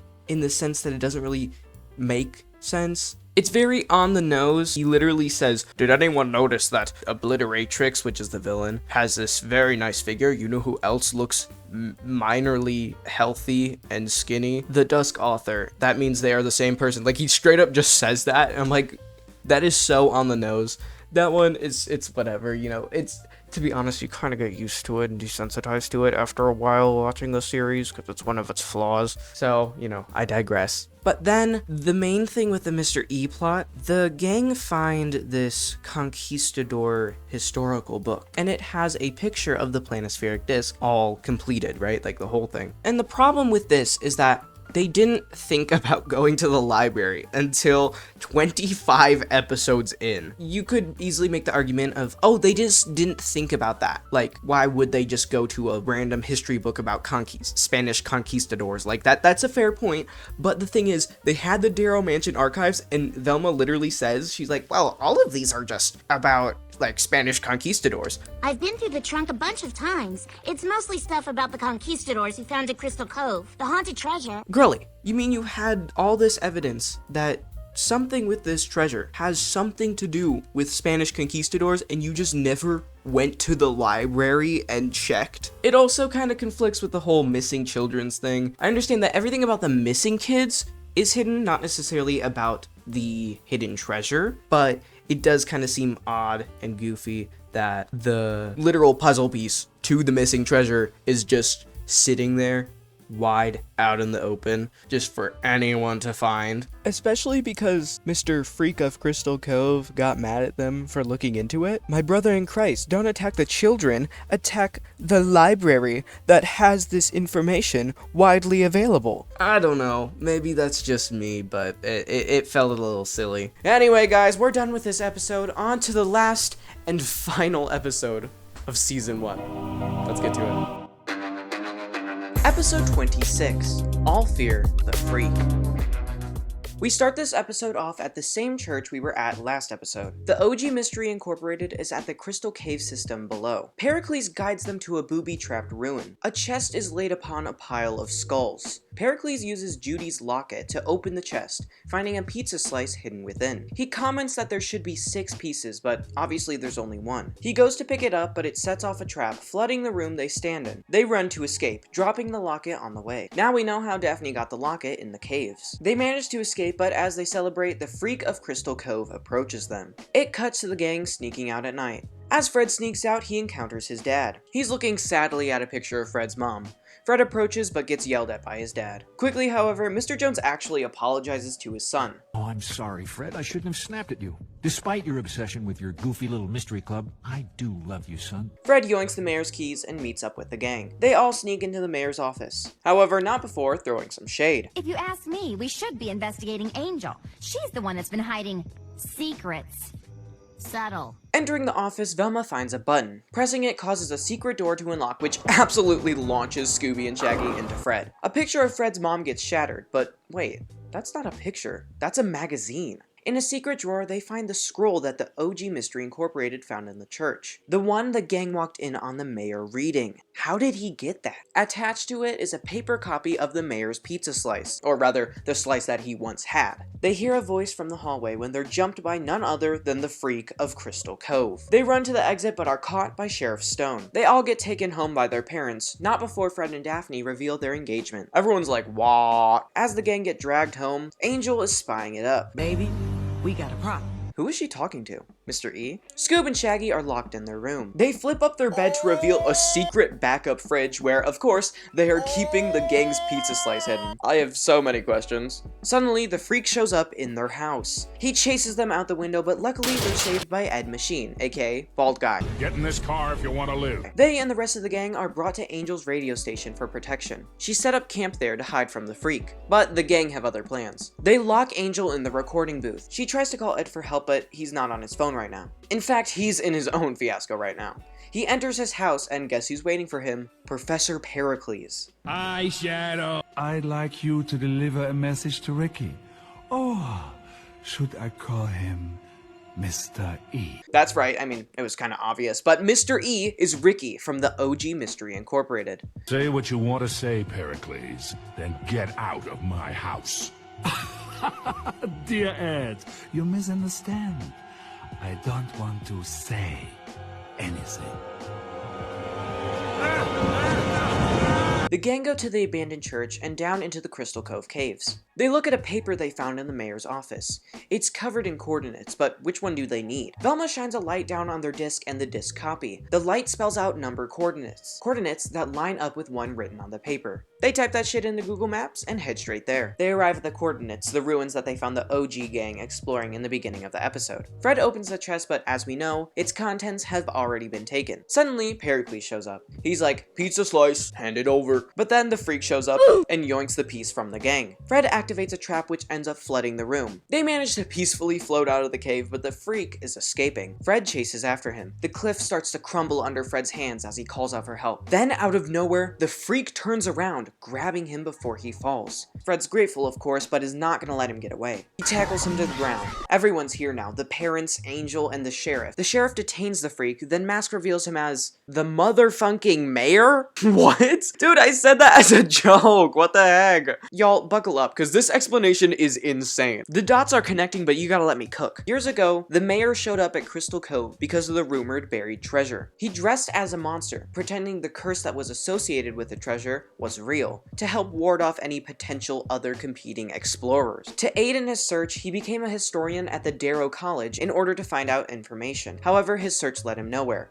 That was until the OG Mystery Incorporated stumbled upon a lead, a hidden map in the church. They were oblivious to the value of their findings. All except Pericles, that is. Mr. Jones paired up with Pericles to scare off the kids and keep the treasure for themselves. They fabricated documents about crimes their families had committed as blackmail for them to leave town. Not wanting to leave any, quote, loose ends, he attacks Pericles, knocking him out and giving him his iconic scar. Pericles was arrested soon after. Mr. Jones then becomes mayor in hopes of gaining the resources to complete his search. And the fake mother picture? Well, it turns out Fred is actually the child of Brad Childs and Judy Reeves, the OG Mystery Incorporated members pictured in Daphne's locket. They gave birth to Fred and returned to town. However, Mr. Jones kidnapped Fred. He told the couple Fred would be safe as long as they left town for good. Fred, you're still my son. I raised you.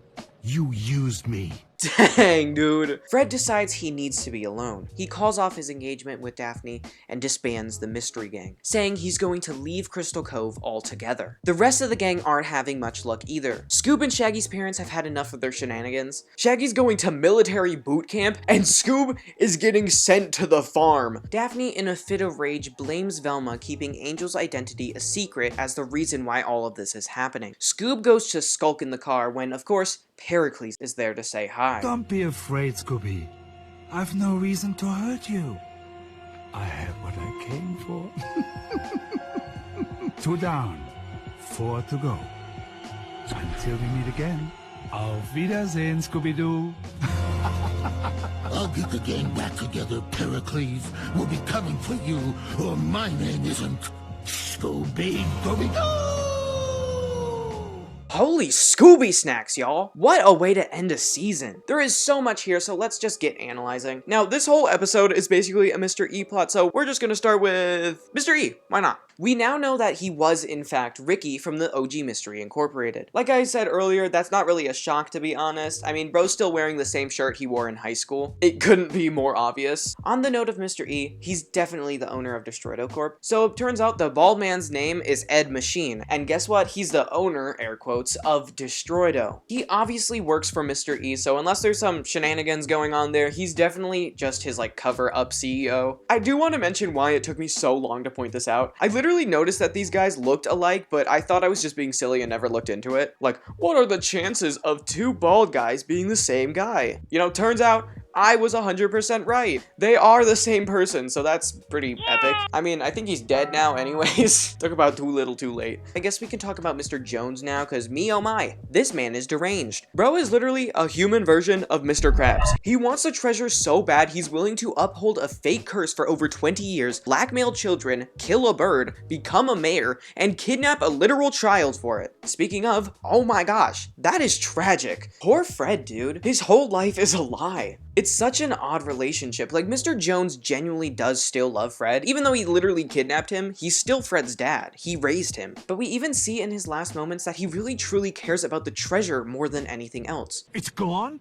We have to find it. That piece is priceless. Like, bro literally just ruined Fred's entire life, and he's still worried about the treasure. My brother in Christ, you're going to jail. You can't hunt for treasure in the slammer, bud. Because of this, trust has been lost all over. Fred's distraught, and that caused Daphne to lash out her pent-up feelings of distrust towards Velma. And then Angel was cut off even more than she was in the last episode. Which, side note, she called the sheriff and showed up to help them. She really is a real one. The gang is disbanded. I mean, for now at least. Like, let's be real, guys. There's a season 2. They're gonna get back together. For real though, it's such a rough way to end on. I kind of want to swing back to Angel for a second. She's gone back to Mr. E for help, even though she's been betrayed by him. She is truly stuck in this situation. Finally, Pericles. Oh my god. Bro cannot be stopped. 2 of the 6 pizza slices. Guys, everyone is screwed. However, I will point out that everything like the pizza slice paper was lost in the cave flooding. So he might have a hard time continuing his evil plot. Overall, this episode was so satisfying. Watching everything fall into place felt amazing. We found out so much from this episode. It explains so much of the past, but also leaves so many questions for the future. Will the gang be okay? What does the future hold for Mr. E and Angel?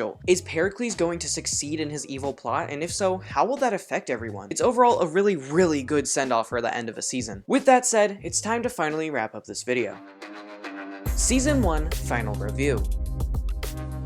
Okay, y'all, we made it. We went through the entirety of Scooby Doo Mystery Incorporated Season 1, and I'm just gonna say it now, I'm obsessed. This show is so good, I genuinely can't. Now, I don't know if you remember because it was super long ago by now, but this journey started out as a way for me to investigate a childhood show. Like I said at the beginning of the video, I consumed a lot of bad media as a wee little child, so I was fully expecting the show to be horrendous, but it wasn't. In fact, I genuinely fell back in love with it, just like I did when I was younger. I think a common experience many young adults feel is a feeling of disappointment with a revisited nostalgic product. We find that it's, for one reason or another, not as good as we remember it to be. And then we slowly spiral into existential dread as we realize that it's not the media we miss, but rather the feelings that we had back when we were younger, and how we'll never truly feel like that again. Yeah, back to Scooby-Doo. But this show was, to my shock, genuinely good. I found enjoyment for it in my own more mature way, you know, because I'm so sophisticated. Really though, I thoroughly enjoyed the series so far. But why? Well, I'm glad you asked, viewer. Let's go down the pros and cons of this show after I've taken an in-depth look at the first season. Now here's my epic pros and cons chart, all in my favorite font, covered by your grace. Okay, starting with the pros. The comedy is amazing. I find that a lot of kids show humor is made for kids. Go figure. However, I can confidently say that this show is hilarious. Now, I think I showed this fairly well. However, I definitely didn't get to show this show's full humor potential, as I wanted to transform the content. You know, use my own jokes and not just steal them from the show. The characters are witty, silly, stupid, just like me. Trigger warning, relatable content. The characters are fantastic. All the characters are written so well. They're all very human and surprisingly detailed for a kids show. They didn't have to do that, but they did, and it was worth every penny. This version of the gang is the one I see most often in general Scooby-Doo fandoms, and there's a reason for that. They're so good. They're sharp, angular, and demonstrate the characters really well. All of the side characters, background or not, are super unique and identifiable. Remember when I said the mayor was the freak of Crystal Cove as a joke, and then it actually turned out to be him? I originally made that joke because the freak of Crystal Cove looked like the mayor. That kind of looks like the battle pass. Yeah, I was gonna say, that looks like the battle pass. Does look like the battle pass. Definitely a battle pass. That shit look like the battle pass. That's what I'm saying. Google, show me this guy's balls. This is just good character design. Not to mention, a lot of the background characters are absolute baddies. The animation is amazing. The designs of everything in the show are so good. The whole aesthetic, from the angular character designs I talked about, to the watercolor-like backgrounds, even the occasional 3D animation used to cut costs, are actually implemented well enough for the whole stylized nature of the show to be mwah, chef's kiss. The movement of the characters are always so good. Most of the time. Really though, there were a lot of moments when I was watching this show and noticed extra animation details that they really didn't have to add, especially for an audience of children that probably wouldn't even notice them, but they did anyway. It's so good and was worth every ounce of extra effort put in. The villains are fun and engaging. Every single villain in the show, except for the Giants. I hate the Giants. were really cool. Their designs were all fantastic, some of my favorites being Chargar Gothicon, Dead Justice, the Freak of Crystal Cove, Aphrodite, and of course, who could forget, Evil Pizza, who has his own wiki page. Eye color, red, physical appearance, it was made of pizza dough and toppings, you know, cause it's a pizza. Gender, male. We're not getting into that right now. All jokes aside, the villain stories are always goofy and fun or cool and mysterious, and I love them. They are very enjoyable. Mr. E-Plot is pretty epic. I mean, what more do I have to say? No, for real though, the Mr. E-Plot is thoroughly enjoyable. It's spooky, creepy, and mysterious in all the best ways. It really throws curveballs at you and is just overall very engaging and entertaining, keeping you watching and theorizing. It's super cool that it's not just the trope of creepy bad guy pulling the strings, but actually layers on history of the town and multiple villains to accumulate into a complex and fascinating narrative. I realized throughout the making of this video that I actually remember way less of the overarching story than I thought I did. Like, for example, for whatever reason, I remember the mayor getting arrested for tax fraud. I really don't know where that one came from, so I have been essentially reliving it, but from a more mature lens, rather than a kid's. And even with that mature scrutiny, it still holds up as an engaging plot. Now, moving on to the cons. Many villain reveals are not foreshadowed well. A common problem brought up during this video was the quote, twist villains in the show. I could go on a rant about the concept of twist villains and how I don't really think they work in media unless they are very well thought out, but I'll keep my hot takes for another day. Big Hero 6 was an amazing movie that was demolished by a horrible twist villain, one that was somehow outdone by Hans from Frozen. People are gonna burn me at the stake for that one. But in all seriousness, I am a firm believer that in order to have a good twist villain, you need to allow the viewer to figure out the villain themselves before the reveal. I understand that the point of a twist villain is to, you know, be a twist, but there's a difference between making the viewer think that the character is innocent and then pulling the rug out from underneath them, and revealing that it was a character that we barely even engaged with. In some cases, like the Legend of Alice May episode, for example, it's understandable that we wouldn't have guessed that Mr. E affiliation reveal. It works for the overall plot and wasn't something that you could or should have guessed. The twist wasn't who it was, but rather the larger reveal it brought with it. In contrast, the Trickles mascot in the Revenge of the Man Crab episode felt almost unplanned, revealing that the villain was a character we've only seen a few times, i.e. him walking around in the background. It makes it feel like we never had a chance of guessing it, at solving the mystery at hand, and you know, in a show about mystery solvers, you kinda need that. Imagine, if you will, you're playing a game of Clue. You're crossing out your suspect sheet, and after many rounds you feel confident that you know the culprit. On your turn, you make your claim. Using the wrench, Mr. Green killed our victim in the kitchen. You open the packet to reveal it was Mr. Ketchup using a chainsaw in the neighbor's garage. You'd be pretty peeved if you spent that entire game trying to guess the culprit, only for some random character you didn't even know existed to be the real one guilty. I think I worded it really well earlier in the video. Typically, the actual villain doesn't show up in the episode all that much. So with the reveal, you're not really like, what? It was them. It's more like, wait, who was that? That's why I can almost never guess who the villain will be. I just forget that that character even exists. Like, they're not even an option in my head. Don't get me wrong, there were plenty of enjoyable episodes that didn't fall prey to this. However, it was a big enough problem for me to feel the need to address it. Plot developments can feel spoon-fed. Now, this one kind of stems from the fact that this is, in the end of it, a children's show. Not to mention a children's show that was airing on TV. It's hard to expect kids to tune into every single episode and understand everything that's happening in them, so it would make sense for them to spoon-feed it a little to the audience. However, it can be really on the nose sometimes, zooming in on characters' faces to show, hey, this guy is suspicious, and having every single character explain their entire motives to the gang. Maybe it's just because I'm not the target audience for the spoon feeding, but it's so on the nose sometimes it kind of throws off the show's vibe. Characters' reactions towards events can feel inappropriate. Now, this one's a little weird because, let's be honest, people IRL react weirdly to events, let alone in a cartoon. Like, of course, some actions from characters are gonna be a little goofy, but certain reactions, like the entire gang splitting up after Velma and Shaggy fight, seems awkward. Like, let's be real, if they were an actual high school friend group, they would just cut Velma off. Characters seem weirdly offended and betrayed by things, like Velma being petty, but when Fred's dad is hiding a literal piece towards the cursed treasure, they're just chill with it. Or with Mr. E, they literally just go with everything this guy says. If someone just started messaging me, hey Pookie, go to the swamp for a super secret supplies, I'm not going to the damn swamp, I'm calling the cops. The man replaces their motor out of nowhere and they're just like, wowza, that's surprising. Only Scoob and Shaggy are scared of Mr. E's messages, but that doesn't mean anything because they're scared of everything. I think the only reason I'm bothered by this is because we've seen several times in this show, characters act very real. Characters like Velma and Fred have very realistic interactions, reactions, and feelings towards their surroundings. One minute they're realistic, the next cartoonish. Also, the reactions to villains are always odd to me. Like, they treat the guy who's stealing doorknobs the same as the lady who brainwashed an entire town. Those are not equal, but they're still using silly little traps. Okay, that's all for my epic pros and cons list. I feel like it functioned well enough to get my overall feelings of the show across. Now, before I end this video off, I'd like to get a little sappy and just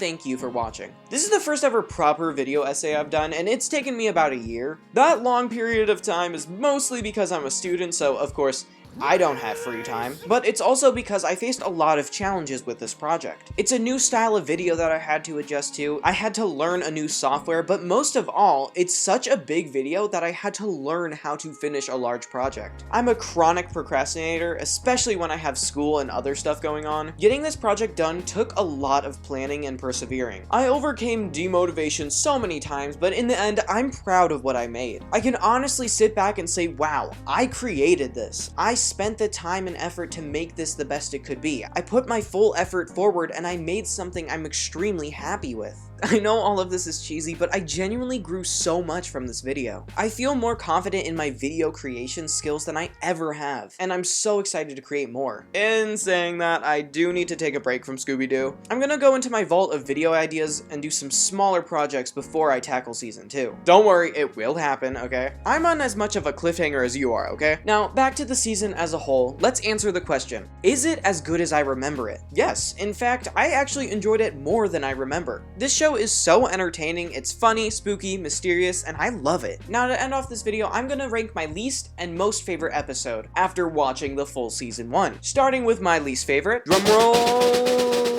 Yeah, it's still Battle of the Humungonauts. I just don't like that episode, you know? It's funny and all, but that dang reveal is so doo-doo. I have nothing more to add to that I already haven't said. So let's just move on to my favorite episode. Now this one is actually a very hard choice because there's so many amazing episodes overall, let alone in the second half of the season. Like, there literally aren't any bad episodes during the second half of the season. In fact, I would actually rank a lot of these as my favorites we've seen from the series. Dude, I literally don't know which one to pick.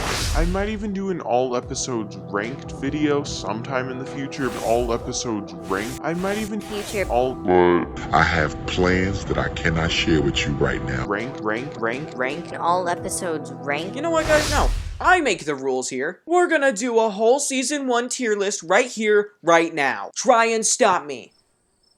No one's gonna try and stop me. It's fine, whatever. It's not like I wanted you to. Season 1 tier list. Hello and welcome to my Scooby Doo Season 1 tier list thing. We're gonna go by episode order. Yeah, starting with Beware the Beast from Below. I honestly feel like this is a good, like, starter episode. Like, it's the first episode. It introduces you to all the characters, gives you a good grounding. It's fun, engaging, and it's funny. I feel like it's a good one, right? It's got the Mr. E hook, it's got the mayor suspicious. It's a good start, you know? Moving on to the creeping creatures. I feel like this is a good episode also. Like, it's a solid one. It continues to introduce you to the characters and like how the gang functions. It also gives you a little Mr. E taste. Yeah. I think the villain reveal's a little worse than the first episode, but it's still an engaging one, you know? Next up, we have the Secrets of the Ghost Rig. I kind of like this one. Like, it's kind of good. We'll put this above Creeping Creatures, but below Goopy Boy. Latterton, he's kind of iconic. Stealing doorknobs, that's kind of real, you know? No, not really. I do that too. Just like me for real. It also really starts seeding in the Daphne and Fred relationship, so I feel like it's just kind of like iconic for that, you know? A little more than the Gatorsburg. Then we have Revenge of the Man Crab. Okay, this one I don't like that much, but I also don't think it's horrible. Like, it's still engaging. It just has a really, really bad villain reveal that really drags it down, you know? There's not actually too much to be said about that one. The Song of Mystery, I'm gonna have to put that above Ghost Rig? I don't know. I kind of like this episode. Like, it's kind of iconic. It's one of the first episodes where, like, the entire town gets taken over, which, like, happens multiple times, but, like, this one is the first. And it's just so crazy. And it was also really funny. I'll put it at A. Obviously, The Legend of Alice May has to go in S tier. We ranked it the best during the season 1 halfway review, so we have to put it there. Next up, In Fear of the Phantom. I feel like that's A tier above, above the song, just because the music is so iconic in that episode, and it's genuinely good. Like, it's really good music. I kind of like, it would be a crime if I didn't put it there, you know? Like, it's not S tier because there's just kind of some jank and like some goofiness there that makes it a little iffy. You know, it's not as good as the Alice May plot-wise, which is kind of what makes the Alice May episode the S tier, but like the music really carries the episode. It's really good. Grasp of the Gnome, that one's fun. I would put it like B tier, high B tier. And just for like clarification, like we're putting, it's kind of like a ladder, you know, like a staircase. The further right you are, the closer you are to the beginning of the next tier. So Gatorsburg is closer to high C tier, and Grasp is closer to bottom A. So this one's better than this one. So Gnome is better than Gatorsburg, if that makes sense. we all know where this one's going. Battle of the Humungonauts. Straight to doo-doo. D for doo-doo. D tier for doo-doo. Actually, I can... is doo-doo tier. Howl of the Fright Hound. Ooh, that's a hard one, actually. I feel like I might put that a little more. Oh, you know what? I have to put it A tier above Hex Girls. One, having evil Scooby Doo is like just such a fun villain. But two, it's the reveal of Pericles, which is like obviously very iconic and groundbreaking. So I kind of have to put it like there. Honestly, I'm tempted to put it in S, but I'm gonna put it there for now. We can always adjust later. The Secret Serum, it's an okay episode. I do find it funny that Daphne was really willing to stab her mom with a stake. She has thighs like tree trunks. Honestly, I think the only reason I really like this episode is because every time I think of it, I just think of my comparison to Sheila and the Toys R Us giraffe. Like, that's all I think of when I think of this episode. Honestly, because of that, I'm just gonna put it in like above top B just for that, because I think it's funny. Shrieking Madness, very good episode. I'm actually gonna put it above Hex Girls, a little less than Pericles. It's kind of more iconic though. Shrieking Madness is just such a good episode. Like, it's genuinely a good episode. I still think it's iconic. I might put it in S. I'm gonna put it in S. I just really like that episode. When the Cicada calls, this one's okay. I don't like the villain reveal, but like the visuals are really cool and actually genuinely creepy. I'll put it in like low A. We're gonna put it above the song just because I find it a little more entertaining. Like, the villain's creepier. The cicadas are gross and creepy. But then there's also... Actually, I don't know what I was gonna say. Oh well. Mystery Solvers Club State Finals. This is a good episode, actually. Better. You know what? Maybe the song doesn't belong there. Maybe it goes under. We're gonna put it at B, below the Serum. Honestly, my comparison to the Toys R Us giraffe really is screwing everything up. This is not an unbiased tier list at all. But like, what did you expect? You know, like I'm making it. Wild Broods. That's a really good episode, actually. I'm gonna put it high A. I'm gonna put it above Howl of the Fright Hound, actually. I just like it a little more. I don't really have an explanation of why. I just do. Where Walks Aphrodite, another iconic one. I might put this one above Wild Brood. Aphrodite as a villain is just so iconic, and she destroys the entire town. It advances the Mr. E plot in a really cool way that like I wasn't expecting it to. Maybe that goes in S. No, I'm gonna leave it in A. Oh, Mystery Manor. Tragic backstory with little Danny Darrow. Engaging like trap action. Sprinkles of the old Mystery Incorporated. Honestly, top A tier. Like, it's one of my favorites. When I think of Scooby Doo Mystery Incorporated, that one always pops in my head. The Dragon Secret is actually a really good episode.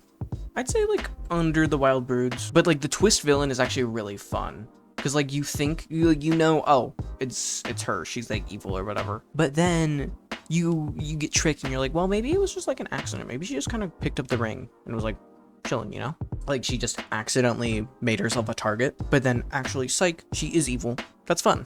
I like that. Nightfright. Nightfright is actually a very engaging episode. I'd put it below the Grasp of the Gnomes. I think that's fair. I think that's fair. Well, but Vincent Van Ghoul is just so iconic. He's so slay. Yeah, we'll put that there. Sirens Song, another banger. This one's really cool episode, actually. I'm gonna put this there. Above Wild Brood, below Wild Brood. Below Wild. It's a really good one, and obviously it has the angel reveal, so like that's exciting. The Velma characterization is really, really cool. It's just overall a really good episode. I think I just like the characters of the Wild Brood more than I like Miss Mermaid over there, you know? You know? Menace of the Manticore. I actually don't love this episode. It's like not bad. It's better than the crab. I'm gonna drag some of these down just like that. Yeah, I think that's better. We'll put this one back up. Headless Horror. It's fine. Like there. I think it's really funny. It's a really funny episode, but it kind of just like is there. A Haunting in Crystal Cove. I actually don't really like this episode all that much. Like it's good for the Mr. E plot, but like it doesn't stick in my head that much. Like I didn't remember it at all, and not in the way that I just forgot about it. Like it just didn't. I don't really remember jokes or like details from it. It kind of just like exists, and that's not really what you want. I'll put it honestly low C tier. Like it's not a bad episode, but for some reason I just don't like it that much. We'll put it like that just because the reveal is better. Like the Pericles as the villain is cool. I'll give it that. I think that's cool. And like what it does, it all seems like it should work, but for some reason it just doesn't. Like it's not that standouty in my brain. I don't know why, but for some reason Hot Dog Water being the villain is more iconic than Pericles being the villain. And maybe it's just because Pericles is a villain, you know, like you expect that from him. But also it's Hot Dog Water, like she is iconic. Dead Justice. This is a really good episode actually. Above under Aphrodite. Under Aphrodite. I don't know. Do I like but it's just such a fun episode. I don't even know. I don't know where to put it. I'll put it there. Obliteratrix. What is it? Pawn of Shadows. Obliteratrix. There's a lot going on in that episode. It's just not that amazing. I like it. It's a really good episode, and like there's a lot of reveals, which to me it just feels like a precursor to this episode, The Freak of Crystal Cove, which is actually a really, really good episode. Yeah. Okay, let's go. Let's go down the list. So we got Mystery Manor, Alice May, Freak of Crystal Cove. Do we put Freak of Crystal Cove above Alice May? I think so.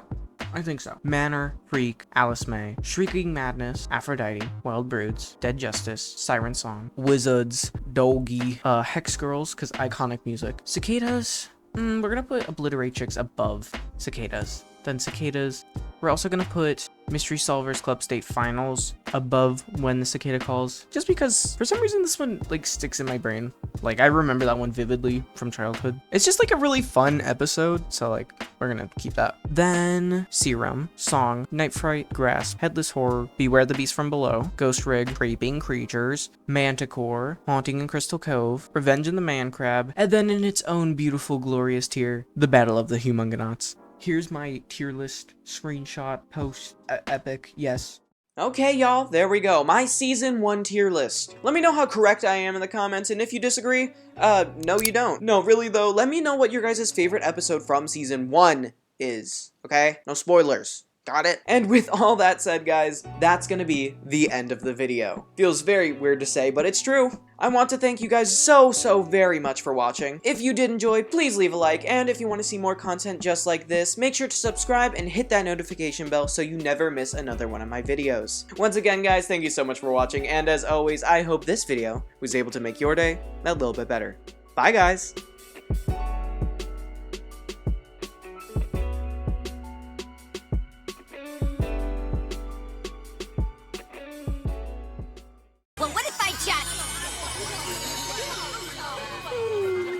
Told you I loved you so much.